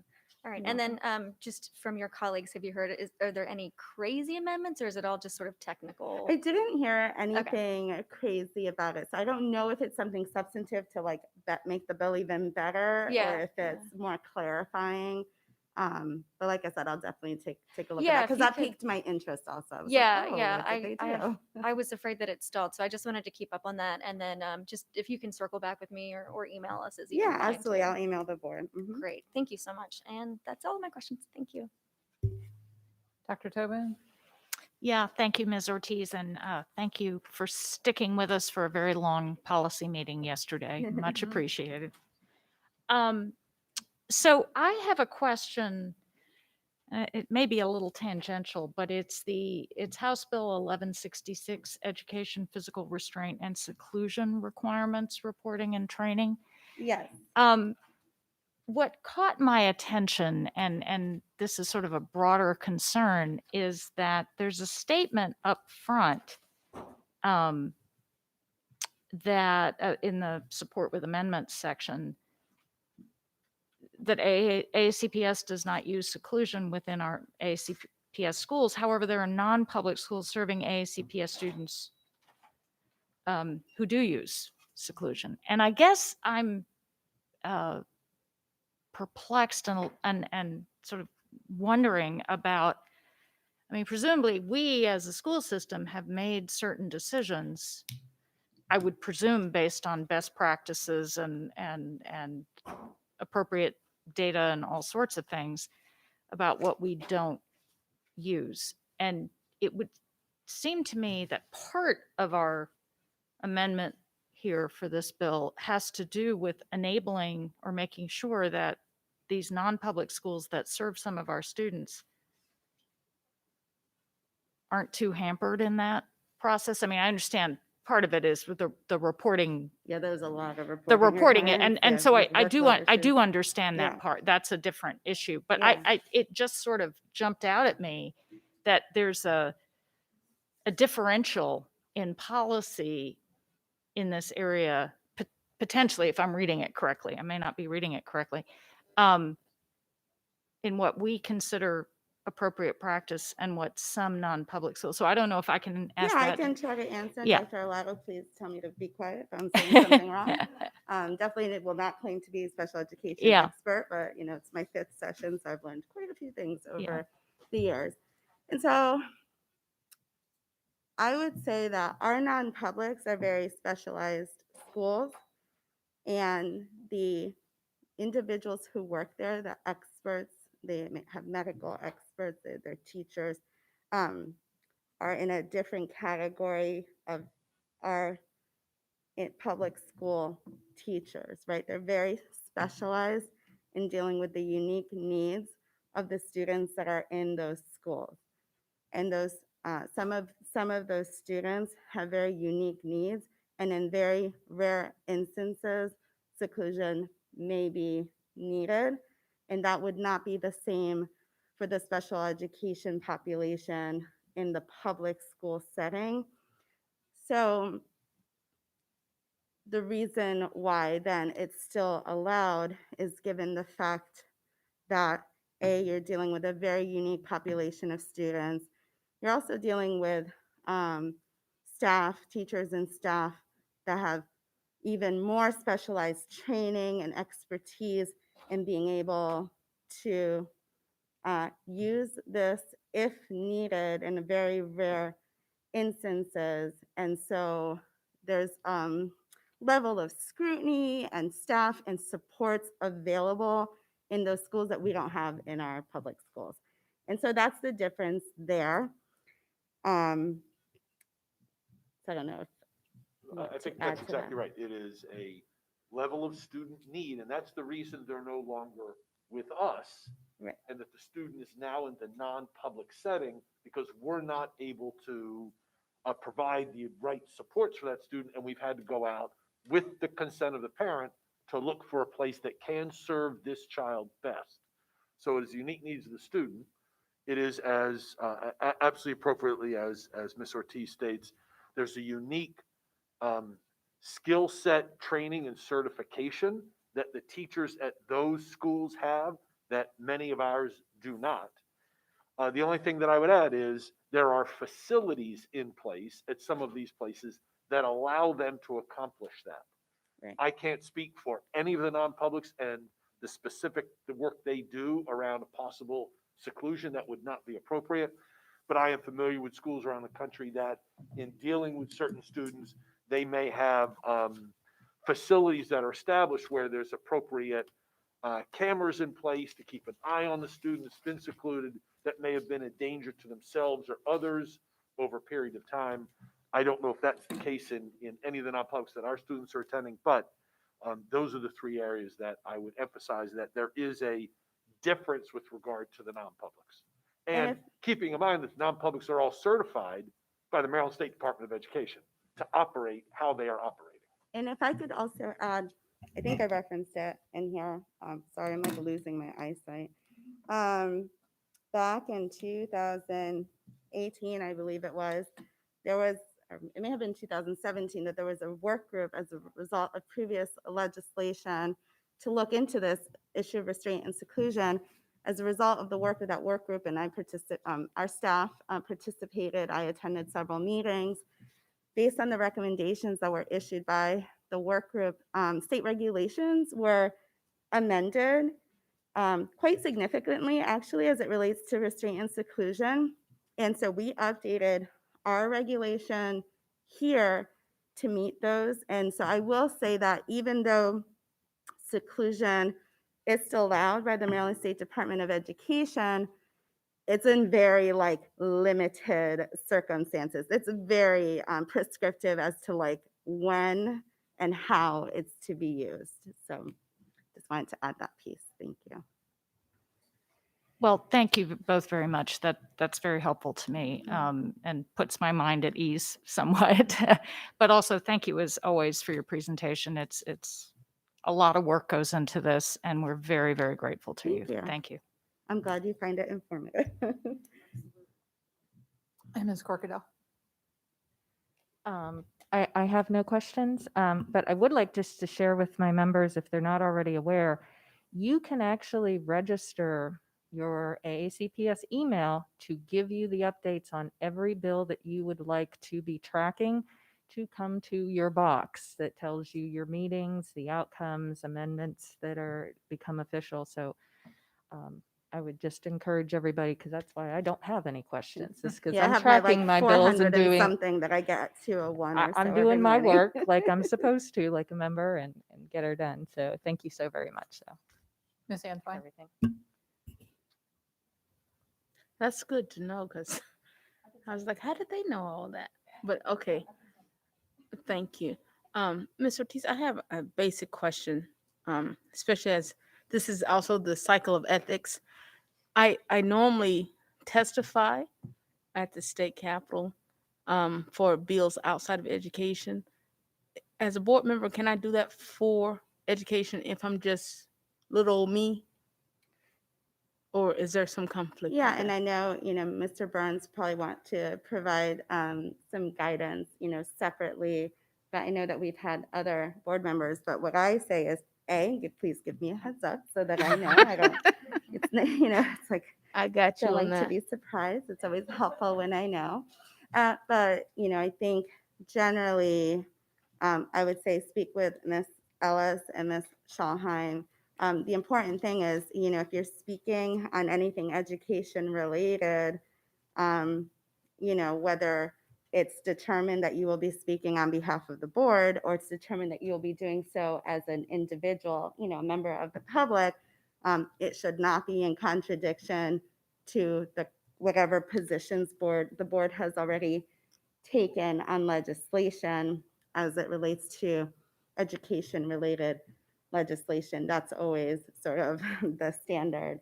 So thank you Right. so much for that question. Yeah. And as it relates to non-education related bills, give me a heads up anyway, just, because there might be, there's so much legislation. As you can see, the things that come before you, and even there's stuff that I track that's not really education related, but could be amended to become education related. So I track those separately, and I literally over 500 bills at this point. Because I might be aware of something that you're not aware of, and it's Sure. always helpful to get sort of that inside information. And I know that Mr. Burns has provided guidance to other board members as well, whether it's reviewing the testimony in advance or something of that nature. Okay, excellent. Thank you for that. You're welcome. Mr. Silkworth. I have no questions. Thank you as always. Thank you. Mr. Smith. No question. Thank you, Ms. Ortiz. You're welcome. Thank you. So I am going to speak to House Bill 1013, I believe it is, right?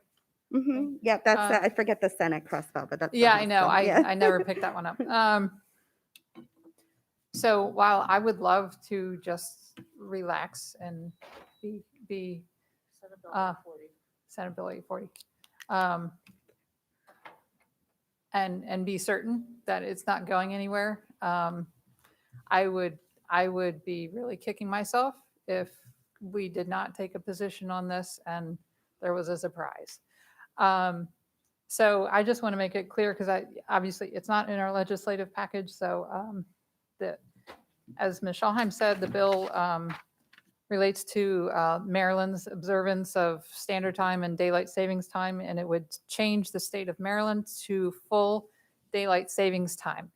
So this board recently passed a motion to move our schools to healthy start times. And should this bill pass, it would completely undo what we have accomplished for part of the year. So when clocks spring forward in a couple of weeks, our high school students will again start waking up in the dark because that's the shift that happens. So if that, if we stayed in daylight savings time, then in the shortest days of winter, the sun wouldn't rise until about 8:30. If we were to, let's say, fail at shifting our start times and students were waking up literally in the 4 o'clock hour to get on a bus at 5:30, that's worst case scenario, and I will do everything I can to make sure that doesn't happen. If that were the case, a student waking up in the 4 o'clock hour and the sun doesn't rise till 8:30, the student's waking up in the middle of the night to go to school. So again, it would take away the gains that we are making by shifting to healthy start times. In other words, part of the year, those start times would no longer be healthy. So I do want to move that this board does oppose House Bill 1013 and Senate Bill, sorry, 840. 840. Second. Yep.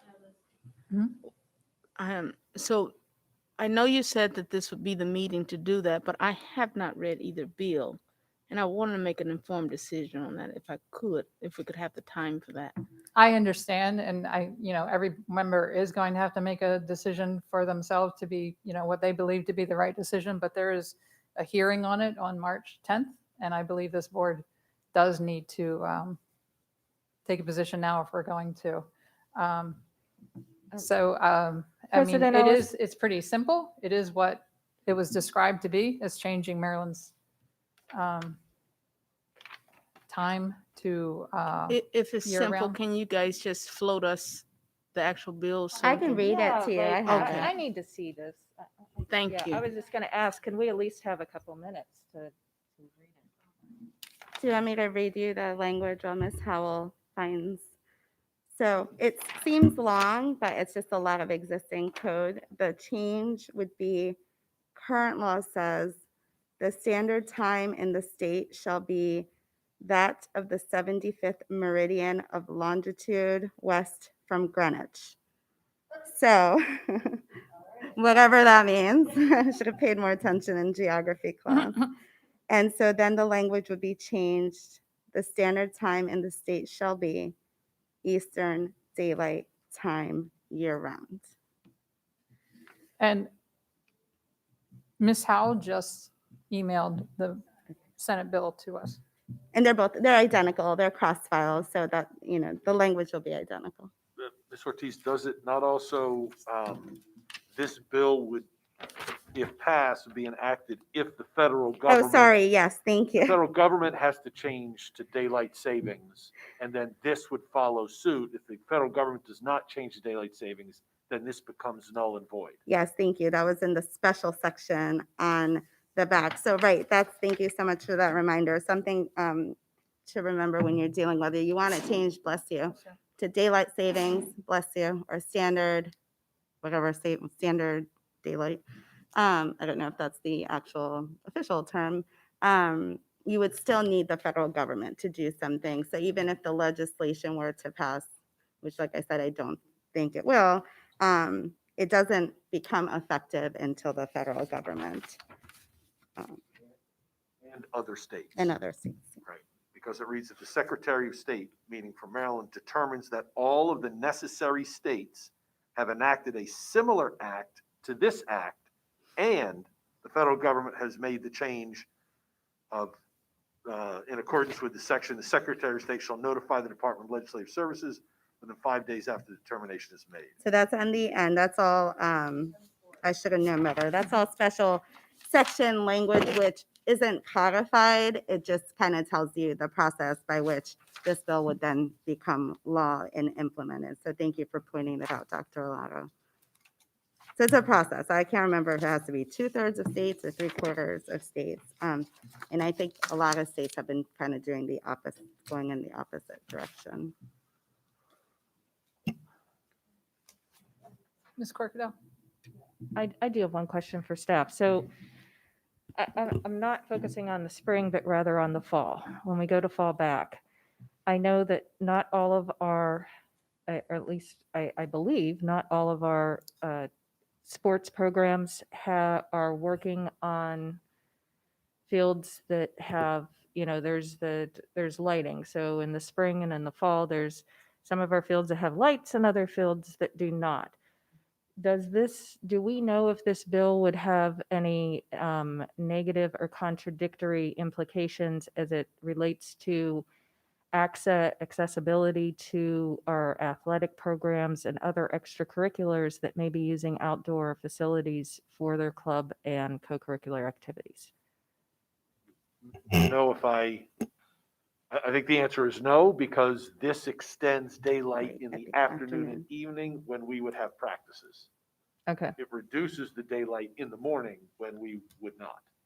Okay, so we don't have anything going on on the morning hour beforehand, because I know my son did used to in middle school. Some of the clubs and stuff do meet in music. Like, he was in That his could be, music you club. have some sort of But none of that would before affect school us. meeting, but it's not Mhm. part of an official, that's by choice and it's voluntary. Okay. Yeah, we had early morning band rehearsal and it sucked. Yeah, my son God. used to. Oh, as Middle the parent school. who had to drive, yeah, As a- I'm up at incredibly early hours on that one because I think we started at the door opened at 7, and we would take turns volunteering to let people in the morning cold. But I just wanted to make sure that was my only. I just wanted to make sure and in our due diligence and haste that we're not excluding any activities that we should not be. Thank you. Anyone else? I do have a comment. I'm probably going to go a little bit against the grain on what most people think, and I'm not going to go too long because there's just probably no way this is ever going to pass. And hypothetically, if it did, there are so many other things that would have to occur for this to actually be implemented.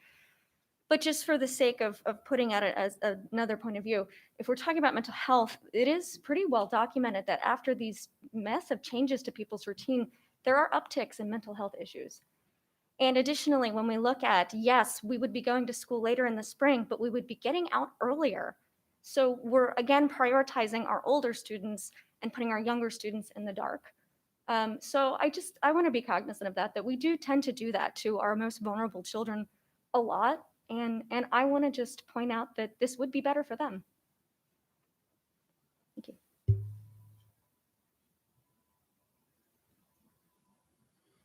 Anyone else? So, I'm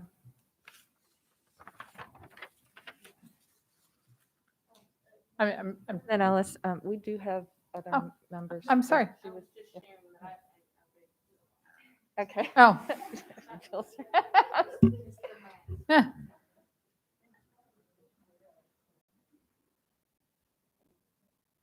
So, okay. So, I'm sorry, I'm going over the numbers, the hours in my head. So currently we have standard time. In other words, the way we currently have things, this would not make, we already have standard time in the winter, right? So whatever darkness we have now after school will not be increased. That only increases in the spring when the days are already longer. So currently in the winter, I'm sorry, I don't recall. The sun sets at, I think it's 4:45. Sun sets at, let's say 4:45 in the winter. In the spring, it's later. But if we did a full year-round daylight savings time, the sun would indeed set later in the winter than it already does. But In other words, you could see it as an improvement, but it's not taking away from what we already have, because currently we already have standard time in the winter. So in the mornings, we wouldn't have additional darkness to contend with? Or I'm confused by what you just said. Correct. Sorry. That's the point, is Yeah. in the winter, the sun would not rise until 8:30 if we did a permanent daylight savings time. So in other words, if this bill were to pass, it's going to have a significant negative impact on our teens. If it were not to pass, it would not take away from anyone else. Things would be the way they are now. If we ended up with a year-round standard time, it still wouldn't take away from anyone, but that's not on the table. In other words, it would, because the sun, again, if we did a permanent standard time, then we wouldn't have this spring forward where kids are getting up in the dark again in the spring. If we moved, our goal was to move our elementary kids to that early time. So instead of walking home, they're going to be walking to the bus then in the dark, based on our new, not our existing, recommendations. So I'm not understanding how that makes us safer.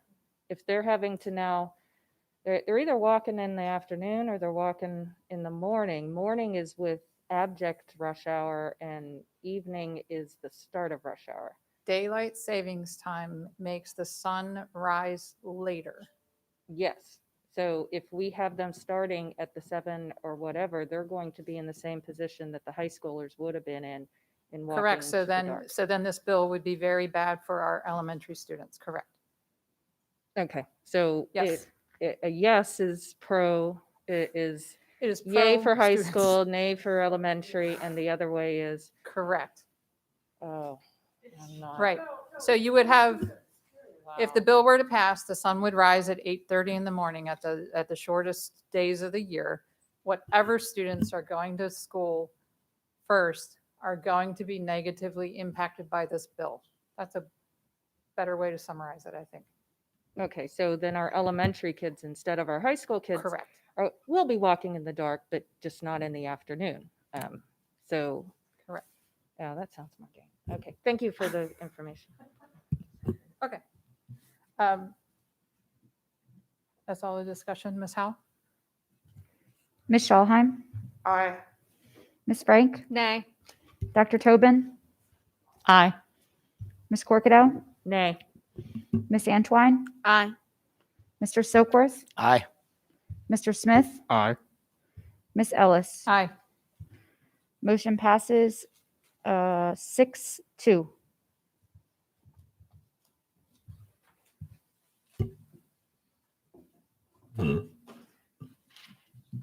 Thank you. So what does this mean now that the board has taken a position, Ms. Ortiz? Do we do a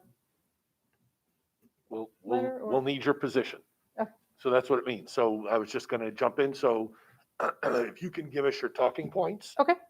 Be right? happy to. And Yeah. then Ms. Ortiz can begin to craft your opposition, and then we will submit that in the normal process. Right. And Yeah, and just so you know, so because the bill hearing is next Wednesday, I need to submit it Monday. So Okay. if you can get me something, I would be happy to. And by I close of already business tomorrow, that would be great. I outlined it for you a bit and in I'm the sure, email, but I'll I have an email from you, and I'll also Right. look to see at the previous board motion as well. But if you have other things that you want to make sure are included, or if there are any documents that Okay. would be Thank helpful. you. Yeah, President Ellis, whenever you do send that, can you just CC us as well, please? Sure. Thank Sure, you. happy to. I think the simplest route is just putting no in all caps. Add an exclamation point. That's the point across. Great, thank you. All right, thank you, Ms. Ortiz. Okay, thank you I so think much. that's it. Thank you. Item 7.04, Old Mill West High School Stormwater Management Inspection and Maintenance Agreement. Dr. Arlotto? yes, ma'am, I recommend board approval of the Old Mill West High School Stormwater Management Inspection and Maintenance Agreement. So moved. Second. there any board questions or discussion? I can just say I drive by that property periodically, and I'm excited to see it start being built. All right. Ms. Howe? Ms. Schallheim? Aye. Ms. Frank? Aye. Dr. Tobin? Aye. Ms. Corkadell? Aye. Ms. Antwine? Aye. Mr. Silkworth? Aye. Mr. Smith? Aye. Ms. Ellis? Aye. Motion passes 8-0.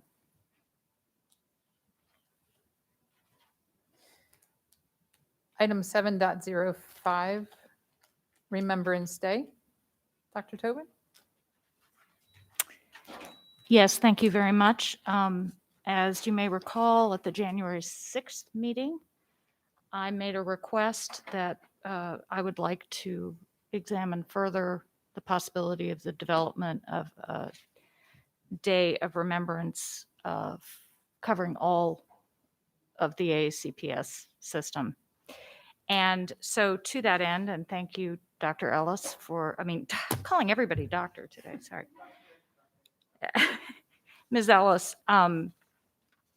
thank you for allowing me to present this on the agenda today. So I've developed the following proposal, which I would like to offer as a motion. We can discuss it. I move that an annual day of remembrance and resilience be established to be observed in the spring of each year throughout AACPS in honor of all those whom AACPS has lost in the previous year, including students, teachers, and staff, and in honor of those who continue to face significant struggles. This would be a day not only to remember those who are gone, but to celebrate strength and resilience individually and as a community, and to recognize that many are struggling with numerous challenges which can often be invisible to others, and that in addition to a system-wide time of recognition and remembrance, each school have the opportunity, as appropriate, to create a program for their students, teachers, and staff on that day specific to their needs and reflective of the experiences of their own community. Second. Go around, any discussion? Michelle? I just wanted to say I think this is lovely, and thank you for offering this motion and bringing this forward to us. Thank you. Fully in support. Ms. Frank? I also want to just thank you, Dr. Tobin. I know that you put a lot of work into this, and you got a lot of input, and definitely I can see it in some of the words that you used. And I really appreciate the time that you took on this to make it just really fantastic. And I do appreciate your work on this. Thank you. Ms. Corkadell? I echo sentiments of the others. I have nothing further to add. Ms. Antwine? I do. I say the same. Dr. Tobin, you really have covered a very sensitive area of concern for us and most certainly those who are suffering with these losses. So thank you for this motion. Mr. Silver? I also would like to thank Dr. Tobin. It happens to come at a time when at North County, we have actually lost a former teacher due to a brain cancer within the past week or so.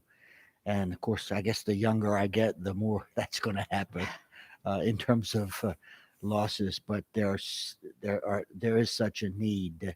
Remembrance is critical. It's important. So I thank you, Dr. Tobin. Mr. Smith?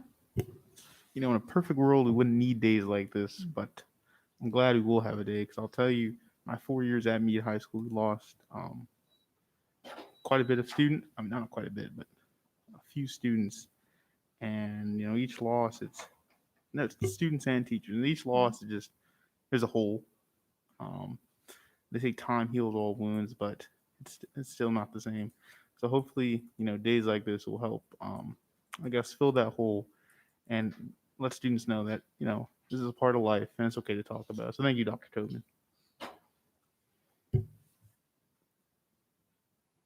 I just echo what I've heard said. I don't know what more is to be said, but yes, definitely. You know, there's so many more lessons for our students than just, you know, what's in the books and on the screens. And it's important for students to take part in and realize that when we lose someone, they're not forgotten, and that we do continue to remember them as we move on, as we move forward. So thank you for that. Ms. Howe? Could I say one quick thing Oh, before I'm we sorry. close? I should have called on you one more That's time. fine. That's Should've. fine. First of all, thank you all for the support and the kind words. I also want to thank my colleague, Ms. Frank, who I spoke with about this and gave some wonderful input and really helped me think about it in a deeper and broader way. So thank you. And I did add to this the Day of Remembrance and Resilience. And I think that's actually very important because it is my experience as an educator and a parent and a human being that we tend to think we're the only ones who are struggling and that everybody around us has it figured out. And that is never true. And I think it's very important to offer an opportunity to recognize that things are happening around us. People are experiencing things, loss, difficulty, struggle, pain, much of which we don't see. I think this is tied up with a lot of our discussions around mental health, quite frankly. I think young people, there's been much written about the environment we're in now, not just COVID, but social media and so many things, where not to be happy, not to have that great looking life, it is really difficult and isolating because it looks like everybody else does. So I just want to thank you for your support. I hope this makes a difference. I hope individual buildings will be able to discern for themselves, if they wish, if there's a way to do this for them that works for their community. Otherwise, that the system as a whole just offers up this moment to think about this shadow of life that we all live with at the same time that the sun is shining. So thank you very much.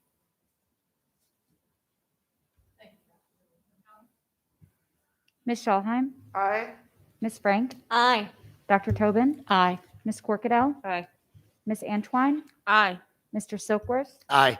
Mr. Smith? Aye. Ms. Ellis? Motion passes 8-0. Madam President, motion to bundle items 7.06 and 7.07. 7.06 we already did. Oh, we moved it. Oh. Yeah. Yep. Wow, my fault. Item 7.07, rescission of deed of easement and agreement forest conservation easement, Shady Side Elementary School.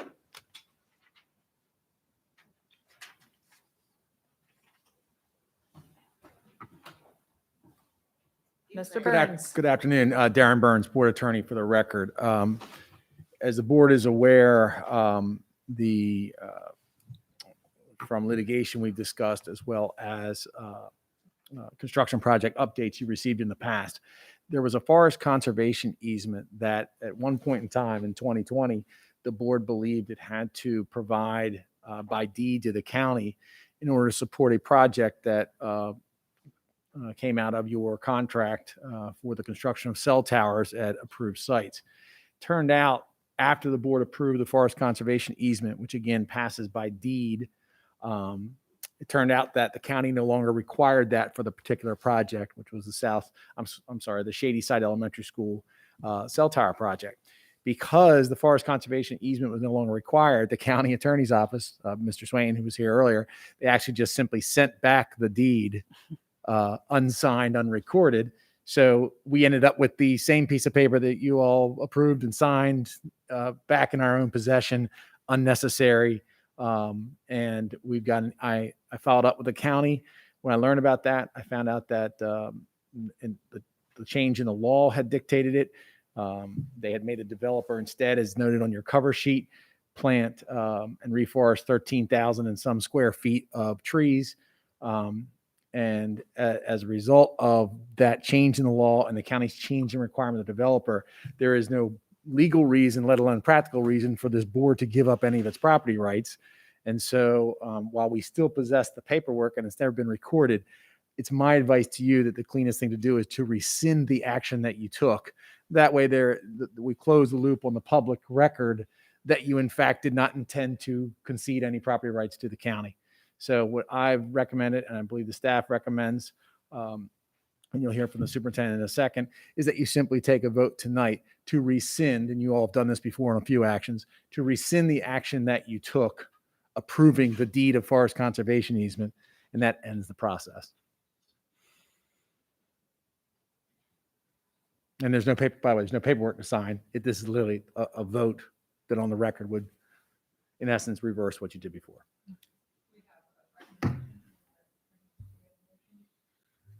There's also, I believe, in the cover sheet, a superintendent's recommendation. No worries. And it's really very simple. I'm going to recommend approval of the proposed action. So moved. Second.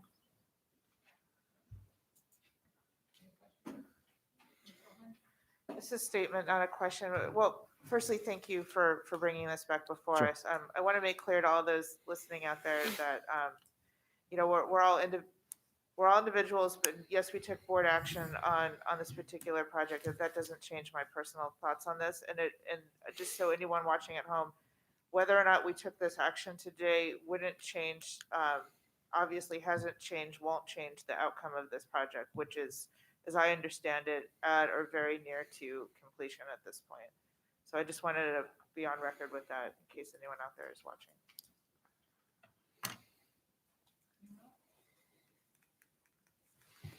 Ms. Howe? Ms. Schallheim? Aye. Ms. Frank? Aye. Dr. Tobin? Aye. Ms. Corkadell? Aye. Ms. Antwine? Aye. Mr. Silkworth? Aye. Mr. Smith? Aye. Ms. Ellis? Aye. Motion passes 8-0. Thank you. Thank you.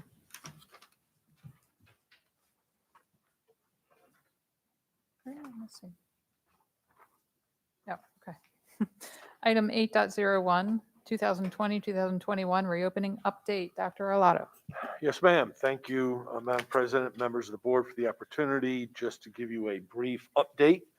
I know that you all have been following closely along with our reopening, but let me share a couple of points. We certainly have traveled a long and winding road as we have planned for and have now begun to reopen our school buildings to in-person instruction. I cannot express to you how excited we are to welcome students back to school. The pictures and emails shared with me, and many of you have received the same, by principals and parents clearly show smiling faces behind masks. Despite the length of time and the number of twists and turns along the way, I am so very appreciative of the hard work and perseverance of our students, teachers, staff, families, and the community at large. Our focus on the needs of our students and to arrive now at a place where schools are reopening in a safe and healthy manner is simply wonderful. We are certain to encounter more bumps along the way, and we will continue to plan and improve this new hybrid environment. I know we are better together, and everyone's continued grace and patience will keep us moving forward on behalf of our students. So with that, let me give you several brief updates regarding reopening. As the board wished, and as we had planned, during the month of February, we began to bring small groups of priority students back into buildings. Through the month of February, we were able to bring back 812 students that returned for in-person instruction at 14 schools during the month of February. They included the Centers of Applied Technology North and South, our special centers, Phoenix Academy, Mary Moss at J. Albert Adams, and our elementary, middle, and high school regional centers. As you're well aware, we have established a vaccine clinic at Severna Park High School for our AACPS personnel. And that vaccine clinic has been done in conjunction with Department of Health and our fabulous partners at our fire department. We've conducted 3 clinics thus far in the past 3 weeks, and we have vaccinated roughly 4,400 staff. We will host our 4th clinic tomorrow, Thursday, March 4th. At the end of tomorrow's clinic, all permanent school-based employees, substitutes, midday monitors, and some central office and resource staff will have had their first dose of the vaccine. Those that still wish to be vaccinated, that means to receive their first dose, will have one last opportunity next week, as we will also begin to deliver second doses to our employees. As we've discussed on a number of occasions up to this point, about creating a data dashboard when we do bring students back into the building. Our team, under the leadership of Mr. Mosier and a number of others in the technology division, have produced a data dashboard, and you see that in front of you. The donut graphs on the left are static and represent the overall percentage of hybrid and virtual students, and then our hybrid students, the percentage by cluster in the next graph.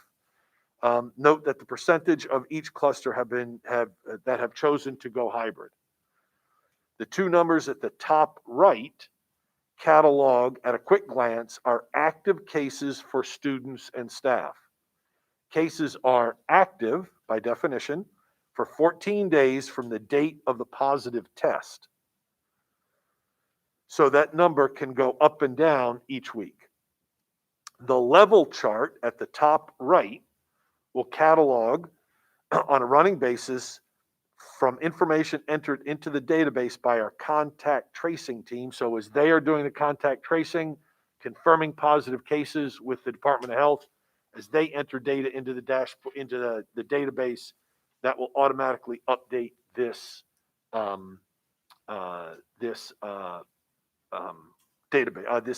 dashboard. Where was I? The number of active and total cases, that's for students and staff at each level of our system. This chart and the school chart below are listed alphabetically. The chart below will catalog the same information by school. For both these charts, any level or school that has all zeros will not appear. Once a student or staff case has been confirmed, that school and the corresponding level will appear. So if this were live, you wouldn't have any charts because they're 0. This is for your review. The total column gives the aggregate perspective and will allow the public to see running totals for individual schools and levels. The resources at the bottom left take folks to different parts of our website and to the state and county health websites, and we can update these as needed. The plan is to have this page updated by 5 p.m. every Wednesday. That's not today because I'm now presenting it at 5:15, but this will be updated and go live later this evening. This is a living document, and we can add features as needed, so it doesn't necessarily have to stay exactly as it looks now. The zeros in the page, as I said, are purely for demonstration purposes. So that is our data dashboard. Before you have an infographic. It should look similar to one that we produced at the end of the first quarter. We will do the same at the end of the third quarter and again at the end of the fourth quarter as updates on our rigor, recovery, and readiness, which follow the themes of our reopening and recovery plan. I'm not going to read through all of this, but a couple of highlights. As you see, we talk a little bit about the AP and PSAT clubs and activities. We've been able to our teachers have been amazing in engaging students in the virtual environment in clubs and activities, which has been phenomenal, including our Future Makers Virtual STEM Club. That's been very popular with our 4th and 5th graders. I will note that we got new guidance as of last night from the Department of Health regarding singing, dancing, and playing of instruments. And this will certainly impact our classes and our extracurriculars. We have a team meeting to develop the guidance that will then get approved by the Department of Health so we can move forward with these classes, clubs, and activities. In essence, what we're looking at and what the Department of Health and I discussed last night was that it will look much like our athletic program in terms of the guidance and the required masking, distancing, as we're doing with athletics. And as you well know, it was mentioned earlier, fall sports are underway with competitions beginning on March 22nd. As you know, we have put together a contact tracing team. We're going to begin to have to add more people to that team so we can get through the contact tracing. And we have taken over much of that from the Department of Health. And lastly, we are working with our Department of Health to develop an in-school COVID testing program for students and staff in the school setting that are symptomatic or asymptomatic, but a close contact of a known positive case. We have received and are now in storage in our warehouse test kits from Maryland State that have been sponsored by MSDE and MDH. We now have test kits, which we will, once we get the approval and the training is complete, we'll have those delivered to each of the schools and the health suites, each nurse's office, and we'll have those available for students and staff, again, that become symptomatic during the day or are asymptomatic and they are a known close contact of a positive case. We'll have the ability to test them at school. And with that, I'm done with my reopening report. Thank you, Dr. Arlotto. I guess we'll go around for questions, Ms. Schulheim. Yes, thank you for your report. I have a bunch of questions, but before I get into them, I just wanted to take this moment and thank everyone again for getting us to this point. And I want to especially thank the teachers who, starting Monday, 2 days ago, changed on, not quite a dime. We knew this was coming, but changed the way they are teaching again and are now teaching simultaneously to groups of students in the classroom and out of the classroom. And so I just wanted to say, my hat's off to you. You all are fabulous. I know that, there was, at least for my daughter's class, there was some bumps and some glitches and some tech stuff. Just, breathe deep. We all got your back. We're all with you, and just thank you for being as wonderful as you all are. So I wanted to say that. I have some questions about the dashboard. So I assume that a link for that will live right on our homepage, and I apologize if I missed that point on the AACPS homepage. Yes. Okay, and obviously it'll include the known cases from this week once it goes live. When it goes live tonight, it will have 2 cases on it. And are we including live cases that have a strong nexus to our school by way of our athletic department? Because I think there's some live cases there as well. We haven't expired the 14 days. We are. Bob can talk a little bit about it. We have struggled with and been talking and planning for this for months with the Department of Health about what to include. So as I said earlier, something like a student that remains completely virtual and doesn't ever enter into the school, the answer is of course no. Athletics obviously will have to include athletics because that student, if they're a hybrid student, would then be coming into the school and could possibly impact the school. Bob, you want to expand on that? So thank you. For the record, Bob Moser, Chief Communications Officer. As Dr. Arlotto said, you have to meet one of 2 criteria, and that was in the notes section that we sort of scrolled through really quickly, so I apologize for that. Either you're a hybrid student or you're involved in extracurricular activities or both. And the answer to your current athletic cases is no, because we set March 1st as the date on which we're going to collect the data.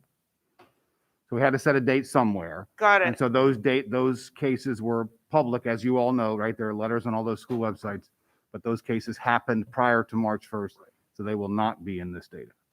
Okay, thank you for that. Mhm. And some clarification, very quick clarification questions. I'm delighted to hear about singing, dancing, and playing instruments in person with masking and social distancing. Obviously, it'll be, well, I'm not saying obviously, I'm asking, will it be the same as our instructional day where, for example, you're an elementary school student, you're in band, you're virtual?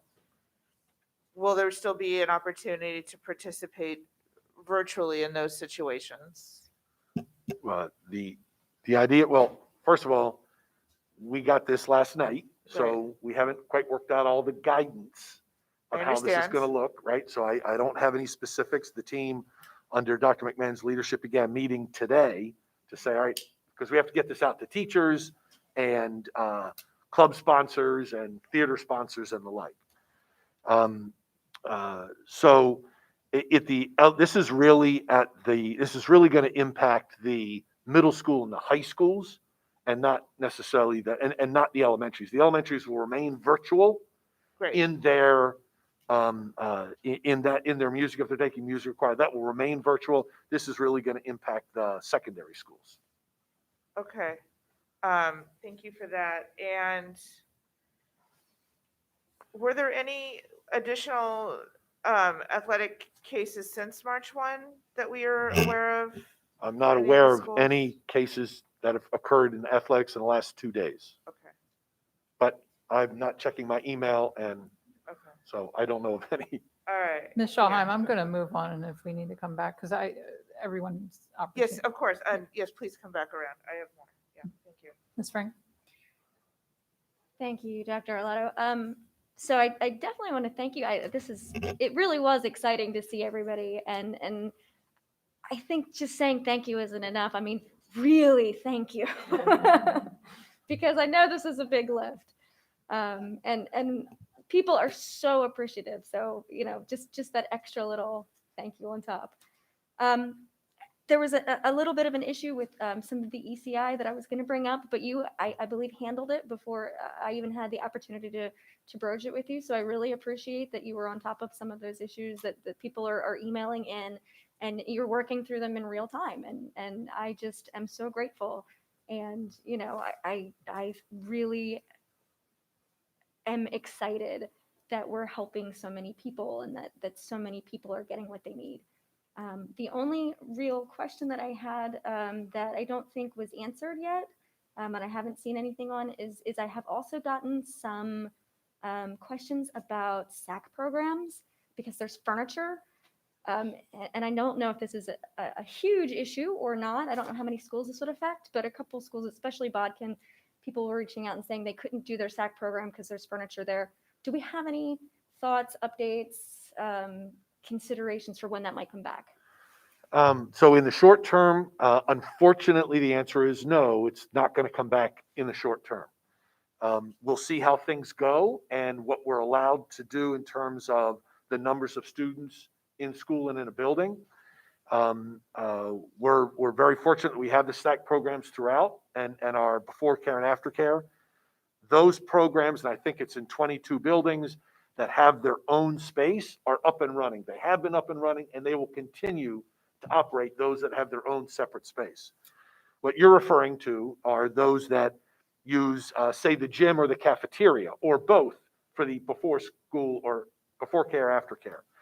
And those spaces are being utilized. For instance, it could be the cafeteria, and we've had to pile much of the furniture that's been taken out of the classrooms to create the distancing, the appropriate distancing, and it's been piled up in many elementary, it's being stored in many elementary cafeterias.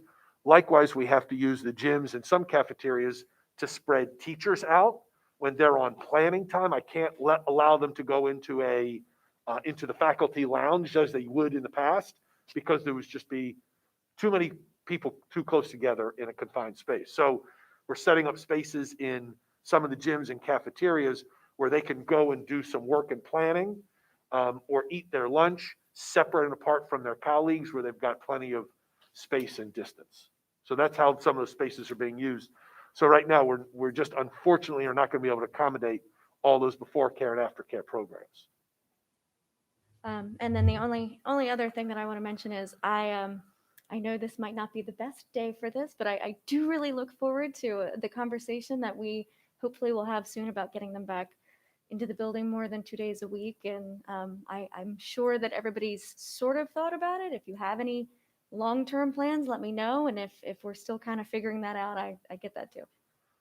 Well, this is a good enough, I mean, this is, so it's a great segue to, if you don't mind, I'm going to take that a little bit and run with it, because you all are getting emails, and I am getting emails saying, thank you so much, but it's not enough. And so first, I need your response to be, relax, right? What was it, Ms. Schalheim? Take a deep breath, right? Right? Take a deep breath. It's okay that we're in 2 days a week. We want 4 days a week. We want 5 days a week. But right now, the mitigation strategy restrictions will not allow us to do that, period. It won't allow us to do that. I hope over time, my hope is, and I said this earlier, that over the course of the spring, those guidelines will start to get relaxed and we can start to bring more students on buses and in classrooms. Our goal for next fall is to be fully open. That's what we're planning on. That's what Dr. McMahon and the planning team are working towards, is to fully reopen in the fall. Now, we don't know where COVID will be in the fall, right? And through the summer. So we always have fully virtual in our back pocket. We'll now have a hybrid experience in our back pocket if we have to go to those. But we are planning for reopening schools in the fall. That's our plan. I'm really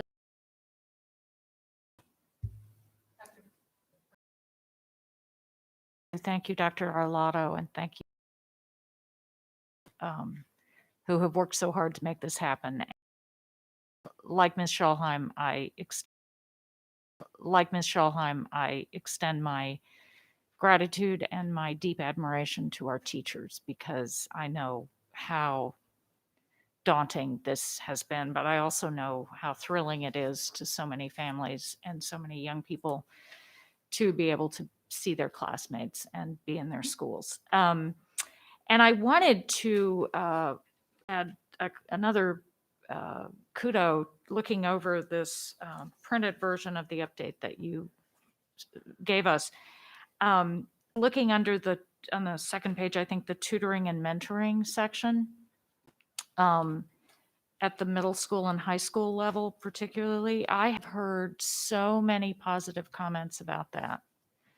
And people saying, is there a way to keep this when we come back? And I know this is a conversation, a long-standing conversation nationally and here about all the strategies that we want to have in place to meet our students where they are as they come back. And that tutoring is critical to that. And I know some of this is CARES money and we have to figure out all of that. But I just want to say, I think it's been a huge support throughout this and a tremendously positive and valuable part of the work in virtual. And I think it's benefited a lot of students. And so thank you for that. A couple of quick things. I think this was alluded to in, I think Mr. Sheknovitz's couple of his comments when we were talking about transportation. But just for the record, I want to make sure, a little while ago, we got some updates from the CDC regarding ventilation. That, opening doors, cracking windows wherever possible, it makes a difference. And so I'm assuming this is the case, but I just want to make sure that we have adjusted to that and are finding ways. As we all know, there are some of our older buildings or buildings that have been reconfigured in certain ways where it was tricky because of the way certain rooms were set up. So I'm assuming we've done that, but I'd love to hear any comments. We have indeed. So where teachers have the ability to go outside, that's an option. where teachers have the ability to open windows. If one, they have windows, and two, the windows open, Right. they certainly should take advantage of that.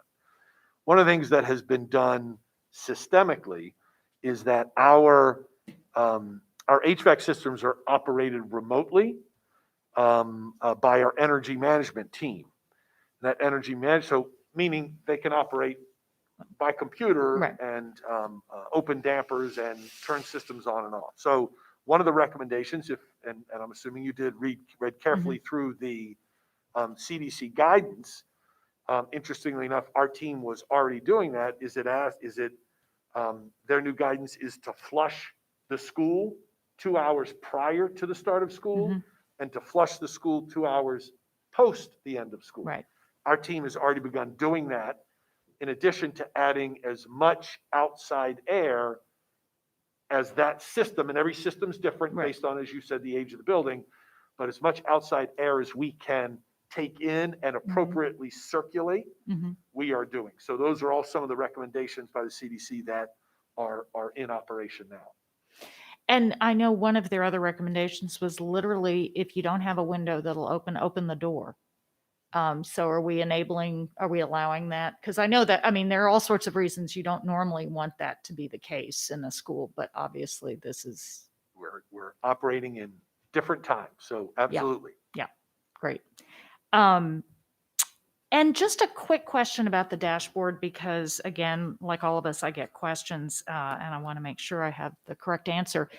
And thank you for that. I think that'll be a terrific addition. And I know people have been looking for it, and I'm sure a lot of work went into it. So thank you. I'm just curious about why and how the decision was made to update it once a week, as opposed to more closely.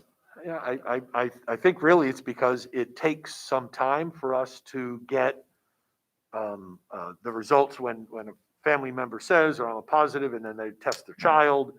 And we had to pick a time that we thought we should update it, and it should be the same each week. In our research, this seems to be the common practice. Okay. We're a little wary of trying to update it in real time. So we thought Wednesday was, it could be Monday, it could be Sunday, but it appears to be across the country as those that we looked at and researched, that was sort of a common practice. We really don't have the ability to update it in real time. Right.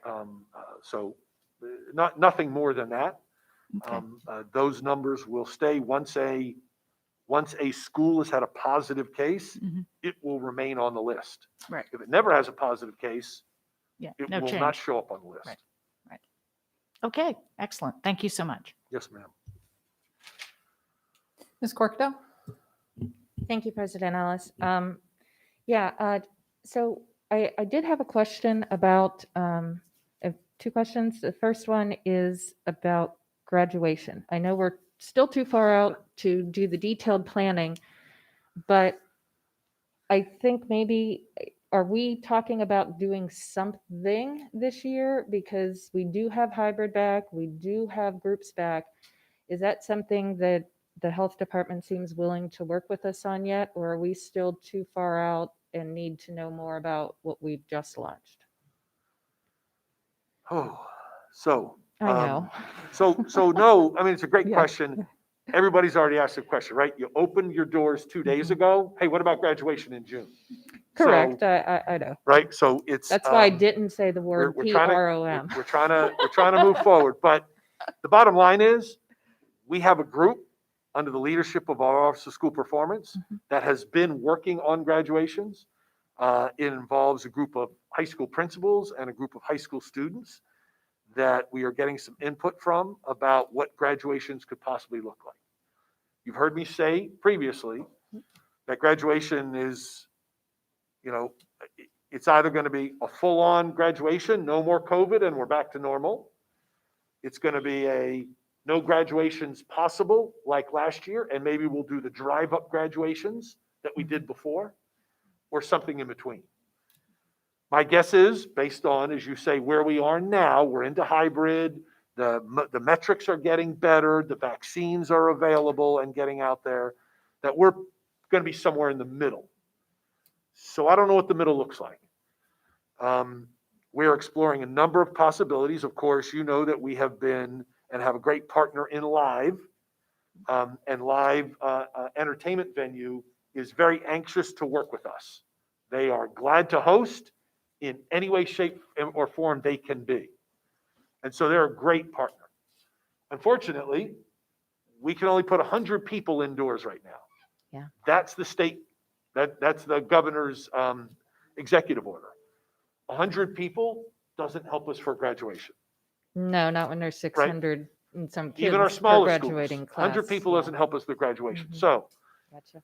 we are looking now more seriously at doing outdoor graduations for all of our high schools in some way, shape, or form. We don't know how many people will be allowed. Right now, you can only have 250 in an outdoor venue. That's not enough for a graduation.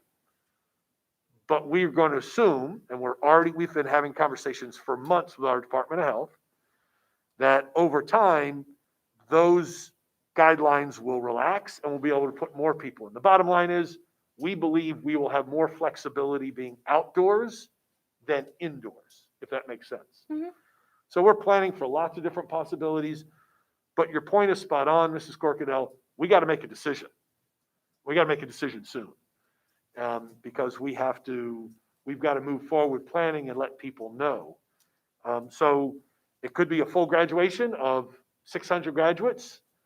We might have to probably narrow that down to maybe A to L and M to Z and do 2 for each school and split the classes. All of that said is, one, I don't know exactly what it's going to look like for those that are watching. But 2, know that we are absolutely committed to trying to do something in person for the class of 2021 with regard to graduation. Thank you. And That's our commitment. Based on the health guidance and regulations at that time, come June, we're committed to bringing the class of 21 together in some way, shape, or form. Thank you, Dr. Arlotto, because and that's one of the reasons why I decided to raise the question, because I don't want people thinking that it's not occurring, and to recognize that, yes, we are well prepared and positioned to be able to accommodate the best we can under the conditions. So thank you for sharing that. I think that definitely achieved the objective.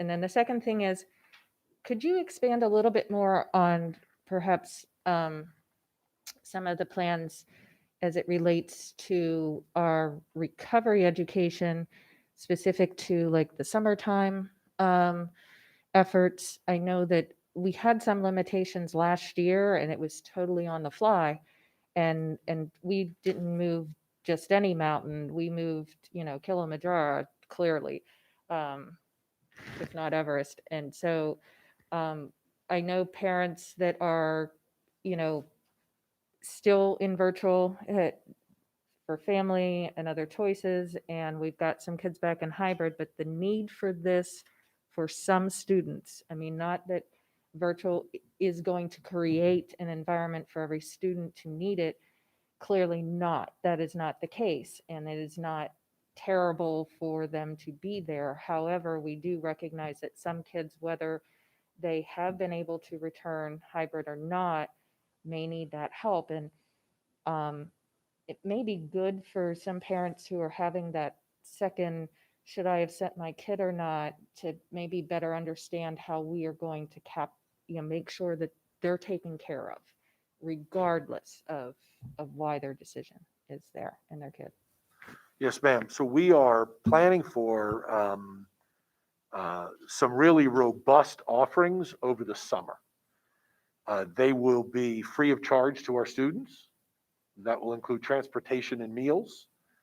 And it will be at all levels. It could be high school courses for credit recovery, and I want to retake physics because I need to. Or it could be camps. But what we want to do is provide a robust offering where a student can, and we're working with Department of Recs and Park and some of our other partners to do this together in our schools, where we can bring the students in and maybe you do some academics and then you do some Recs and Park stuff and maybe you do some arts and sort of have a full day of it, make it really robust. This is all part of our planning. As you know, there is what is being called CARES 2 funding from the federal government. And so that initial, we are initially writing to the end of February to submit that. That's been extended to the end of April across the state. So we have extended time. So we have a team of a variety of folks headed by Matt Stansky and Budget and Dr. McMahon and others that are planning for what some of these robust offerings will be for the summer, and that we'll be able to invite teachers to participate and be paid to do that work, obviously, and bring students in to enjoy these activities. So it's going to be a real variety. We want to make it as fun and interesting. The students have been cooped up, right? And so how can we encourage them to, I'm not sure that I want to just go for algebra or I just want to go for reading, but maybe if it's reading and some fun time and some exercise and some sort of a whole package, that we might be able to attract more students to that. So that's sort of what we're planning for this summer as part of our recovery plan. And we'll be utilizing, we're focusing a lot on the CARES 2 funding from the federal government to help pay for that. Thank you, because I know that, one of our naturally occurring limitations is also, number one is there's not going to be as many traditional private camps this year. A lot of them had to close down, and they are on limits. And I know that we're all looking for a little bit of relief, hopefully, with the childcare as the maximum amount, because there's a difference between a gymnasium and a small classroom, but there is no differentiation currently that in any extent to afford us to expand those coexisting programs. And it sounds like, so I look forward to some future guidance from the state on childcare, because I think that also will give us greater flexibility to be able to accomplish at the maximum we can on those programs. Thank you so very much, Dr. Arlotto. No further questions. Yes, ma'am. President Ellis. Thank you. Ms. Antwine? Thank you. And Dr. Arlotto, I echo the sentiments of all of my fellow board members. This was a heavy lift, and it seems to be very successful, and it is due primarily to your leadership. So thank you for this. My questions concerns many of the same questions I've always had. One, for the students who have, as you guys can see today, I have physical problems with the mask wearing. How are students being accommodated when they're unable to wear the mask? So we don't have a lot of choices right now. Students are required to wear masks. Those students that are unable to wear a mask because of a health condition, there is an application that their parent can make, and we'll work with those individual students. There are medical and cognitive disabilities that could keep a student from their ability to wear a mask partially or throughout the day. And so we have a process. We've been utilizing it for several months now, and the parent can apply for, and it has to go through a process, IEP and otherwise, well, not IEP, but go through the process to see if that accommodation is available. But we also have the governor's rule that anybody over the age of 5, his executive order has to be wearing a mask in a public place, and that includes schools, unless there's a medical need or accommodation. Understood. And then the students who have to be able to read lips or communicate in that way, the clear masks are available to them? We have those, yes. Okay. My my second question concerns the collateral duties as we move back. There will be, as we shared a couple of meetings ago, there be unforeseen circumstances. However, from based on some of the correspondence I've gotten recently, some employees are being requested to do collateral duties that may not align with their work, and it may even be interfering with their work. How is that how is that being managed as we do the reopening? So I think what you're referring to are the midday monitoring. Yes, sir. Yes, ma'am. So we have the midday break. We need adults to be with children when the teachers need to leave the classroom for their required lunch break or planning. And so we currently have an all hands on deck, which means adults that aren't responsible for a classroom of children are being utilized to assist in schools with the midday monitoring. It could be a TA. There are a number of central office staff here that stop their work midday, drive to a school, monitor a class for 90 minutes, and come back to the come back to this building to complete their day. So we have a number of those across the system that we are utilizing as an all hands on deck. The hope and plan, the hope is that it will be fairly temporary. We have a number of midday monitors, people that have applied for the job and been Okay, I was going to ask that. fingerprinted and background checked, but we have by law, a 20-day wait period before we can employ them and put them into the workforce. And so we have a number of people that are in that 20-day wait period that want to be midday monitors that we have hired and will pay, but we can't release them to the schools until that 20-day background check and reference check period has completed. And then as they become available, we'll release people back to those that are assisting us in schools, and we'll release them back to their regular duties. Understood. So if in the cases of those who may see this as an interruption to their regular work, their primary duties, are they able to opt out of the midday monitoring, or is this something that's mandatory for them? No, it's not. We are changing their work assignment during that period of the day. So it's not optional. We're asking people, unless they have an accommodation and they're unable to go into a school building, and we would know about that in advance. But no, it's not optional. We're requiring people so that we can make sure that the children are well covered and cared for. That's our primary responsibility in the schools. Okay, and then the last question on that, the people that are being requested, they're requested to do the midday monitoring because they're not inside of a classroom. That's the only reason they would be requested to do that. Correct. It's not that we don't believe they have work to do, right? Just like somebody that's sitting upstairs and is writing science curriculum. Right. They're busy all day. They're very busy, but we're asking them to stop that work, assist us in the schools for the 90 minutes, and then come back so we can make sure again that the students are well cared for and monitored during this midday break.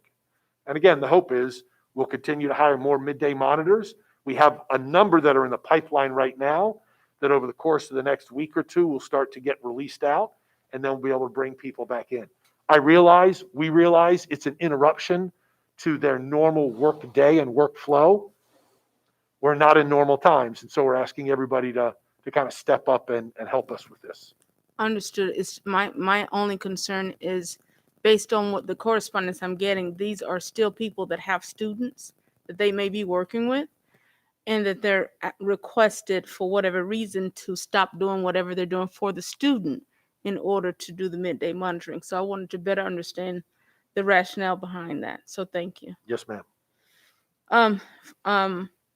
President Corkadell, President Ellis, if you can indulge me one more question, and it concerned, I did not quite understand the music and arts guidance that you shared, Dr.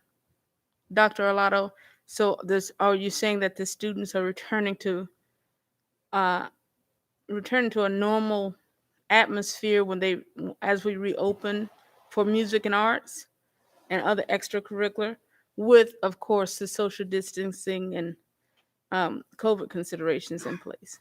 So yes, the short answer is yes. Okay.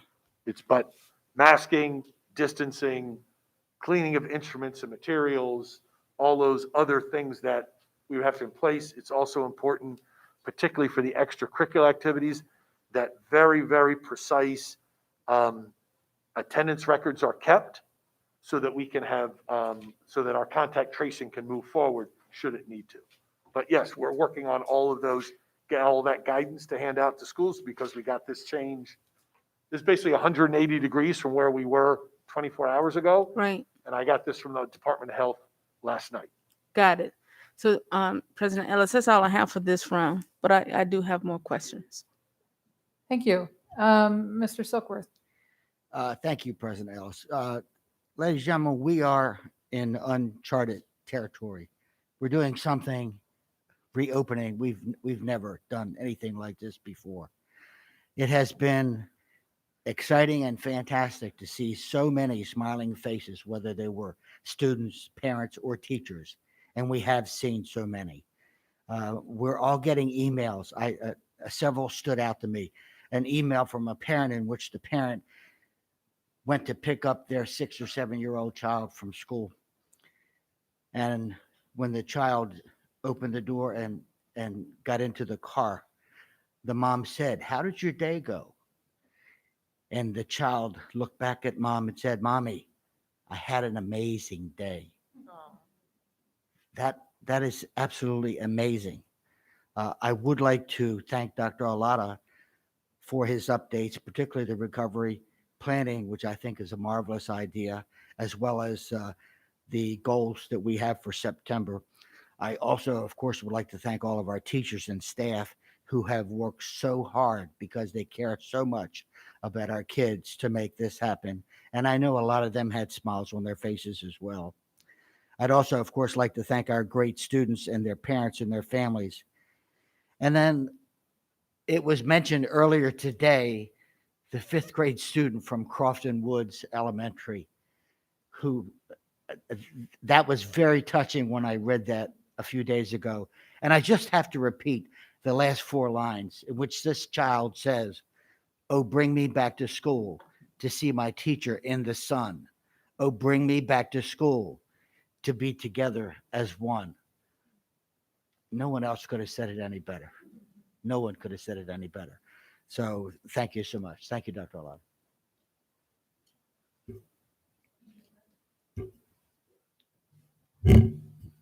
Once again, a tough act to follow. I mean, my grandfather had a poem from his days at Bates. "School is out at last.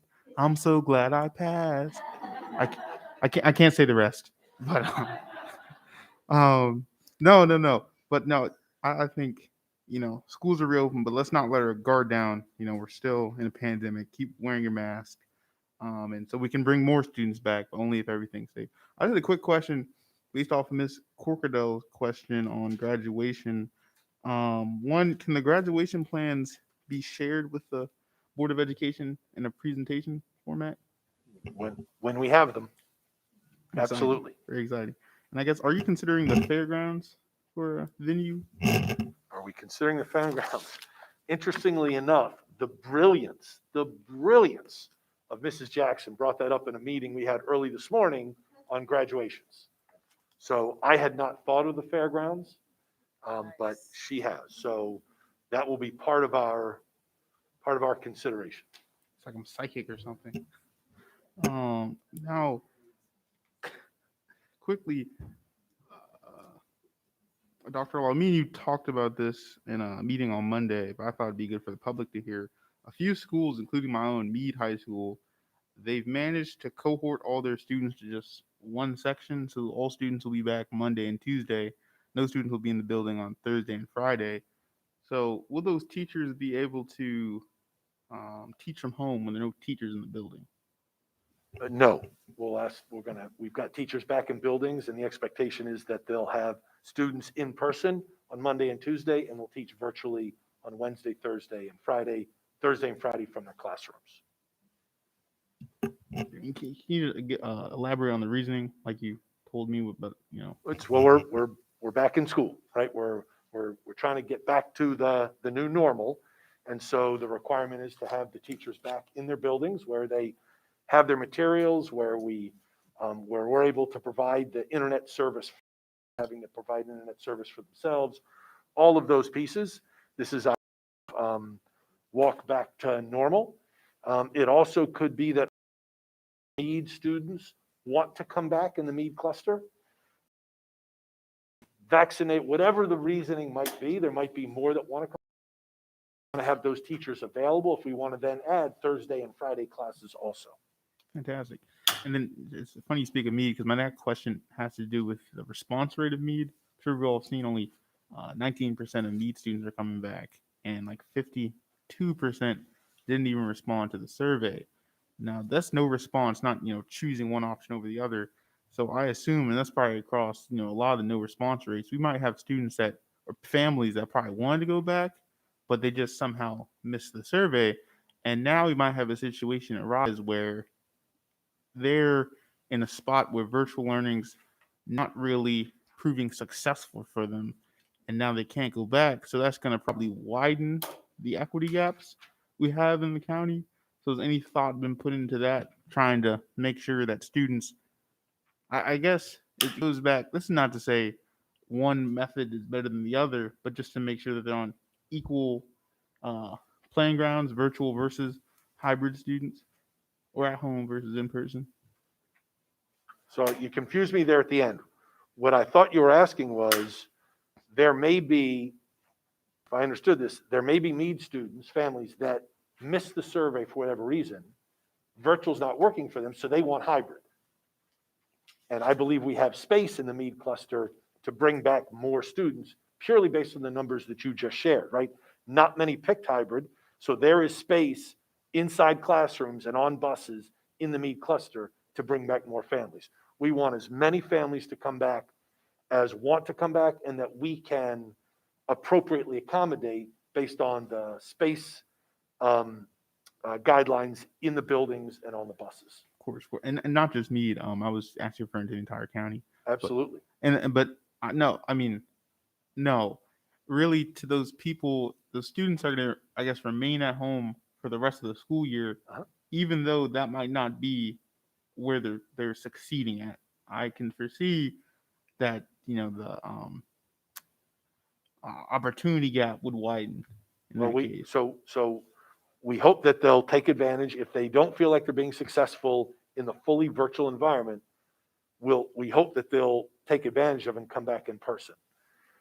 The principals have been combing through their lists of students that did not respond, and calling principals, counselors, others calling, saying, hey, Georgia, your family didn't respond, or they talk to the family and say, boy, we really like to have George in school. We think it could really benefit him.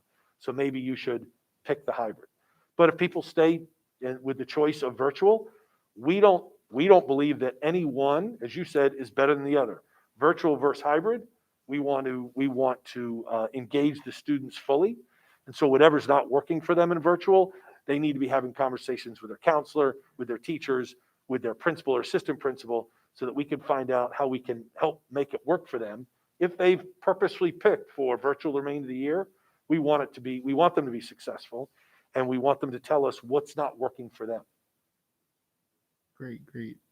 I'm glad that the school-based staff is reaching out to those that have not responded and probably could benefit from being in school and getting that. I guess one's not better than the other. I'm sure we can all assume that the engagement is it's easier to engage students in person than it is probably virtual with everything going on at home. And then my next question is credit recovery. Once again, Ms. Corkill touched on this, but I know that currently in summer school, honors classes are not offered. And I do know that, what if there's probably students out there that probably wanted to, I guess, challenge themselves and took an honors class. But, given the setting, they may have not done too well and failed the class. Will they be able to make that course up in summer school as opposed to having to retake a course in the next upcoming school year? Yeah, I don't know. It all depends on numbers. We like to offer summer classes based on what students need and are requesting. And so typically, most students in honors classes do fairly well, so you have very few failures, so you have very little need for an honors summer school class. If there is, as you are suggesting, maybe there's a lot more students at the end of the school year that need honors classes, we can take a look at those numbers, and if we want to add that to the summer programming, we possibly could. Well, not just that. What if I guess a student requested, right? We might not have a high volume, so we might not offer the classes, straight out. But what if we get like 10 students that said, "Hey, honors history wasn't for me this year. Can I try and make up the class in summer school?" What are we gonna do then? We're just gonna turn them away? So again, I don't know. Great question. Don't know. It's, again, a big part of it is numbers. Do we have the staff to teach it during the summer? Do we have enough to run the class? We don't have the ability to run every high school course that we typically have during the year during the summer. We don't have that ability. So we try and offer those that are in the highest demand, those are in the highest need. No, I understand that, but I guess an E on a report card is slippery slope, right? You get one E, hopefully that's the only E, but for a lot of students that might turn them off, turn them away. So wouldn't it be better just to let them take the standard class over the summer and then count that as the honors recovery? No, we can't replace we can't replace honors credit lost with standard credit. Like the state requirement? No, that's basically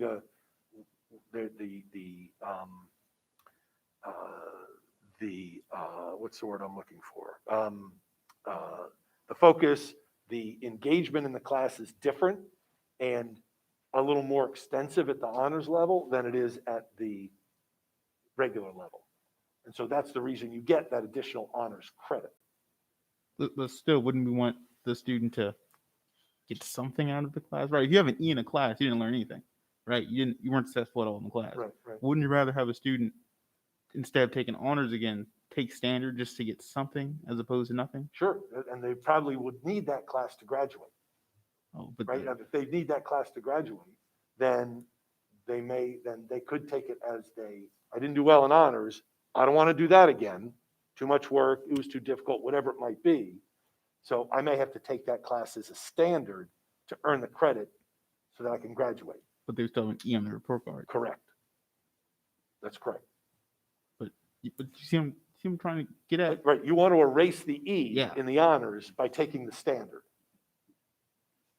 And we don't do that. We don't allow that. And that's not part of our grading policy and regulatory language. I get that. But like we've been saying this whole meeting, extenuating circumstances with the pandemic, I guess, and what an E does to a student, it disengages them. I do not disagree with you. Right. And then a student gets an E in ninth grade. We're just going to let that follow them for every other year and just affect them negatively.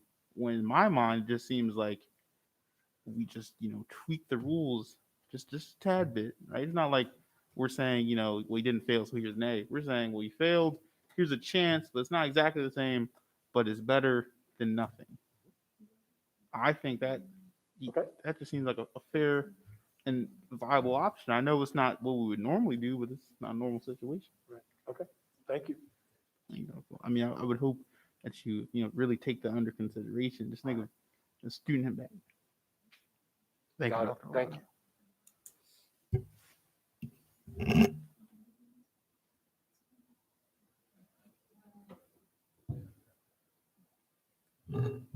Thank you, Dr. Arlotto, for the update. Just as we started this meeting, I want to reiterate how excited I am that we have made it this far. I want to ask about, so when I look at the CDC guidelines, and I've been to their website, looked very carefully, it is very complicated and difficult to decipher all of the information. It's not all on one page. But what I take from what I see on their website is that there's no hard and fast rules. It is a dance. It is a balance between the risks of transmission and the need for students to be in school. So I'm just going to, actually first I will go to the chart that they have that has their colored chart. So they have a colored chart. It is low transmission, moderate transmission, substantial transmission, and high transmission. And what you do with your school operations depends on the community spread. So currently, Anne Arundel County is somewhat on the low end of the moderate transmission, the yellow category, based on our cases per 100,000. The CDC website says when you are in the yellow, K through 12 schools open for full in-person instruction, physical distancing of 6 or more feet to the greatest extent possible. So in other words, all of the mitigation strategies are important, but there's a balance again between what strategies you can use and what the students need. So a couple parts of the website I pulled out were physical distancing, again, maximized to the greatest extent possible. Sorry, I lost my page.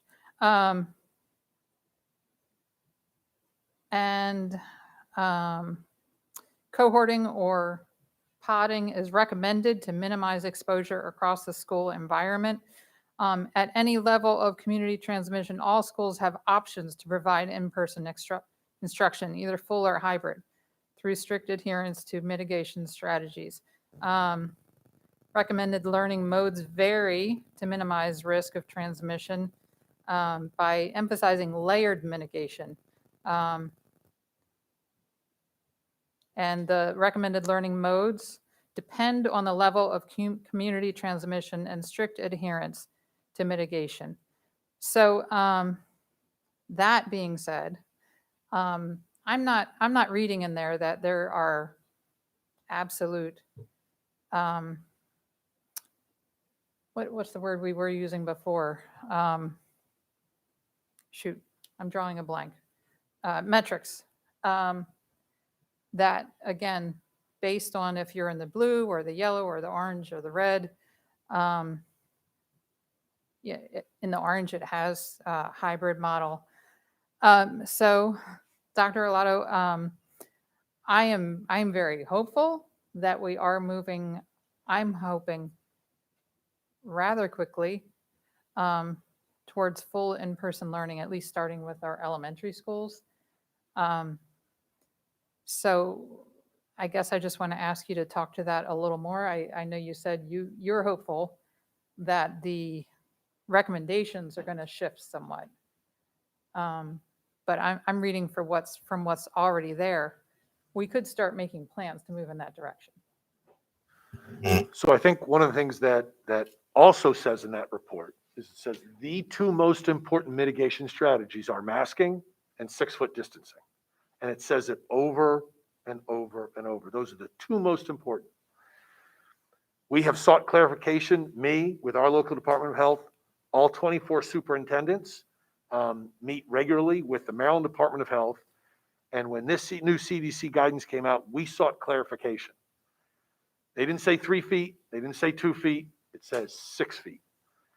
And the interpretation that Dr. Chan, who heads the Maryland Department of Health, has with the superintendents, and we've asked her directly, is how much wiggle room do we have with 6 feet? Can I go down to 2 feet? Can I about 3 feet so I can get more students? And her answer is no. 6 feet is 6 feet.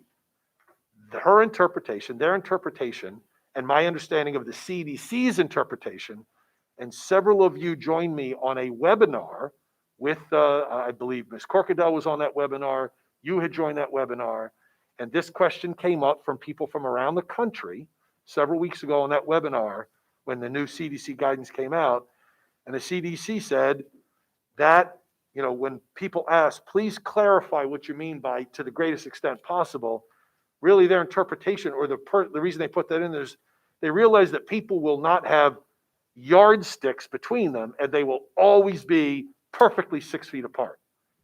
We are not perfectly 6 feet apart now. And so they know that children during the course of the day may walk by each other in a classroom, walk by a student's desk. They may turn and share, and they may pair and share, and they might be within 3 feet of each other for a few minutes. If they're masked, their point from the CDC, my understanding and interpretation is, by listening to this webinar and everything that I've read, is that's okay, right? Everybody's got to get away from it. It doesn't have to be the strict 6 feet 100% of the time. But the interpretation we have gotten from the Maryland Department of Health is 6 feet is 6 feet, because we have asked, can I go down to 3 feet? How about 4 feet? And I can get 4 or 5 more students in a classroom. And the answer is no. That's not how to interpret that information. That guidance, I should say, excuse me. That's what we are operating on.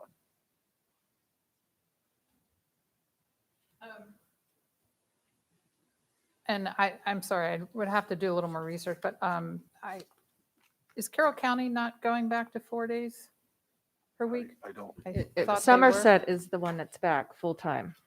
So 5 is days. I thought- so is Garrett County. Yeah, Carroll was, I think, yeah, a couple, they. So I got to believe that there are school districts in our state. In other words, they weren't shot down by the state health, what is Secretary, Dr. Chan, to move forward. So I'm under the impression that there is some wiggle room based on that. Okay. I don't have that same impression, but I also cannot speak for any of the other counties. I really can't. I don't know exactly how they're operating and what they're doing. I do know that there are several counties that are full 4 or 5 days a week, but they have very few students. The number of students that it has to return is very small, so they're able to bring everybody back for more days in the week. Somerset is an example of that. Right. I mean, I know that they're smaller. Those are smaller counties. I don't think, I mean, Carroll is certainly smaller, but it's larger than those. But I'm assuming that they don't have schools that are so large that they have 6 feet distancing when everyone's back. Okay. Well, I just wanted, I had to put that out there. I really think we do have to start having these conversations and perhaps consult and see what conditions they are operating under. And right. But I'll also say, you've heard me say this before, we're opening, and let's get this right. Like, let's get this moving. And yes, it's 2 days a week. And yes, we have only 10 to 12 students in a classroom and some less. Okay, that's mostly by choice, by parents. But let us build this, right? I would love to get back to 5 days a week and full in person. My life would be infinitely easier, and Dr. Mann and her team would be able to actually sleep at night, because they start their meetings at about 11 o'clock at night, believe it or not. Yeah. And they've been doing that since last March. Yep. So I hear you. I'll continue to question the guidance. I'll continue to interpret it as best I can. I will always make decisions that I believe are in the best interest of our students and staff when it comes to safety. I think we certainly, for example, would have issues if all of a sudden we started sending more students back tomorrow. We'd have staff members that have some real concerns with additional students in the building. And so we want to get there. Let us open. We're done 2 days. Right? By the end of this week, we'll have 4 days under our belt, and then we'll have 8 days the week after, and then we'll get the high school kids in.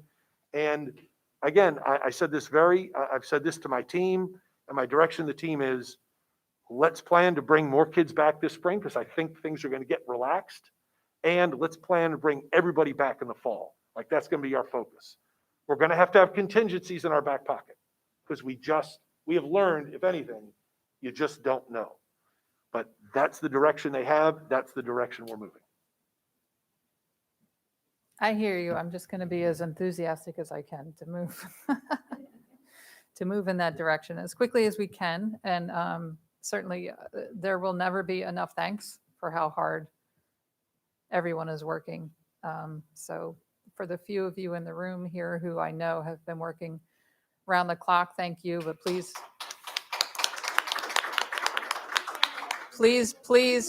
pass on our appreciation to your staff.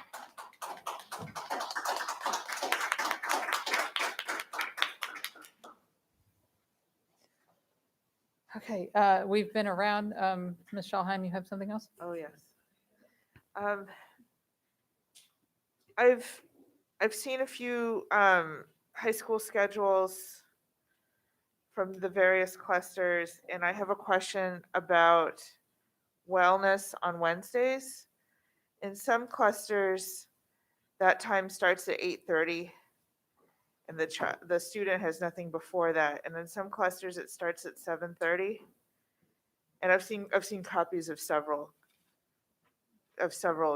So can someone please speak to this and please set the record straight? I wasn't aware that the high school schedules are operating differently. So that's news to me. The school schedules at the high school level should start at 7:30. All students should start at 7:30. We were aware this morning that there were some that everything started on time, but the students started a little later, and that's been changed now. Well, can I follow up with that? We all know, because the medical community has told us for pretty close, it's at least a decade, that a recommended start time is 8:30 or later. And on Wednesday, they're virtual, right? So there's no fire, there's no bus stop, there's none of that on a Wednesday. Please help me understand why it's necessary to have the students get up at the hour that they're getting up to log on for what I've understood it to be literally a half an hour, and then the rest of the day is flex. Why can't we show some understanding of sleep cycles, and please move that mandated time to 8:30? So it sounds easy to do. The challenge is the rest of the day. So the teachers start, let's say they started at 7:30. The teachers start at 7:30. We run into that midday block. That midday block then is lunchtime. And for all of our students, some 33,000 of them get lunch at these pickup spots, the curbside pickups all over the county. So we can't change any of those.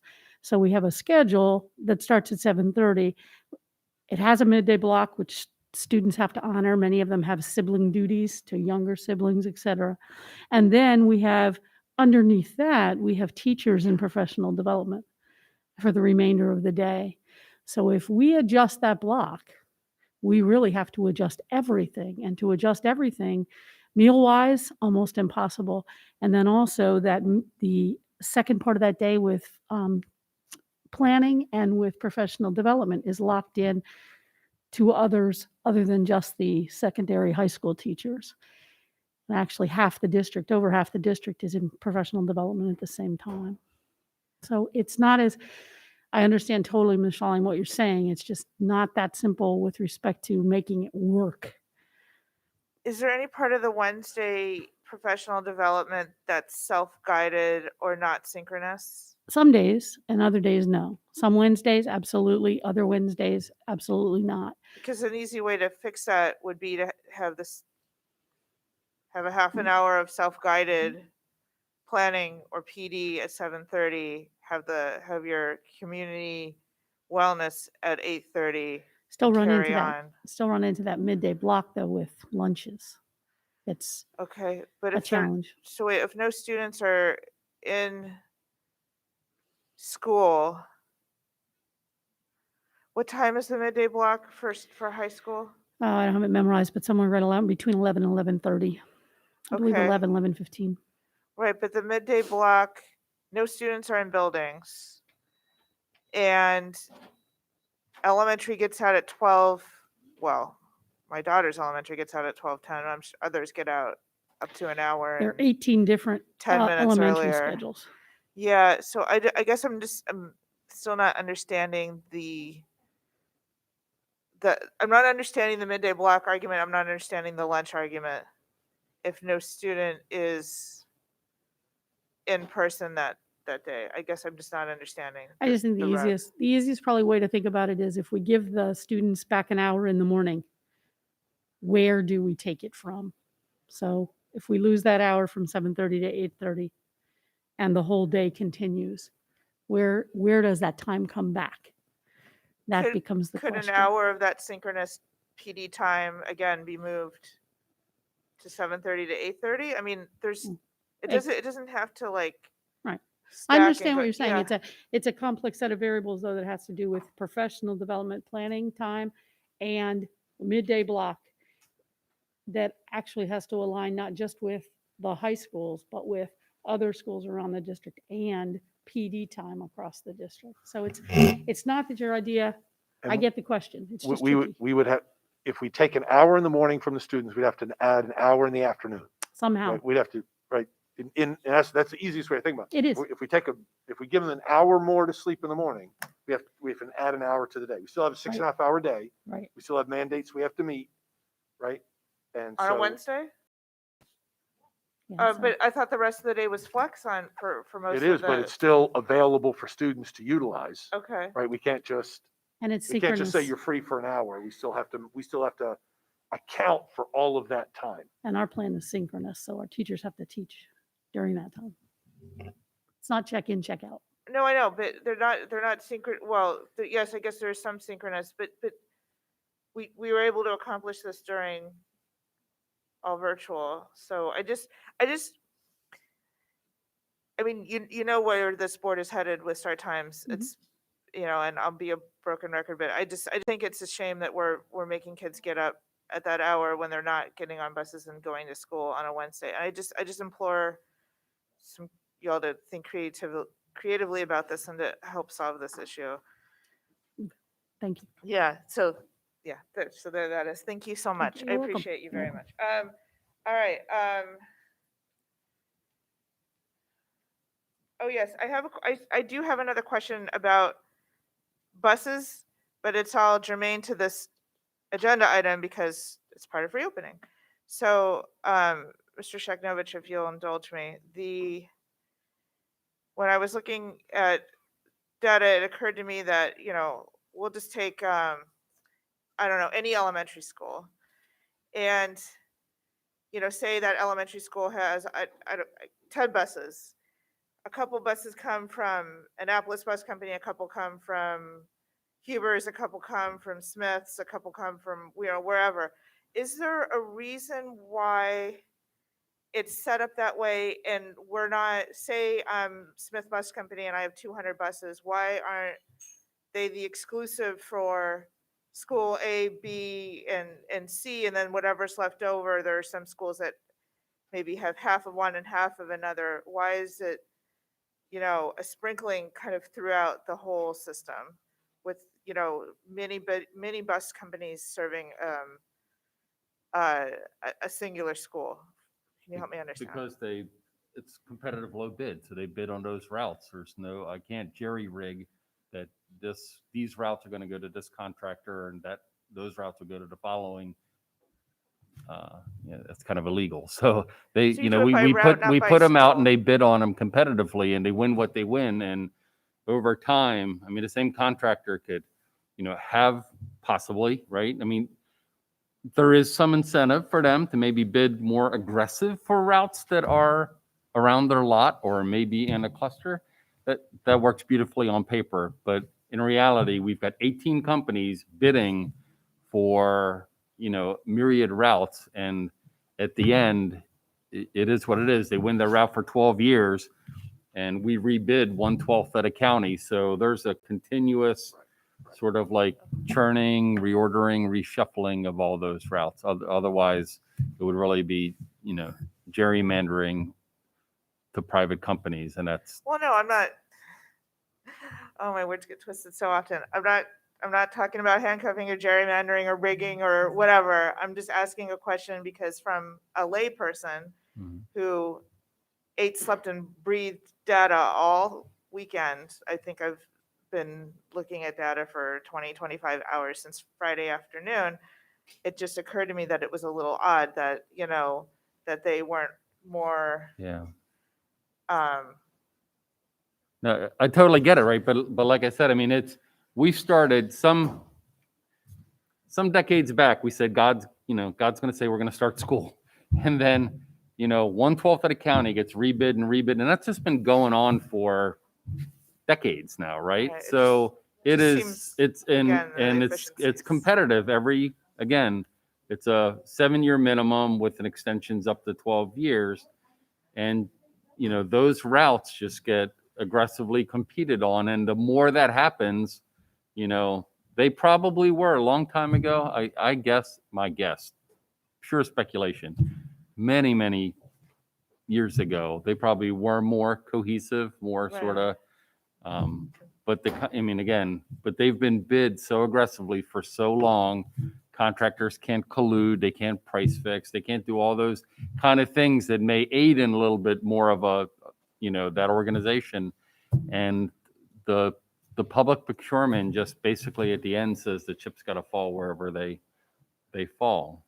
I see Mr. Burns, and I definitely want to. Yeah, Darren Burns, Board Counsel for the record. I wanted to augment something that Mr. Zaknovich said because I'm old enough to have remembered when the last substantial, I guess we'll call it, modernization might not be the right word, but an improvement in how the procurement process he was talking about, and transportation officials in the 90s confronted with not just some of the same things that you all are talking about now, but also the procurement inefficiencies and therefore the cost to the taxpayer of those inefficiencies.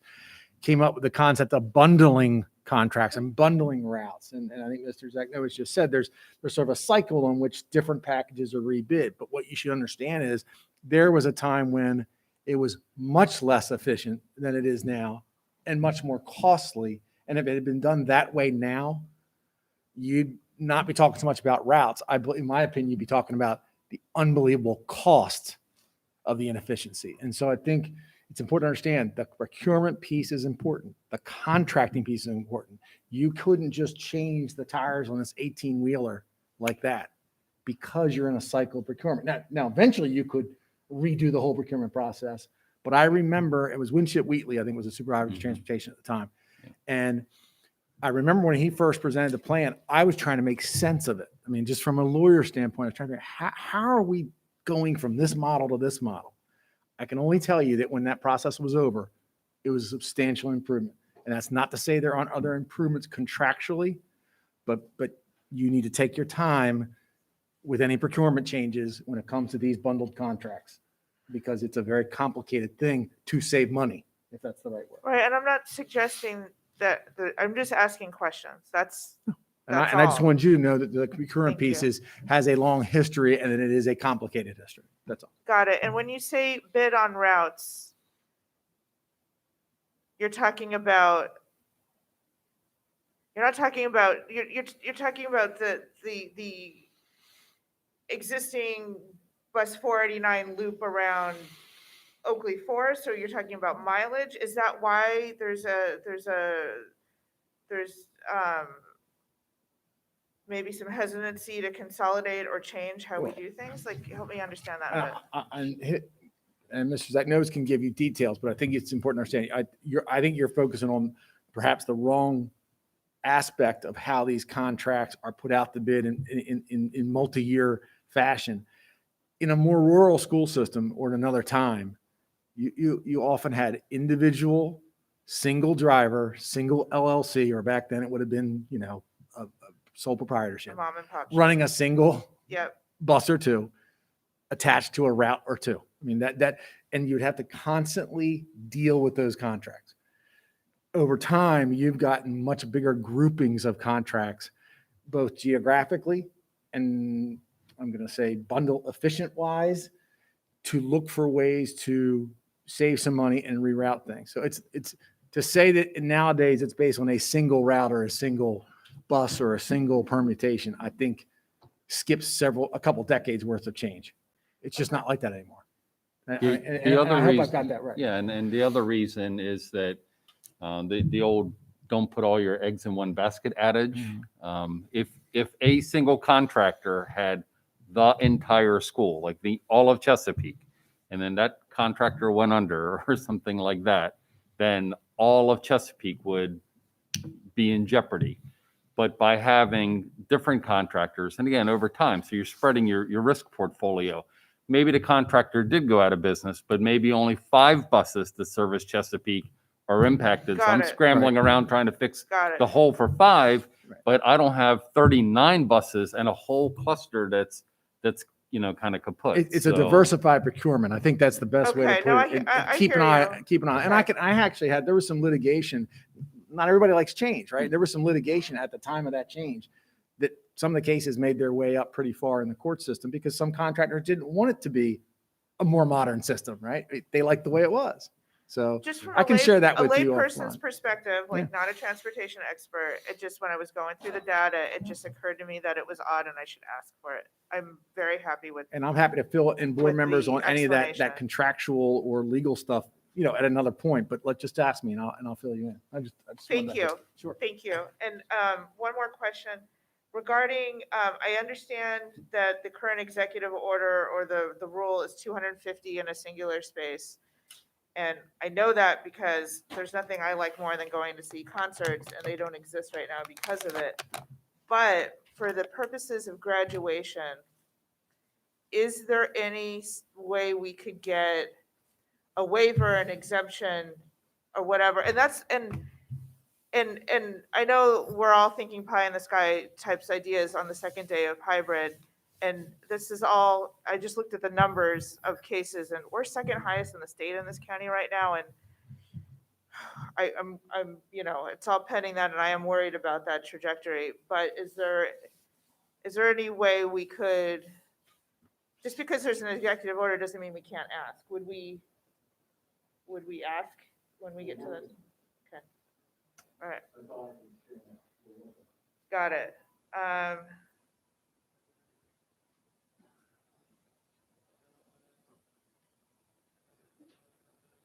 Oh, the law for the 21-day waiting period, that's still getting changed, right? I should have asked Ms. Ortiz when she was here. All right, I'll email her. I thought there was going to be some movement to change it. I should have asked when she was here. I'll email her. I think that's it for now. Thank you. Okay, are we, Ms. Antwine? Okay. Thank you. Dr. Arlotto, with Johnson & Johnson coming out with the one shot, would that particular one-step vaccination be available eventually to our staff members as well? We have zero control over which vaccine is delivered to our staff. Okay. So there's right now, it's been obviously up to this point in our last 3 clinics, Moderna and the Pfizer.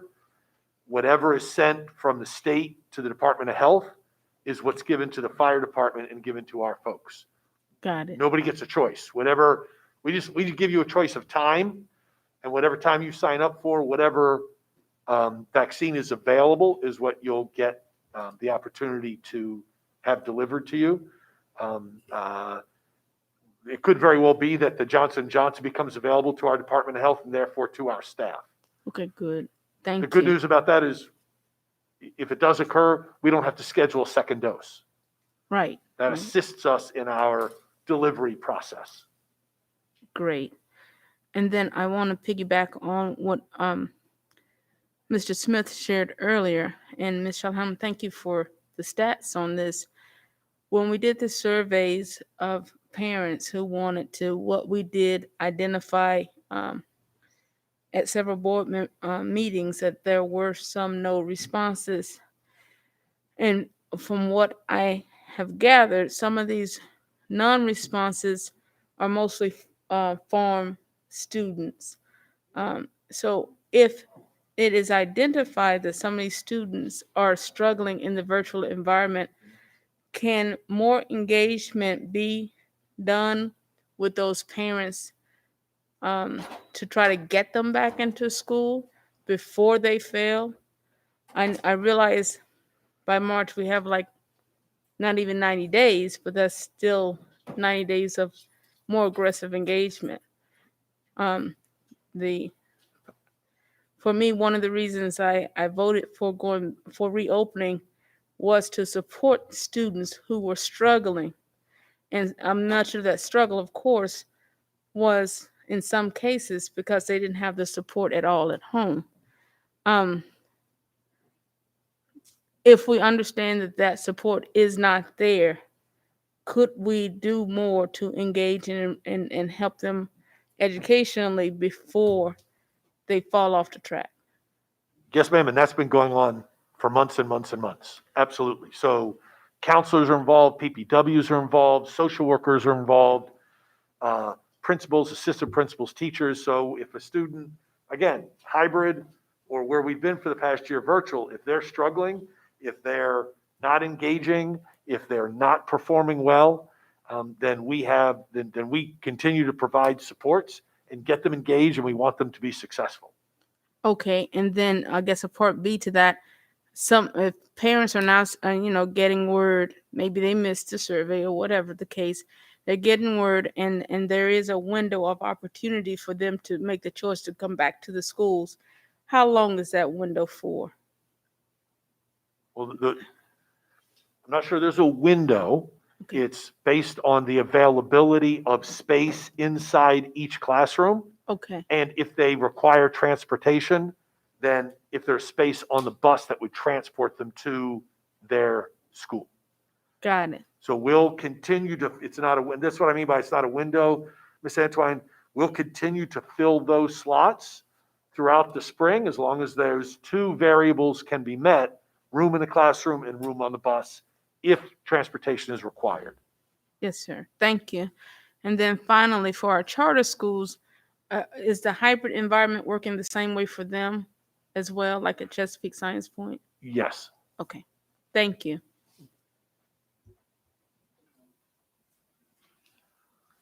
Mr. Smith? Yeah, I just want to go back to the schedule because I was wondering the same thing as Ms. Schallheim. If number of students have reached out to me. So just so we're clear, when high school shifted from 8:30 to 7:30, elementary and middle shifted as well, correct? Everyone shifted by an hour.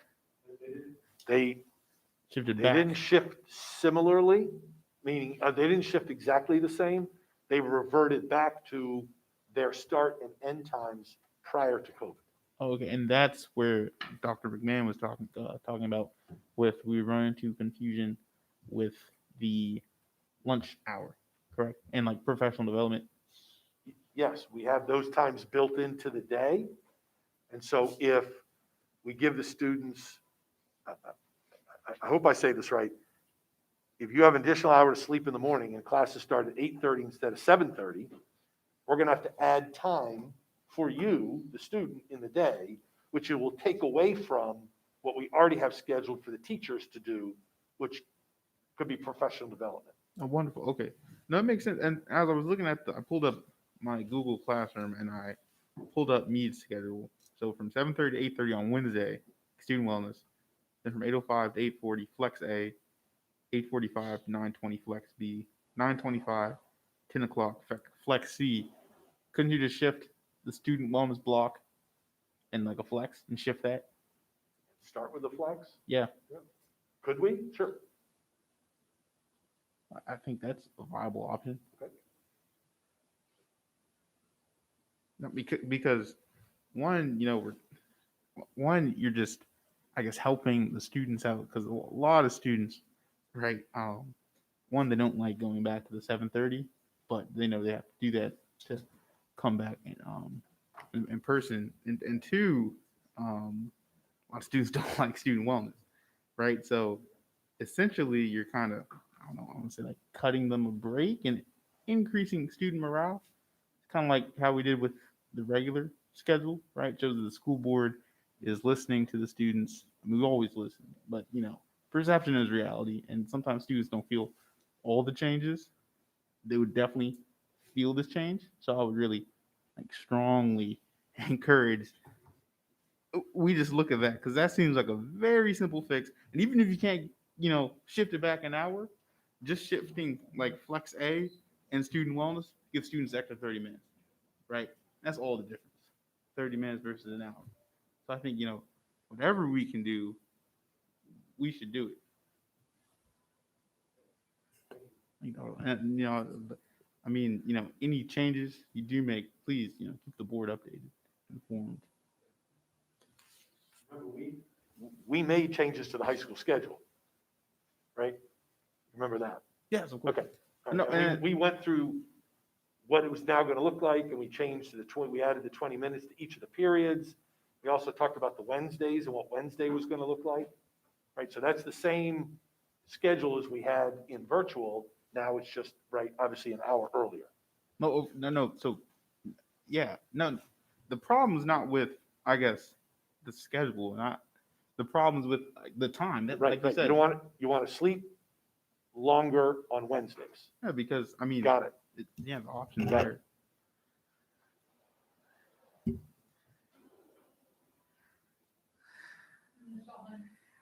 I totally agree, Mr. Smith.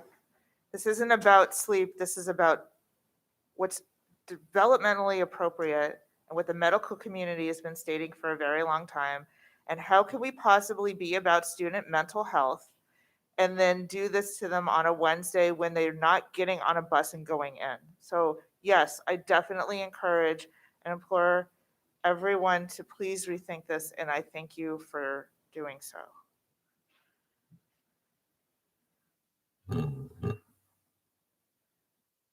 Okay, I think those are all the questions, comments. Thank you. So we are item 8.02, academic testing.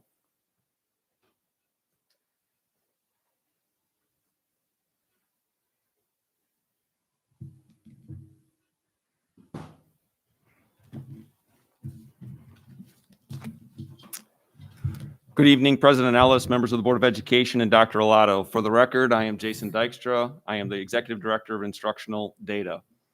With me today is a member of our amazing team, Ms. Lee Mann, who is the Senior Manager of Testing and also the Local Accountability Coordinator for AACPS. We are very, very pleased to be able to come here tonight to give you an update on standardized testing.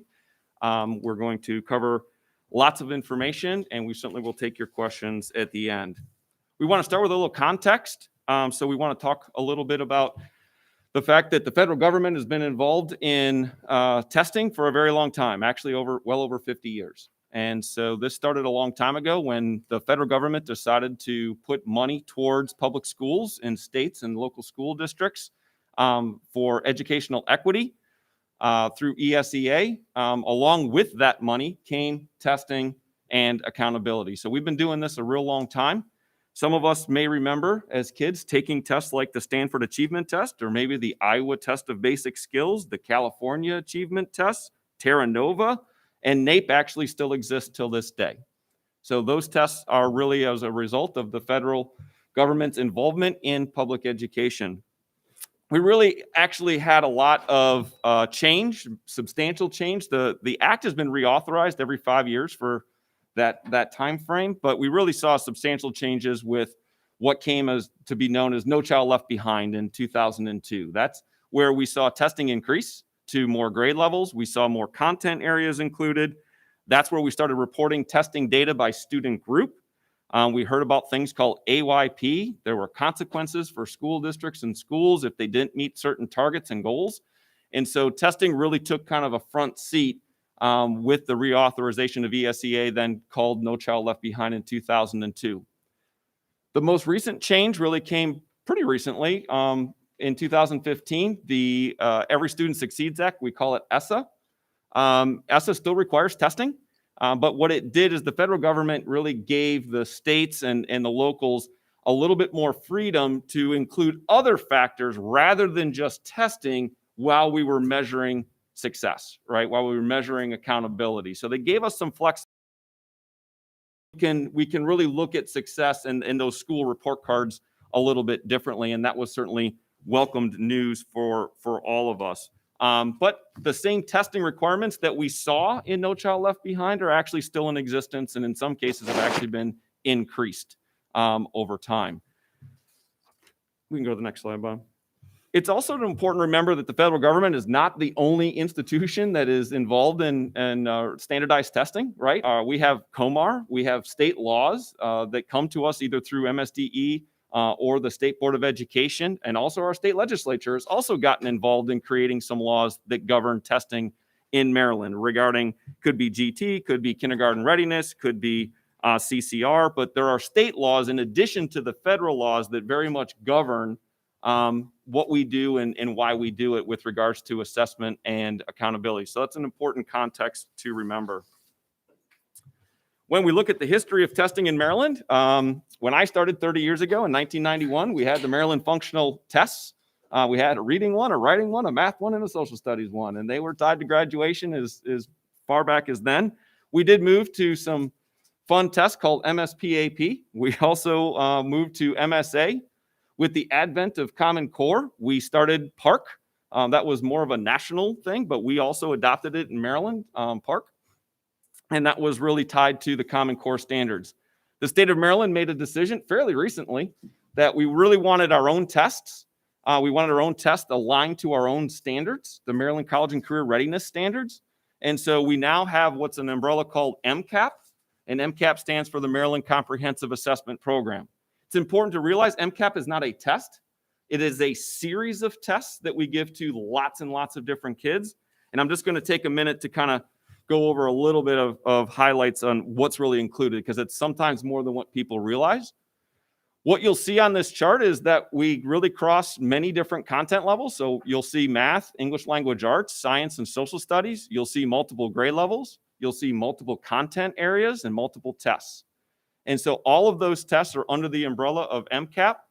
You see two big red X's. Ms. Mann, in just a couple of minutes, is going to kind of tell you that we've gotten some relief with a couple of those tests, and we're going to go into a little bit more detail with that. There are some other tests that are also included in MCAP that some people don't necessarily know about. Oh, I was supposed to mention, Ms. Mann's going to be mad at me. So there are 4 tests. Bob, on the previous screen, my apologies. There are 4 tests that are included and connected to graduation. We need to remember those because they're treated a little bit differently because of that tie to graduation. That is Algebra 1, English 10, High School MISA, which stands for the Maryland Integrated Science Assessment, and also government. Those 4 tests, in addition to just being tests, are also connected directly to graduation, and Ms. Mann will also address that in a couple of minutes. We have students with IEPs and certain testing accommodations written into those IEPs, and those students may be taking an alternate version of an assessment. We have several of them that are aligned very much to the same standards, but at a level that a student can be tested, and one of those tests has been waived for this year. We are required to give a test called Access to our English language learners, and the state of Maryland also requires us to give an early childhood test called the Kindergarten Readiness Assessment. And again, you'll see an X on that as well. So we've been dealing with a pandemic for almost a year, and there have been lots of decisions that have been made throughout the course of that year. And Ms. Mann is going to highlight some of the decisions that have been made by the U.S. Department of Education and also the Maryland State Department of Education. Ms. Mann. Thank you. Good evening. Mr. Dykstra has done a wonderful job of laying out some historical information and providing context for where we are today. I'll be providing you with additional testing information that has arisen as a result of the pandemic. Like you, the State Board of Education has been very busy this last year. On several occasions, they've discussed and made decisions about our statewide assessments. They've taken many actions over the last year and have provided much relief to our students and schools through a series of waivers for testing that were requested by MSDE. The first waiver they approved was on March 24th, 2020. At that time, they voted to cancel all statewide testing scheduled for the spring of 2020. That decision was supported by the U.S. Department of Education. You will recall Mr. Dykstra highlighting that 4 of our statewide assessments are tied to graduation. Those are Algebra 1, English 10, High School MISA, and American Government. This next series of waivers deal specifically with those tests. On April 14th, the State Board waived the passing and participation requirement for all 2020 seniors in the 4 assessments I just mentioned. So none of those students, most of them had already tested and had already passed, but those who had not done so yet, that requirement was waived for those students. In May of 2020, the State Board went a step further and waived the test participation and passing requirement for all students enrolled in Algebra 1, English 10, the high school science course, and the American Government courses. That decision specified that if the student passed the course, they would have met the graduation requirement. Simply put, the tests were not being offered, and the State Board recognized that requiring students enrolled in those courses during 1920 to pass the test a year or more later would not be in the student's best interest. In August of 2020, the State Board canceled the kindergarten readiness assessment that was scheduled to be given in September and October. In December of 2020, the State Board approved a waiver dealing with our 2021 seniors. Let me give you a bit of background information. With the scheduled introduction of the new MCAP assessments in 2020, the State Board, prior to COVID, had already waived the passing requirement for the Algebra 1, English 10, and high school MISA assessments for the class of 2021. That left just American Government for the 2021 seniors to pass to meet the graduation requirement. At MSDE's request, the State Board waived that requirement in December of 2020. Okay, next slide. Several of the COVID waivers I just reviewed deal with seniors. During the pandemic, the State Board has also been considering several recommendations from the graduation task force that was created by Dr. Salmon in 2018. In January of this year, the State Board approved a recommendation from MSDE to delink the high school assessments from graduation requirements. In previous years, a student was required to pass the Algebra 1, English 10, the aligned high school science course, and the American Government courses, as well as pass the associated test to meet the graduation requirements. The January decision removes that requirement. To be clear, students will still take those tests, but the scores, instead of standing alone, will become part of the student's final course grade. The board has considered making the test scores 20% of the student's final grade, but that and other logistical decisions have yet to be finalized. This is good news for our students. Okay. Mr. Dykstra and I have shared a lot of information about where we've been and how the COVID pandemic has affected the standardized testing requirements in Maryland. I know your burning question this evening is, what about this year? What is happening this year? As you know, on February 23rd, after hearing about flexibility offered by the U.S. Department of Education, the State Board approved a recommendation from MSDE to cancel the following assessments: MISA 5, 8, and 10, Social Studies 8, American Government, and the alternate MISA. Okay, next slide, please. As you can see here on the MCAP chart, the tests with the red X's are those that were canceled last week. We are still required to administer ELA in grades 3 through 8 and 10, Algebra 1, the alternate ELA and mathematics, and the Access for English Learners, English Language Learners assessments. The decision on February 23rd reduced the number of tests we were to give, but only for students in grades 5, 8, and 10. Further, the decision clarified that we must test our hybrid and our virtual students. Okay, the chart in front of you summarizes the total testing time and the testing windows for each assessment that we're still required to administer. The ELA assessment consists of 4 70-minute units and is designed to be administered over 2 to 4 days. Total testing time is 4 hours and 40 minutes. The mathematics assessment consists of 4 40-minute units and is designed to be administered over 2 to 4 days. Total testing time is 2 hours and 40 minutes.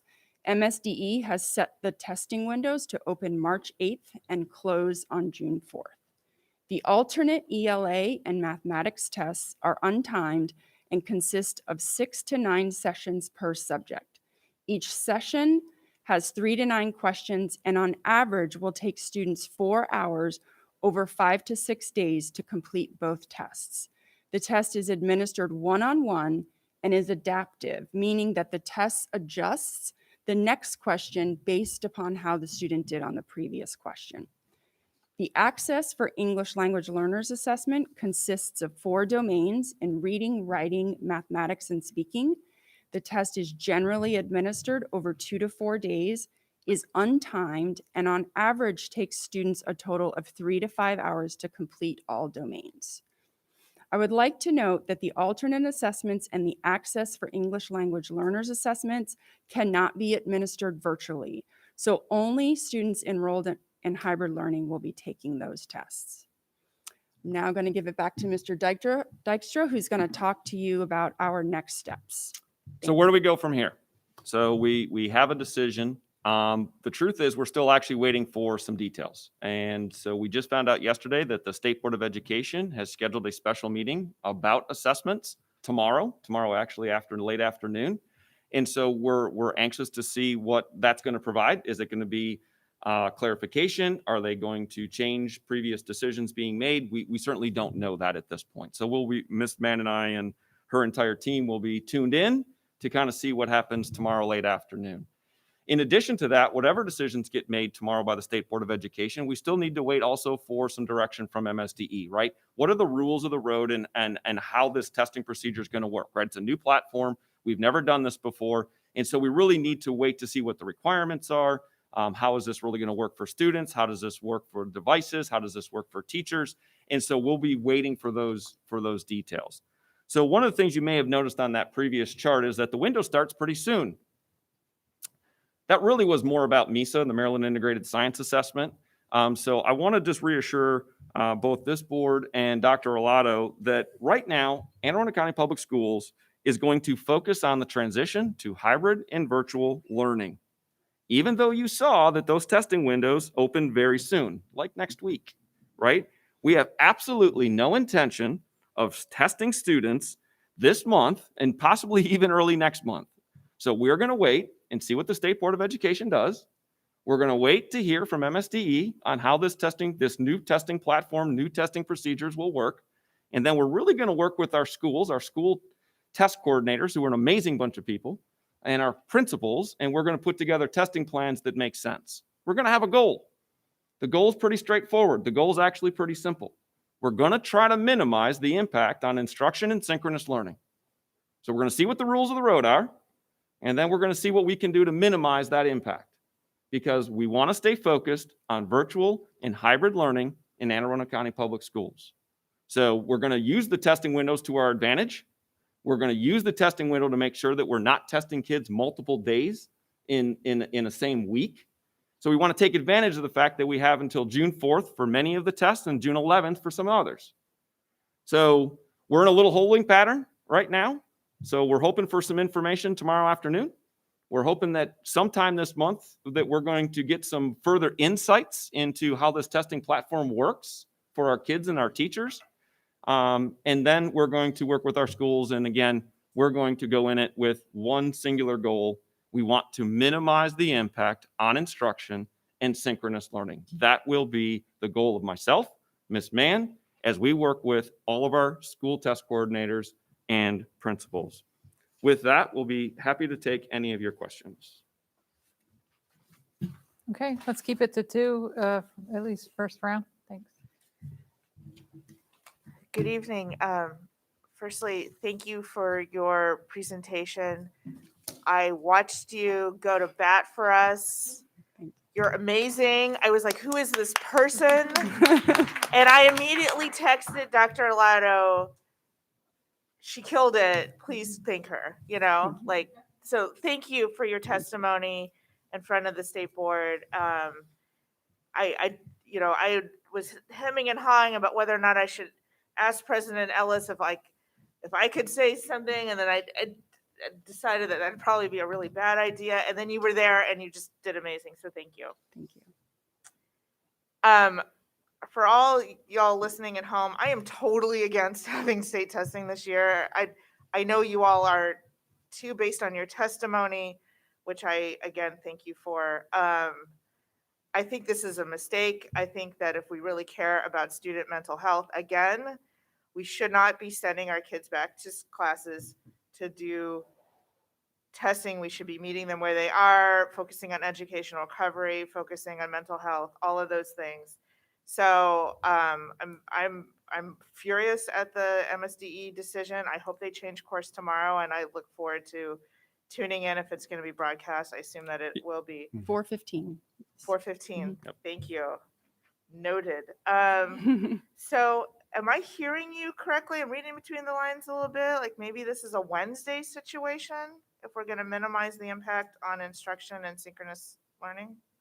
Oh, Maybe it's if a we great have to question, go Ms. there. Schulheim. There's no reading between the lines. I think we're going to keep all of our options open until we understand exactly how this new platform and the testing procedures and the details that come out from MSDE. When we understand how it works, then we can look at all options, right? So we certainly have parts of our day that are not synchronous, right? And not just Wednesdays, right? So we're going to keep all of our options open until we understand all of the rules of the road, so that we can meet our goal to minimize the impact on instruction and synchronous learning. Got it. And I appreciate that.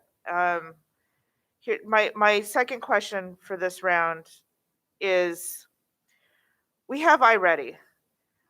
I've watched my daughter do iReady in the fall and in the winter. It's an adaptive test. It's ELA and math. Can we not? I know that in Dr. Smith's testimony, he asked about, local assessments, and he was told no, but that wasn't asking officially through official channels. Are we planning on doing that? The answer is we've asked, and the answer is no. All right. I think that I understand the guidance from the federal government, which I also disagree with, but I'm really, really, really hoping that MSDE changes course, if anyone's out there listening, because I just think this is a mistake, and many of them are pretty far removed from the classroom, and I just think that they missed the mark on this one. I'm just going to be real. Thank you so much. Ms. Frank. I don't have any questions. I'm just very thankful that your priorities are very much in line with what mine are, and that is, mitigating the impact as much as possible if this is something that has to come down. And I echo the sentiments that, I just personally am sort of flummoxed by this decision. And I really hope that we can find some creative ways to make it a little bit more palatable. Thank you, guys. Dr. Tobin? Yes, I echo my thanks, Ms. Mann, and to both of you for the work that you're doing, but also especially for speaking for our students and our teachers the way you did. So thank you. Thank you. And I am as frustrated as my colleagues about this. Trying in my capacity as an educator, I spend a lot of my time trying to get my students to really wrap their heads around arguments they disagree with. So I've been trying to sort of work through the other side of this. And so I do understand that there is a need for some kind of information and some kind of data that would enable us to assess where our students are and deploy our resources accordingly to address whatever needs to be addressed.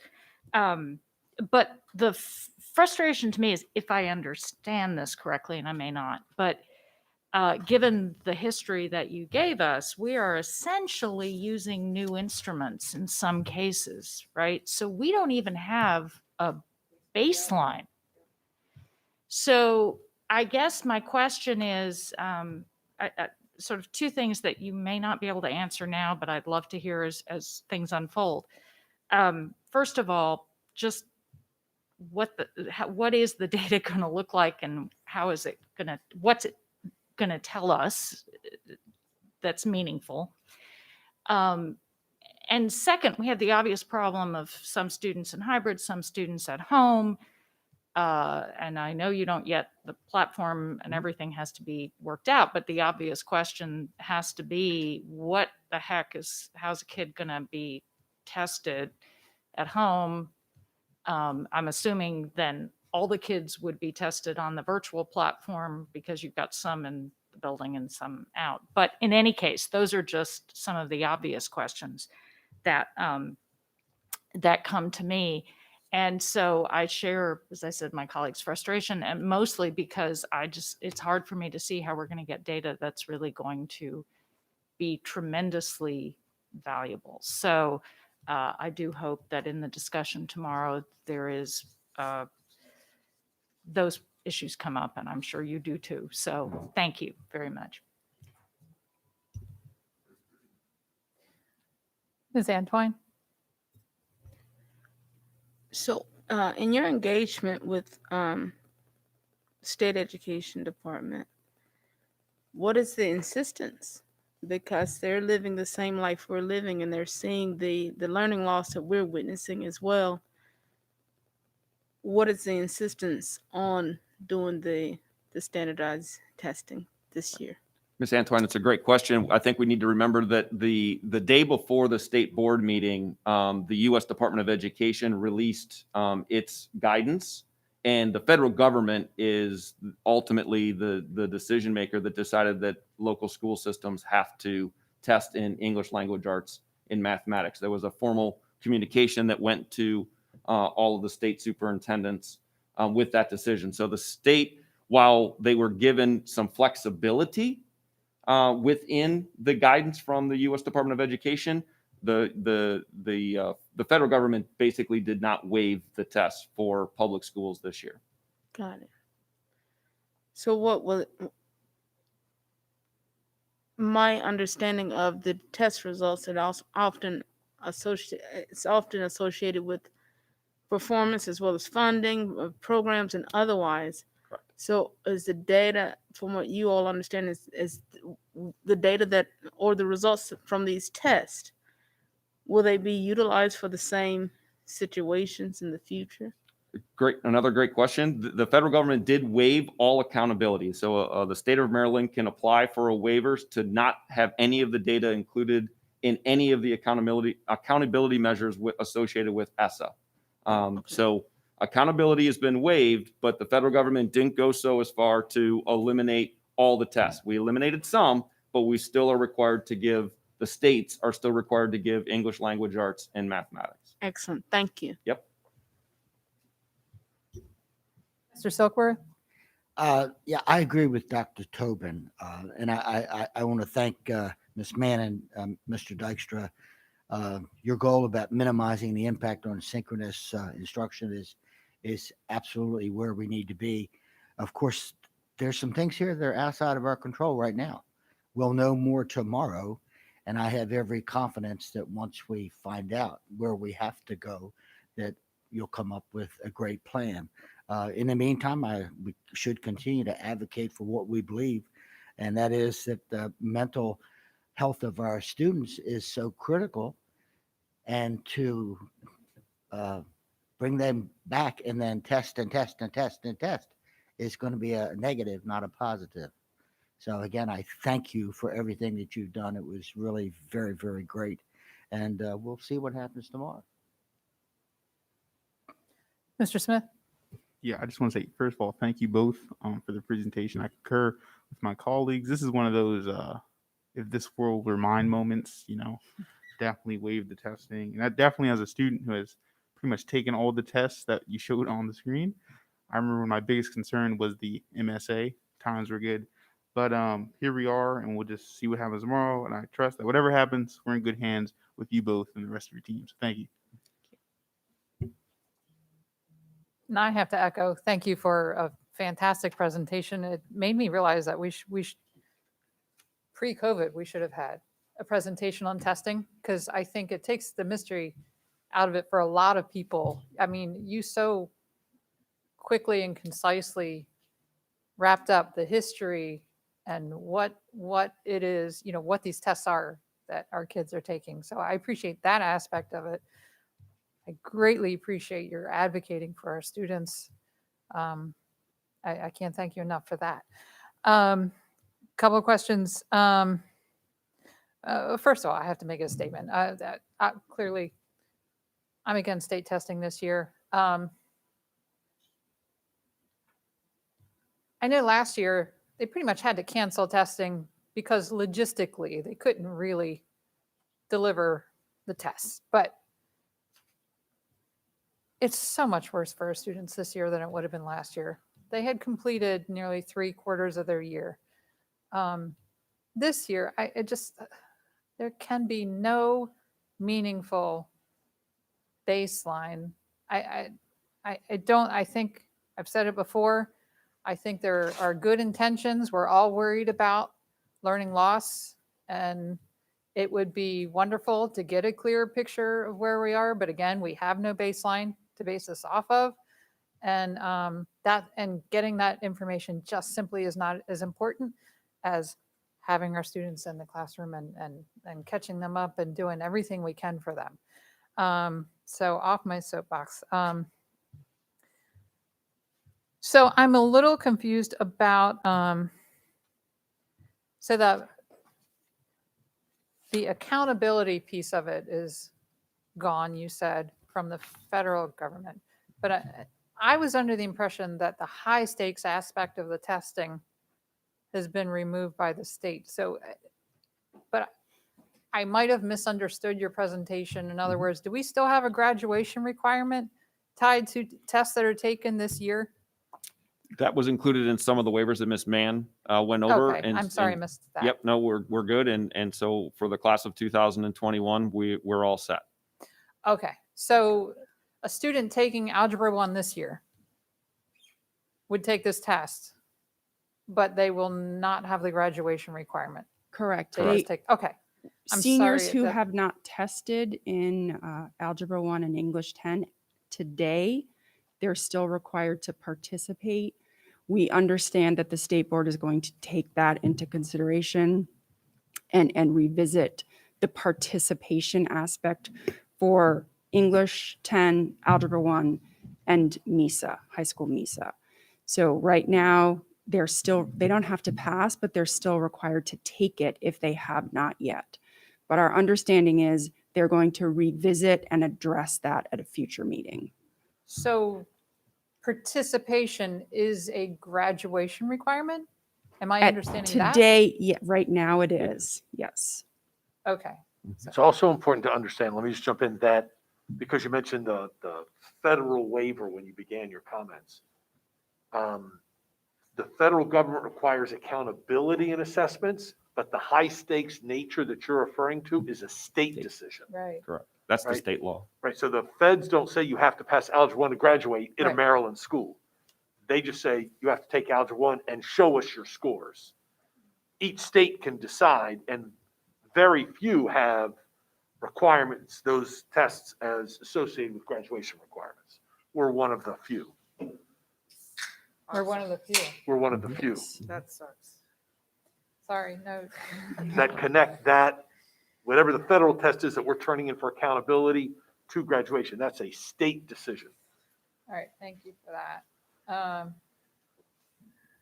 Okay, and then my other question is going back to the iReady and that we are using that to assess our students and to be able to provide instant real-time support, right? Yes, For because the whole idea here is for students to learn and master, right?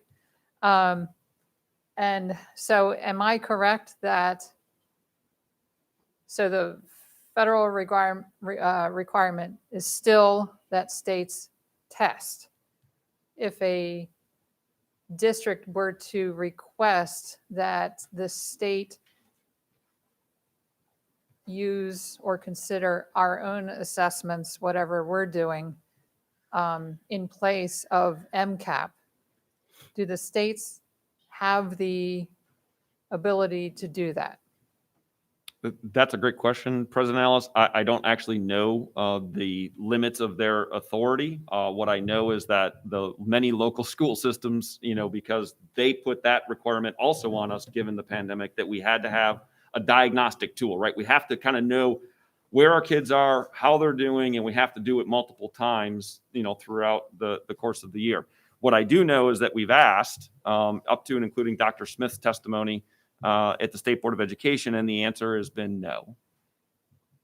Okay, so we don't know for sure whether they have the authority or the ability to say yes. I don't have that information. That would be good information for us to have.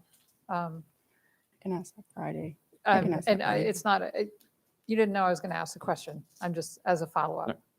Ms. Mann and I have pretty much weekly meetings with, the state representatives, and so we certainly will have an opportunity to ask that question. Wonderful, thank Yep. you, Mhm. thank you. Sorry, I always do. Okay. Michelle, hi. I apologize. One more question. I thought I read somewhere, despite the federal guidance, or I don't know if that was considered a mandate or if it was just guidance, the several states, including California, I think New Jersey was another one, were like, no, we're gonna ask for a waiver anyway. Do we know if any other state has been granted federal waivers for testing? I do not know of any. Okay. So there could be some that are still pending out there that haven't been responded to, or so far everyone said no. Yeah, so if you look at the guidance from the U.S. Department of Education, the language that was included in the correspondence gave states, I think the word they used is flexibility, right? And considerations, right?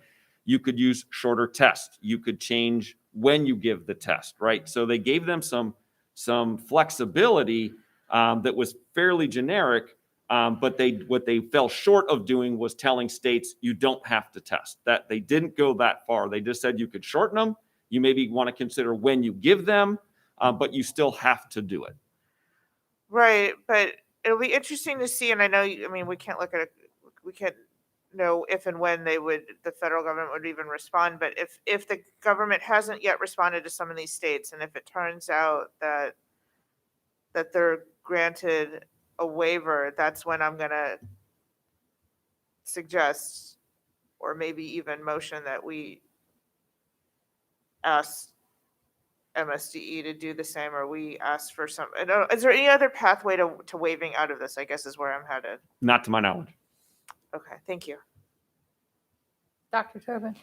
I do believe, because I read some of that correspondence in another capacity that I have, however, that I thought there was some statement about some flexibility on what testing mechanisms and instruments you use, but also, and this is from the federal government, that the window could be extended to September. True statement.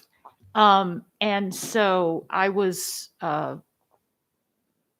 having seen those parameters, it was surprising and somewhat frustrating to me that our state chose a more limited parameter. So that is one other option that is out there that the state could have sought and did not. So again, if we're continuing to raise questions or try to advocate, I think that could potentially be one other piece of the puzzle. So thank you. I will tell you, Dr. Tobin, I would not be a fan of pushing the testing to September. If all goes as we want it to and we reopen schools and we have everybody back in, the last thing I want our students to do is have to walk back in and start with assessments. I just assume if we have to get it out of the way, let's get it out of the way now, and cause as little impact on instruction as possible. Good point. Thank you. Okay, that's all the questions. Ms. Frank has I do. a motion. Like many on this dais and in our communities, I was extremely disappointed by the recent decision by the state board to implement testing. Our need for data should not supersede our students' needs for real physical instruction.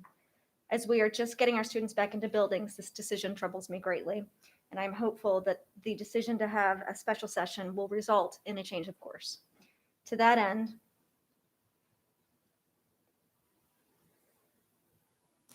I move that the board adopt the following resolution, addressing the decision of the Maryland State Board of Education to implement standardized testing for all Maryland students. Whereas the COVID-19 pandemic has disrupted student education in Anne Arundel County public schools for more than 11 months, whereas many parents have contacted the Board of Education and AACPS to report their child struggling as a result of virtual learning environments, their change in family circumstances, or increased stressors as a result of isolation. Whereas even as the board, the superintendent, and our staff are fighting hard to bring back in-person learning, there are still obstacles ahead, as it is not an option for every family, and we anticipate that it will take significant time, effort, and resources to make up for the learning loss that some children may have experienced. Whereas many teachers have categorized their current workload as nearing a breaking point, and testing will create additional responsibilities. Whereas in light of all of our challenges, this board sent a letter to the Maryland State Department of Education imploring them to waive state testing requirements for the 2020 to 21 school year. Whereas the State Board of Education nevertheless voted to adopt the state superintendent's recommendation to approve the revised spring 2021 Maryland assessment schedule. Therefore, be it resolved that Anne Arundel County Board of Education disagrees with the decision of the Maryland State Board of Education to impose standardized testing on the local school systems for the 2020 to 21 school year during emergency. Second. Second. Yeah. We'll Sorry. share it when it comes. That we encourage local testing practices already implemented, and that if A demonstrate that we are assessing students in math and English sufficiently, we urge the state board to permit these current practices be utilized to fulfill our obligation in the 2021 school year, that we request the greatest flexibility allowable by law in implementing standardized testing to all local school districts if waivers are not granted, and that valuable in-person instruction not be disrupted, and that we understand that the State Board of Education has been reported as having stated that, quote, the results won't carry any consequences for students or schools, unquote. And we now affirm that we support this statement and that we request a statement from MSDE confirming the report is accurate, and that AACPS will post a copy of this resolution on the school system's webpage and transmit a copy of this resolution to the state superintendent, the State Board of Education, the President of the Senate, the Speaker of the House of the General Assembly, the Anne Arundel County delegations, and all federal senators and congressmen. 3, 2, 1. Second. Sorry. Okay, we have a motion and certainly a second. So if there's any discussion, Ms. Shawhan. Yeah, I'll be brief. I fully support this, and it just boggles the mind that we would use a new test as a baseline, and that how can it be standardized when, you know, a large portion of our students aren't even in buildings? I mean, this is just a hot mess from soup to nuts. I'm fully supportive of this resolution. Thank you. Dr. Tobin? Yes, that's it. Ms. Antwine?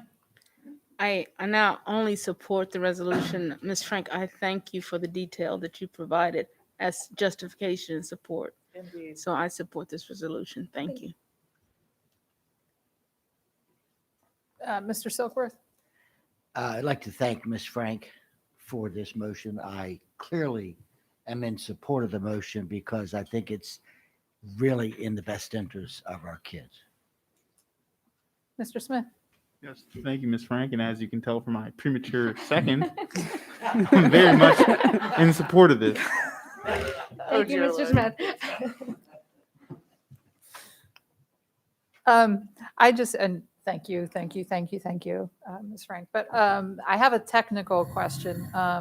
Obviously, you know, COVID has been with us since probably January is when we all started to really perk our ears up.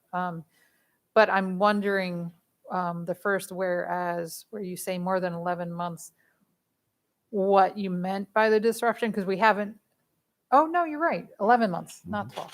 We're almost a year. Almost 12. Almost a That's year. Right. March 13th. You're- Yeah. Never mind, forget my question. Yeah. And then some students won't be back by the 1 year mark. Oh, that's Okay, true. And some That's will be true. back a little sooner. Right, so right. Okay. Sorry. It's a late hour after. It is Starting this indeed. morning. Okay, then, yes, I support. Dr. Alato, do you have any input you want us? You're holding yours. Just figured I'd give you an opportunity in case you had something that you thought we should know. Okay. Then I think we are ready for a vote. Ms. Howell. Ms. Schulheim? Aye. Ms. Frank? Aye. Dr. Tobin? Aye. Ms. Corkadell? I forgot. Ms. Antwine? Aye. Mr. Silkworth? Aye. Mr. Smith? Aye. Ms. Ellis? Aye. Motion passes 7-0. Thank you so much. Thank you. Thanks for fighting for us. Yeah. And we have item 8.03, award of contracts. I wish I didn't have questions, but I do. Okay. So I have a couple questions about, let's see, we're on page 12 of 17, the Wilson reading system and Wilson language training. I've heard wonderful things about this, and so I just want to know what grades, but I'm a layperson, so I just want to know what grades this applies to, and it looks like is it an expansion of a contract? Yeah, it looks like it's an expansion so I just want to know more. So Alex Shackman, Chief Operating Officer. It's a test for our special education population principally, and this is simply an extension. So our contract terms out, and we're simply exercising an extension of the additional contract. So that's why we call it a modification. So the modification extends the duration and adds money to the contract so that we can continue to use the product. Fantastic. And then on page 8 of 17, the Fontes and Pinnell, if memory serves, we saw this, I want to say in the recent past. So how does this apply to the previous contract? I think this board either approved or reviewed. I want to say it was last spring. Forgive Right. me if I'm wrong So on the timeline. the slight difference between this one and the other one is the other one still had extension optionalities in them. This one, we'd reached that point. So instead of a modification to extend or add on to, this is essentially a new award. So we only had a year or so on that last one for Fontes and Pinnell, or does this cover the same things that the previous contract? Yes. It Yeah. does. And this one will be good through June 30 of 2024. So, Got it. but again, the structure of this contract does not have extension. So sometimes you're very familiar with these. Sometimes you'll see like with 2-year extension options or whatever, this has got a hard end date. So when we get to, or just prior to June 30th, 2024, we're going to have to recompete this and bring a new contract instead of a duration modification. Right. And assuming that that's the model we still want to use, or if there was at that point more data or something new or something different to pursue, correct? Yes, ma'am. There's that, and as the cover sheet says, there's actually a large academic unit committee. Mr. Dykstra, his office is integral to that, where they evaluate these different products. These are proprietary. This is a testing product that essentially, if I am correct, assesses to see where on the reading spectrum you are then, and places you at a starting point, and then helps not just march you up the ladder, but then continues to gauge your reading progress to increasingly more difficult or challenging reading to stretch your reading capacity. Yeah. This is just an area that I find interesting and I know so little about and just want to learn more about. And so it piqued my interest, proves I'm reading my whole packet, I don't know, et cetera. So thank you for the explanation. Anything else? Nope, I'm good. Okay, thanks everyone. And so do I have a motion? Moved.